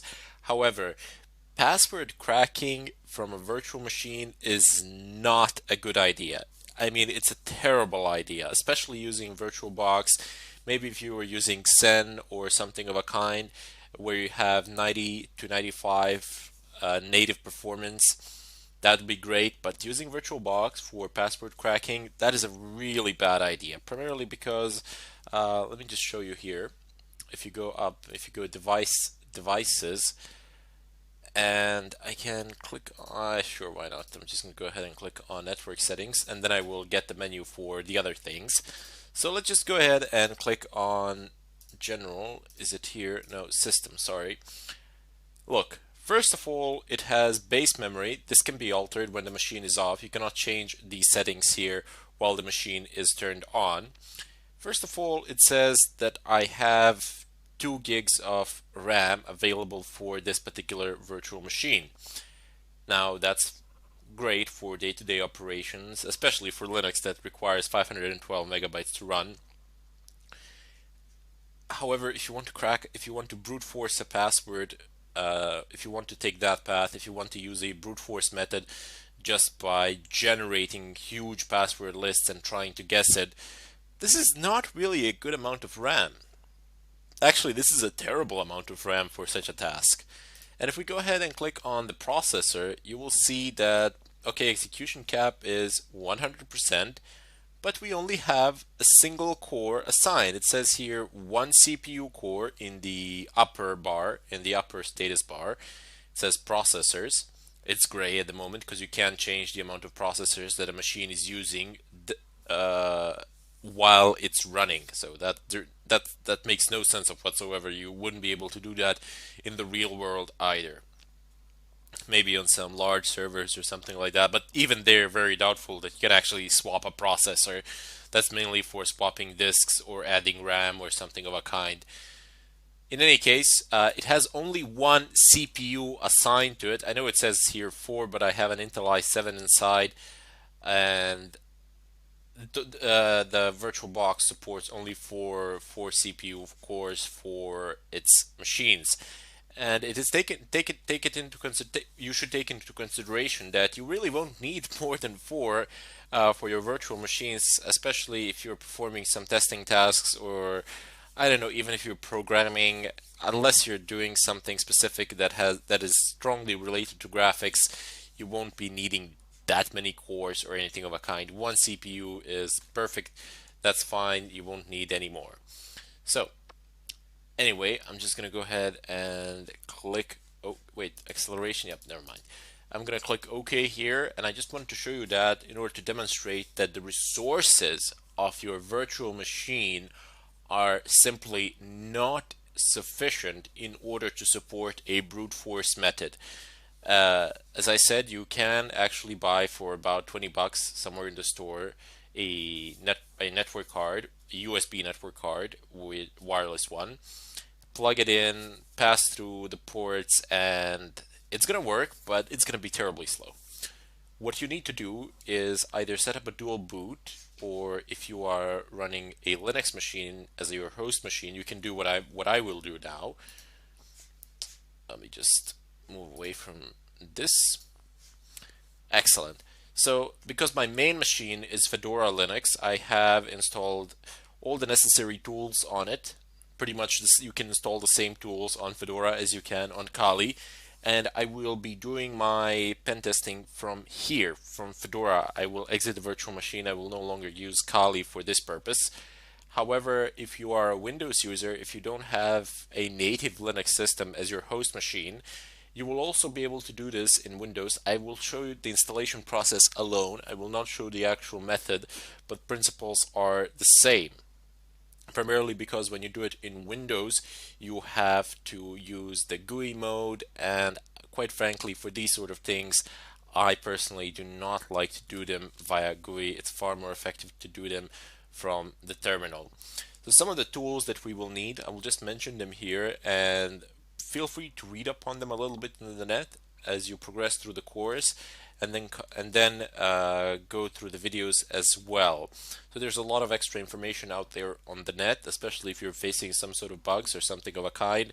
Also feel free to post it in the question section if something is not working. I will be more than happy to try to fix it for you. So just type in yum search, yum search. This is one of the tools that we will need, aircrack-ng. Press enter and it should find it shortly. There we go. Aircrack is in the default repositories of Fedora, and you will be able to find it there without any sort of problem. So it says aircrack-ng x8664. This is a standard for wireless, and it says sniffer, VEP, and VPA PSK key cracker. We're interested in this part, key cracker. Basically, you can install it anywhere. We can even install it on the virtual machine, capture the file on the host machine, transfer the file there, but there really is no point to do that. Now, we will install it, and I will teach you how to use it. There are lots more things related to aircrack, but there is one more tool that we will use that employs a completely different method, uses a completely different way of cracking wireless passwords. And we'll mainly be talking about VPA and VPA2 passwords, encryption methods. I will do a brief demonstration of how to crack WEP, but I mean, chances of you encountering WEP in today's world are practically non-existent. I mean, if just you open up your cell phone, I don't know if you're using Android or Apple's phones or whatever, or Windows phones and whatever else is out there. Just take a look at the wireless networks around you and take a look at the encryption methods, because they will be shown to you. You will almost never see VEP. If you ever do see it, it's practically open Wi-Fi, because WEP has been cracked. It takes a very short amount of time to break it without any sort of problems. You don't need to use any sophisticated methods of any kind or sort. A child could crack it without any problems. Basically just follow through the procedure, and that's it. Now, as I was saying, there is another method of doing this for VPA, and the tool name is Reaver. Now, Reaver is not in Fedora's default repository, so we will need to go through the installation process and find it on the net. But basically what Reaver does is guesses the pins on your router. So most routers these days have pin authentication, whereby you press a button and everybody around you can connect to that router, basically. These things have been invented primarily for Windows users. Rarely, very rarely, will you find a Linux with support for pins, primarily because the method is highly insecure. I mean, that is really one of the downsides of wireless. If you're using pin authentication, you should definitely disable it on your home routers, as it enables malicious attackers to basically uh, take your Wi-Fi, get your IP address, and from there move on to more serious things. I will show you how to disable these things as well on one of my routers that I have here. Uh, I think I have a TP-Link or something like that. I will plug it in later on and show to you what it does. But in any case, as a part of the AirCrack package, you will get a few other programs which we will use, and later on there is one in AirCrack package, one program in AirCrack package that enables you to perform a DOS attack on wireless networks around you. So you will be able to pretty much de-authenticate whoever you want, whenever you want, as long as two conditions are met. The first condition is proximity, that you are close enough to the network. And the second condition is that you actually have to scan in monitor mode with your network card and figure out what is going on around you, what is the MAC address of that access point, and what is the MAC address of the person you want to jam. This is not that difficult to do. This is easy. Both MAC addresses are public information. Pretty much all you need to do is listen for them. And that is what monitor mode is. Basically, network cards have a lot of modes that they can operate in, and well, maybe not a lot. Maybe not a lot. I think it was 6 or something like that.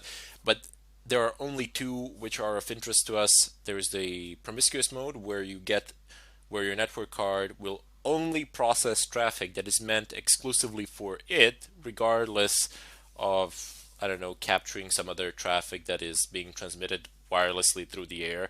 I mean, just think about it. You have so many wireless access points around you, and they are all communicating with devices, and it's not like that wireless access point can send a signal in a specific direction to your device. No, it sends it in a spherical fashion, and your device catches it. A lot of other devices catch it, but since the information is encrypted and since the information is not for them, they immediately figure out that it's not for them, namely your network cards figure it out, and they immediately disregard the information. They don't do anything with it. However, if you put your network cards into monitor mode, they will actually take all of this traffic, process it, and see what they can get from it. Some of it is encrypted, most of it is encrypted, but some of it isn't, like the MAC addresses, which can't be encrypted, and that's the bright side of it all. You can take it and you can jam whoever you want. You can deny wireless access to pretty much everybody within range with just having your laptop, and no extra devices are needed. This is all pure software. You don't need any extra devices. Of course, it is necessary that your network card supports monitor mode. There is a compatibility list on the net. I will show it to you in the follow-up tutorial, but for the time being, I just wanted to introduce you to the chapter and to see what we shall be doing. So before you, I would advise, you don't have to, of course, and you will be able to fully follow through the next tutorial without doing this, but I would just advise typing aircrack-ng on Google or whatever your favorite search engine is, and type in reverb. Just read the first post, read the first couple of sentences of the first post that comes by, and see if you can collect some information there. Then you can continue on watching the next video, where I will show you how to install these things. I will show you how to install aircrack-ng on Windows, and I will attempt a Reaver as well, but sometimes Reaver tends to break on Windows and that can be problematic. But primarily I will show you how to install aircrack-ng. I'll show you how to use it there a bit. It's not that hard. There's a graphical interface practically. You can just click through it, no problems. However, I restate once again that you should have a Linux host machine which you can use, to which you have access, primarily because a lot of these tools are a lot faster on Linux machines. They work much better, they're faster, and quite frankly, they are easier to install. Plus, you get a higher degree of anonymity. Anyway, I bid you all farewell, and I'll see you in the follow-up tutorial. Hello everybody and welcome to this tutorial. Today I will show you how you can install AirCrack and Reaver. So AirCrack is pretty simple. Just type in yum install AirCrack -ng and it's going to pick up the right version by default. So just go ahead and press enter. In Fedora, it runs through checks every time you call yum. You can pass a -c argument in order not to do that. It says package aircrack -ng is already installed and latest version. But if you might be prompted for a question along the way. If you want to skip that, just go ahead and type in -y. That's it. With this command that I am selecting at the moment, installation will fly through. You won't be prompted for any questions, and you will have aircrack-ng installed on your system without any problems. However, Reaver is quite a different story. Reaver cannot be found in Fedora's repositories, and therefore it has to be downloaded from the net. Now, there are lots of places to do this. I have chosen to download it from Google Code. That's basically the safest place from where you can download it. And let's just go ahead, open up my favorite browser, which is Firefox. You can open whatever you wish. Type in Reaver Google Code. Should pop up. Yep, this is it. There we go. Now we are on Google Code website where we have Reaver VPS. You have a description here, and you have a Pro version here. Basically, the difference between the Pro version and the one that we're getting for free is this graphical user interface, which, I mean, let's face it, if you're a pen tester, you or a white hat hacker, you're not going to be using that much of a GUI. I mean, pretty much not at all. Optimized pin sequencing, this just means that it's gonna try pins in a certain order, which is more likely to succeed than the default one, according to someone, but not necessarily true. And integrated WEP cracking, and as I said, you don't really need WEP. You're not going to be able to find it these days pretty much anywhere. If you do, as I said before, those people don't deserve to have Wi-Fi. It's basically open Wi-Fi, regardless of what sort of a password you put in. Make sure you're not one of those people. I mean, fine, okay, somebody's gonna be able to connect to your network and all that, but it opens up a route for a lot worse activity, for something more malicious. Let's put it so. They'll be able to reroute your traffic and do stuff of a kind and sniff it. Not a good idea. Just switch to VPA or VPA2. Anyway, I'm gonna go ahead and click on downloads in the upper left corner. And there are different versions here that can be downloaded. I mean, there are bug fixes. There are no fundamental differences in the way that Reaver works in between these versions, but there are bug fixes definitely, and that is very nice. It is maintained. The package, there's support for it, and so on. So just go ahead and click on Reaver 1.4.tar.gz, and it says reaver.tar.gz here, file description, etc. This is a checksum. You can use this in order to verify is your file intact, but I'm not going to do that now. I'm just going to go ahead and download it. So once it is downloaded, you can go ahead and open up the folder in which it actually exists, and I have a lot of things here. Where is it? Where is it? Here we go. So it says I have different versions that I have downloaded from different sites, but if you find this package that I am selecting for you at the moment, it says Reaver 1.4 FC20. The letters are pretty small, and this is maximum that I can zoom it in. Don't download it. It doesn't work that well at all. It tends to break, and the .rpm extension doesn't work quite as you would expect it to work. Just download it from Google Code and compile it from source. There's no reason why not to do it, especially when you have me showing you in detail how to do it. So just go ahead and double click on this file. You can extract it with a through a GUI method. It's far simpler. You can also extract it through the terminal, but I'm just going to go ahead and use GUI for this occasion.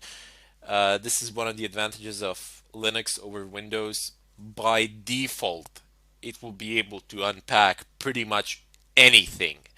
Zip, tar, uh, WinRAR, whatever, it's going to be able to unpack it, no problems, which is fantastic. No extra installation needed. This is all installed by default. So let's just go ahead and click on extract. Now, where do I want it to extract? Let's say to desktop, because I'm going to delete it anyway, as I already do have it installed. So just go ahead and press OK. And right. No, give me desktop. Sorry for this. Okay, and yeah, I've just issued just told it to do it twice. Oh well, apply to all, overwrite.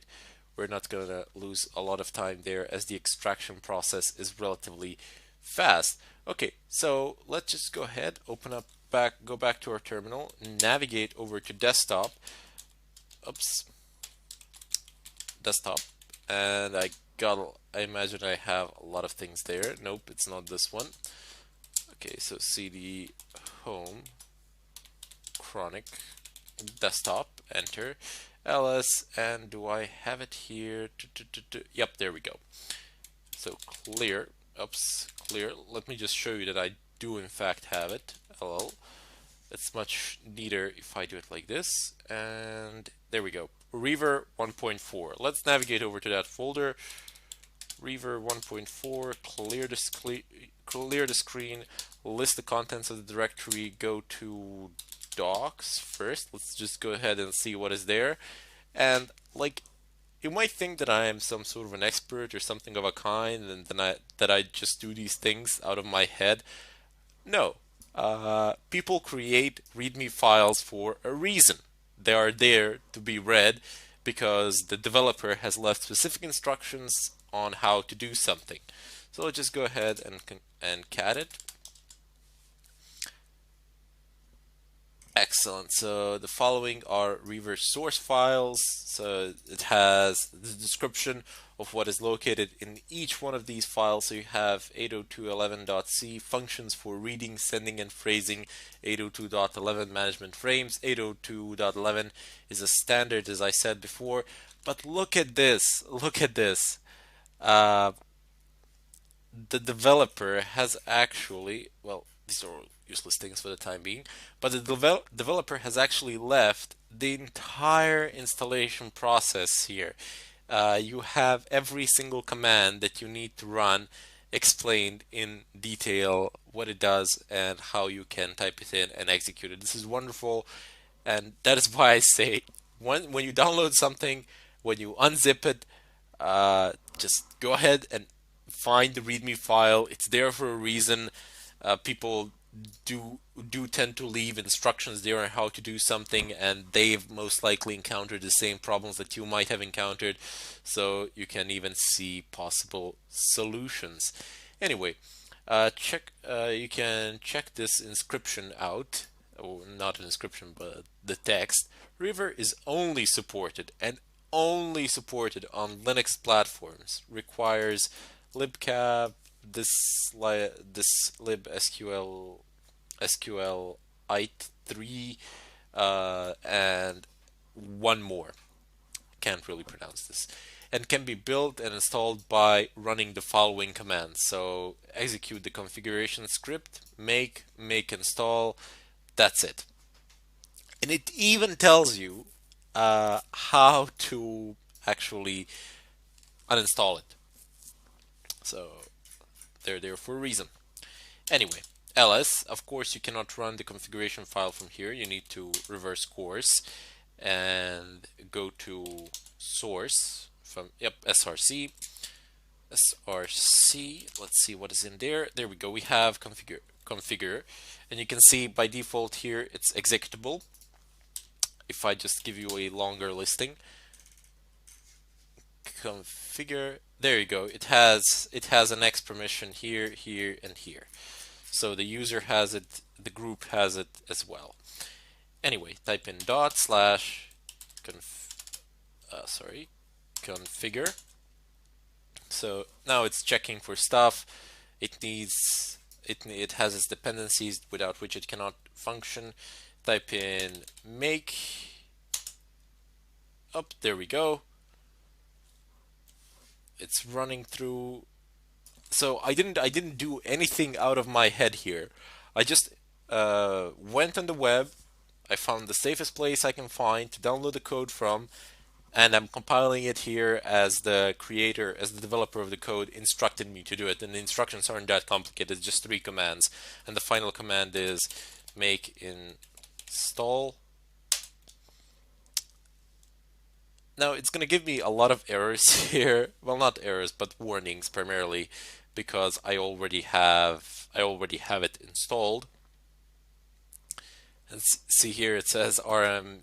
I need to clear this out and then be able to install this, but that's not going to happen, primarily because I do have Reaver installed. So let's just go ahead and check one more time if there's anything else that we've left out, if I can reach it. Down below. Yep, there we go. So no, I haven't left anything out. Basically, the last command for you will run. For me, it won't, primarily because I already have Reaver installed on my system. If there are any problems, feel free to post it in the question section. I will be more than happy to help you out. Let's just go ahead and clear this out. Let's test it. Let's see. So type in Reaver -- help. Excellent. It is installed, it is functional, it is responsive to our commands, and here is the syntax for Reaver. This is the basic syntax. Of course, you can pass all of these arguments to it, and there are quite a lot of them. Basically, what you say is -I for network interface and -B for BSSID, or for the MAC address. Simpler put quite simply, for the MAC address, here you have it. This is just a sample MAC address that has been generically placed here, and of course we have, even for Reaver, -VV for double verbose output, which is fantastic. Let's just go ahead and clear the screen. That was a way in which you could have installed Aircrack and Reaver in Linux, but just in case you are a Windows user, I'll show you how to do it in Windows. Until then, I bid you farewell.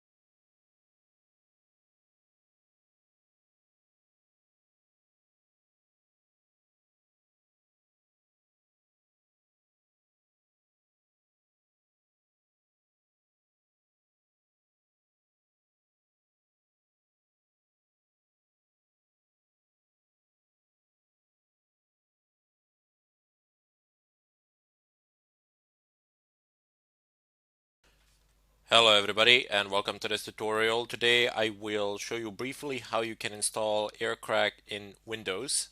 So go ahead and start up your Windows, but this is not a good idea. I'm just gonna go ahead and say that out of the box. Not something you actually want to do. So I already have it installed here, and this is how it looks like, but I'm just gonna go ahead and close it to show you what you need to do. First off, you need to go ahead and go to the website called www.aircrack-ng.org and download the file. And that's pretty much it. After you've downloaded, unzip it, and it will work. So let's just go ahead and click on it. It's right there. I'm gonna use my unzipping program, so it's 7-zip. Well, it doesn't belong to me, it's just the one that I've chosen to use, but you can use WinRAR or pretty much anything else that you have available. I'm gonna go ahead and select aircrack-ng, extract it, select a folder to extract it. I'm gonna say desktop. I've already extracted twice there. Yes to all, copy over it. It's not going to ask you this question because you're not going to have it there. And there we go. It is successfully extracted to desktop. As I said previously, there is no installation procedure whatsoever. This is the folder that I'm moving about. Just go ahead and open it, select bin, and it says aircrack-ng GUI.exit. That is the one that you need. Excellent. And here we have the tool works. It's right here. You didn't need to install anything. You didn't need to go through any lengthy procedures or anything of a kind. You have three programs here. Aircrack-ng actually have four of them, but we're not going to be using these two for the time being. You have airdump-ng and aircrack-ng. Airdump is used for collecting information, and you use aircrack-ng in order to brute force the password, or brute force the encryption key, should I say. Now, as I said, I do not recommend this. If you really wish to use Windows, here's how you can do it. Here's how you can use it. Other than that, I really, really don't recommend it. And now we're going to switch back to our Linux, and here we will see what else do we need. So one of the primary problems that we will encounter is the fact that we're unable to generate vast amount of passwords manually, of course. Ever tried typing in million words, million passwords manually? Not gonna work. So one of the first things that we need here is our Crunch, which is a piece of code, a software, which we will use in order to generate password lists. It's very flexible, easy to use. We can state how many characters do we want our code, or do we want our passwords to have, from what length to what length is the possibilities, like minimal and maximum length of the password. And if we know fractions of the password, we can even use those fractions and insert them. Before we can do any of those things, we first need to go and download Crunch. Crunch is available on sourceforge.net. Just type in Crunch password generator, and here we will get a link to SourceForge. Excellent. Just go ahead and download this. Your download will start in a few seconds, and the whole download process will last a few seconds. So just go ahead and save the file. Let's just open it up. We will need to extract it. Just use the default ARC extractor. It's simple as that. Choose a folder. I'm going to go ahead and pick desktop primarily because I'm going to delete it later, as I already have it installed and configured.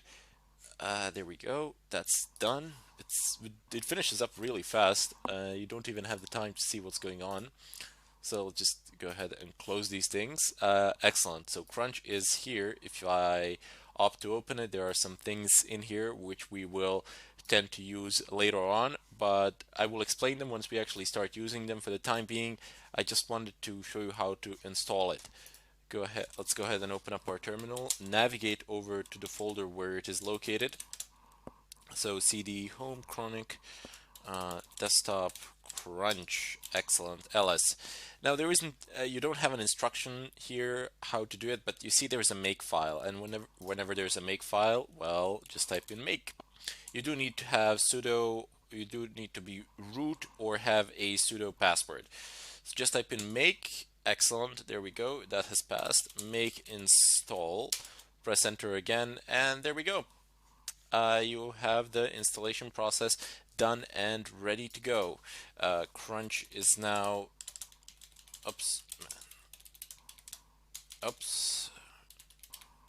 yes, my favorite spelling. Crunch is now installed. You can see that the man pages for it are functional, and this is the syntax. You would type in one number here and another number here, the minimal and maximal length. Character set here. You could type them in manually or use predefined ones, and then you can pass a ton load of other options if you wish. I wouldn't. You don't need to actually read through all of this, but skim through it. Just scroll through it, see what parts you can catch, and see if they are of any use to you. But I assure you, in the later tutorials, they will be, as we will be using Crunch, for example, in this fashion. So let me just go ahead and clear the screen, type in Crunch, and then I will tell it to generate a certain length, let's say from I don't know, from 3 to 9. I've seen people type in from 0 to some to like 9, so you can exclude 0 immediately, but it doesn't do any harm. It doesn't actually take away that much time. I'll just type in from 3 to, I don't know, 5, and now I can pass in, I'm gonna say A, B, C, D, 1, 2, 3, and now I can pipe this. You see, I can pipe this to aircrack-ng, and everything that all the passwords that are generated here will be passed to aircrack-ng and will be used immediately. I need to add a few more commands here, of course, and that I will do in the next tutorial. But I just wanted to explain the significance of this because let's say I do this 3 to 5, press enter, and I'm gonna cancel it before it manages to finish. It says Crunch will now generate the following amount of data. So 7,680 bytes.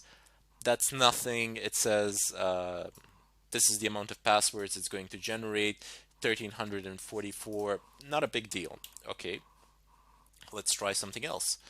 Let's try A, B, C, D, E, F, G, H, I, J, J, K, L, M, N, O, P, Q, R, S, T, U, V, W, X, Y, Z. Press enter now. Look at what happens. The file size has grown exponentially. The amount of possible combinations have grown exponentially. And it says 70 megabytes. But this is a very small password. This is going to get cracked in a couple of seconds. This is no big deal. What? How about if I specify the length of 9? Just look at what happens. It says that it has 51 terabytes of data, and this is how many possible combinations there will be. Okay, this is a very large number, and with my CPU, it would take me a very long amount of time to do that, but not a reasonable amount of time in any case. It says 51 terabytes. That's a lot. Okay, let's go ahead and type in 1, 2, 3, 4, 5, 6, 7, 8, 9, 0. See what happens. It says almost 1,000 terabytes from 51 just by adding numbers from 0 to 9. And if I, for example, you get where I'm going with this, but let's say that I type in here, I don't know, 20, 29. Okay, this is gonna be ridiculous.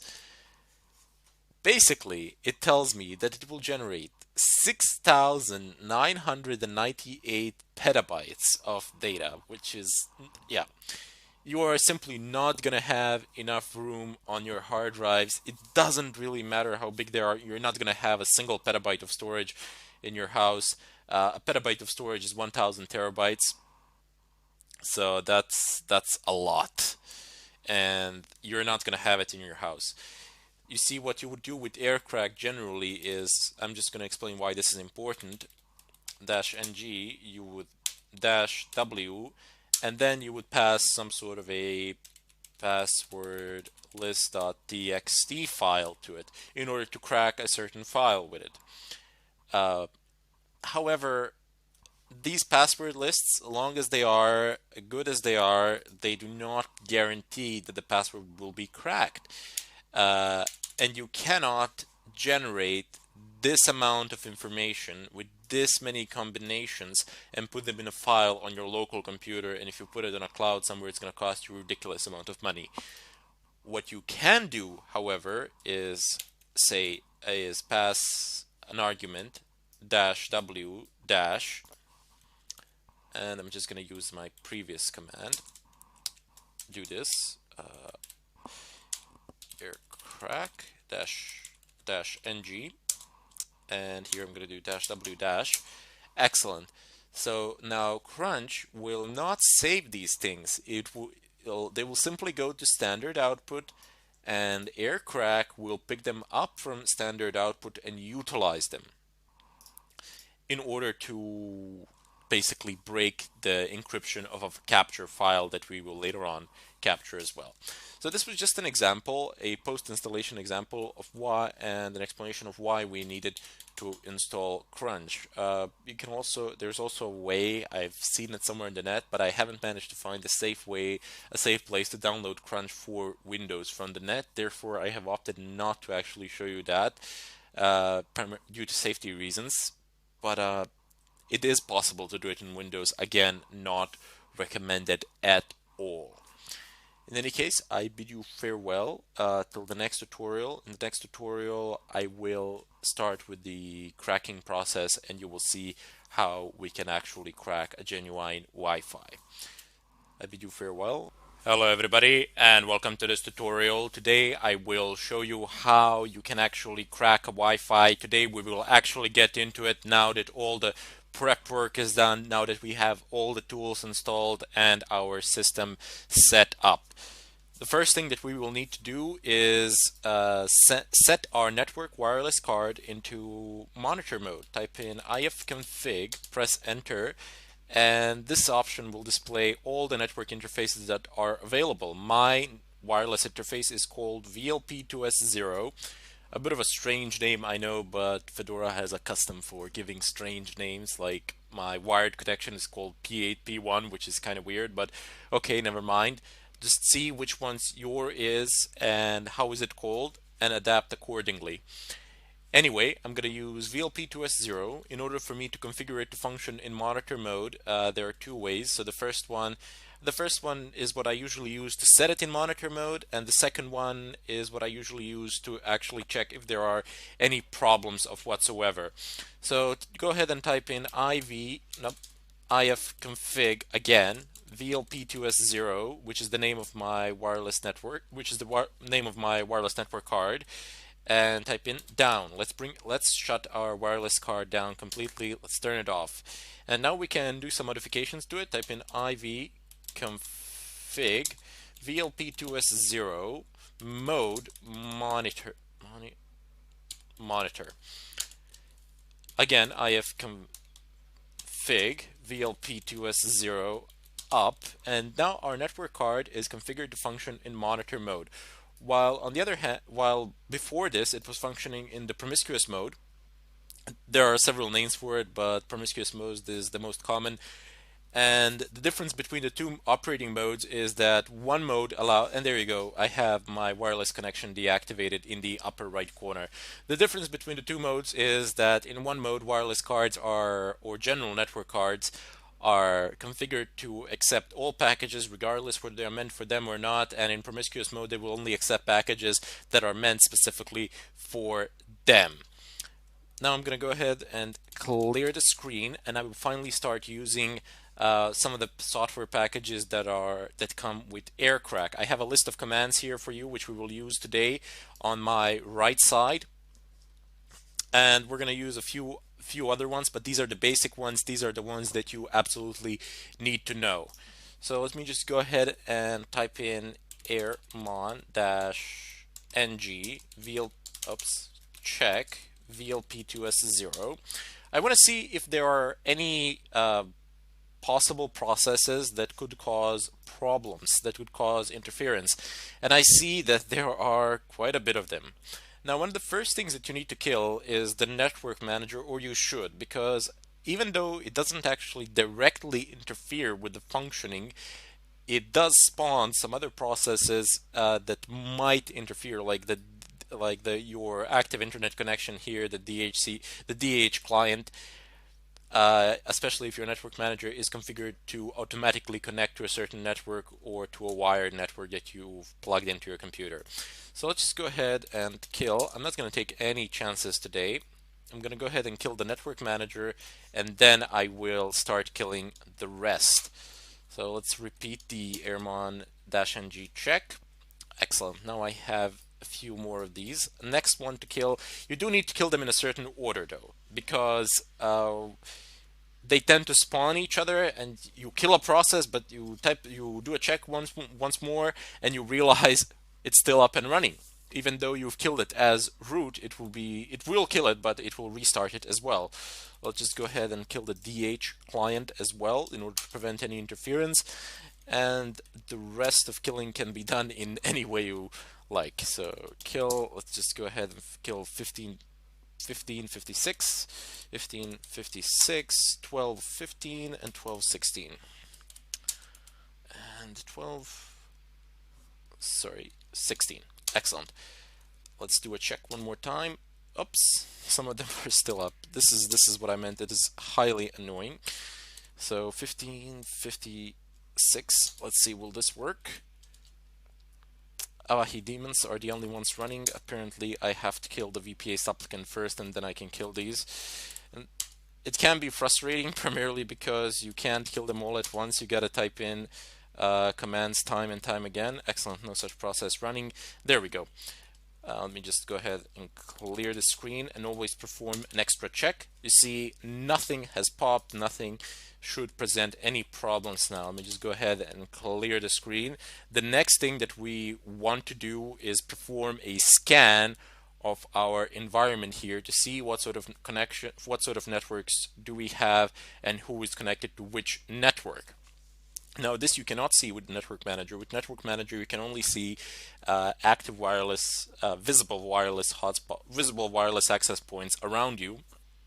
While on the other hand, with AirCrack, with one of the tools that comes with AirCrack, you can actually see not only access points, wireless access points around you, but you can also see who is connected to them, which is a very nice feature.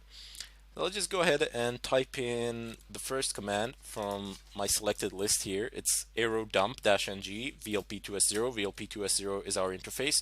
So airmon-ng, oops, -ng VLP2S0. Press enter. Oh yeah, not airmon, sorry. Aerodump. Aerodump-ng VLP2S0.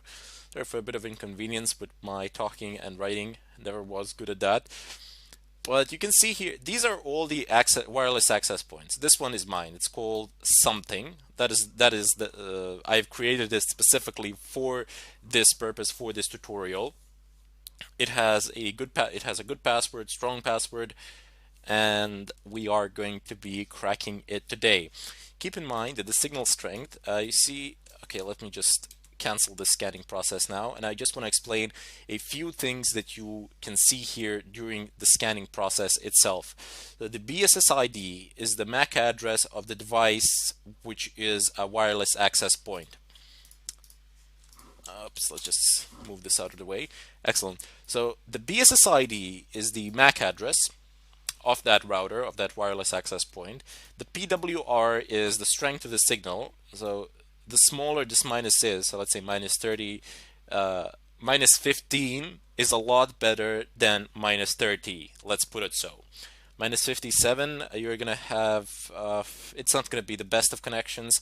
Minus 78 or minus 84, yeah, you might be able to connect to them, but this is not going to be a good connection at all. However, even though the signals are this weak, if you have a good enough wireless card, you will be able to perform the authentication, and therefore I will be able to render any of these networks that you see here pretty much inoperable. But that we will do in the later tutorials. For the time being, I just want to show you one of the ways in which you can actually crack the VPA2 encryption.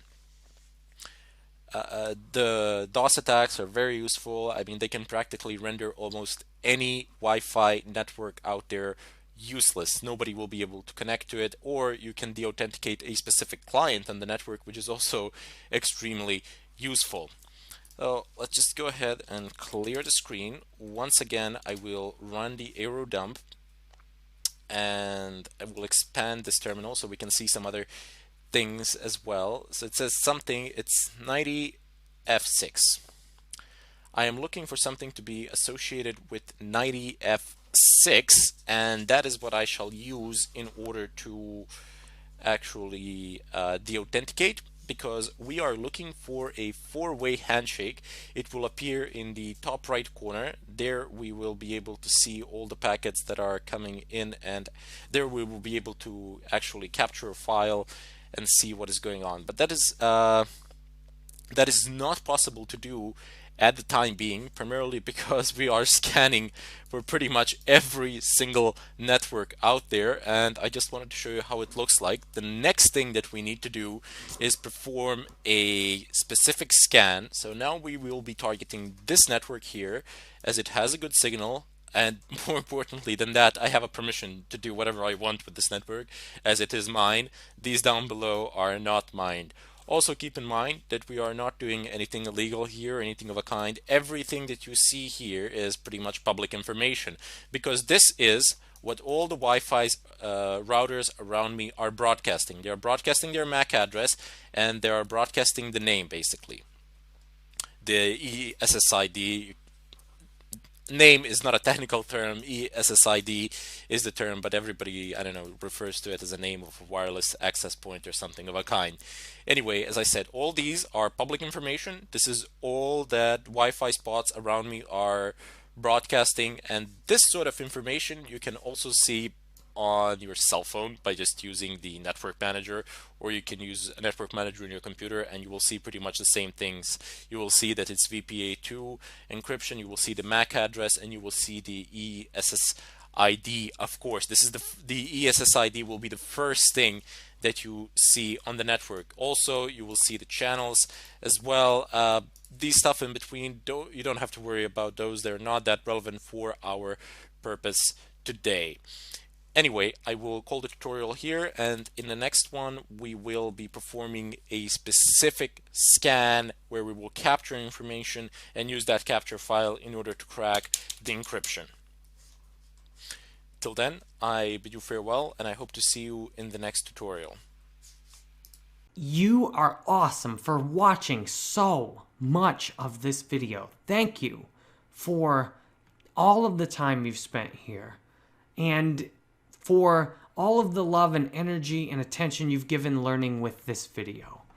Now the video's almost done, so whether you've watched it all the way or you scrolled to find out what I was going to say at the end, you've covered so much of this course already. You've spent so much time with us here in the Complete Hacking course that I can bet by now you could get a lot more out of the big course on Udemy. It's only $25 as long as you go to my website and grab a coupon. And here's the thing, in addition to all of this, I'll show you how to use these skills to make money. I'll show you what you can do to get the most out of this course and how you can get a certificate and put this on your LinkedIn profile. But that's not what makes the course really valuable. It's the interactions with me and Ermin in the course discussions. Ermin, who is the technical expert at all of the things and who went through and made the majority of this course and partnered with me so that you could actually see it, this is who you want to be interacting with in the course. So all you have to do, go to jerrybanfield.com/Udemy, click on that coupon, get into the course, and join us. You get lifetime access to the course. Ermin is continually working with me to make updates, and you can count on an awesome value, just $25. 17 hours, you get 3 times as much more HD video enrolled in the course as you've got right here in this already long video. So thank you very much for being here. I've got tons of courses on Udemy. I'm grateful to be one of the top instructors on Udemy, and you can get any of the courses I have right here, 25% off. I'm grateful you spent so much time on my YouTube channel. You can get to my courses on my YouTube channel, and anything else you want on my channel, you can just search and see for yourself. I definitely think you'll get a lot of great value out of subscribing. I make videos almost every day. So thank you very much for being here with me and Ermin. We look forward to seeing you inside our course.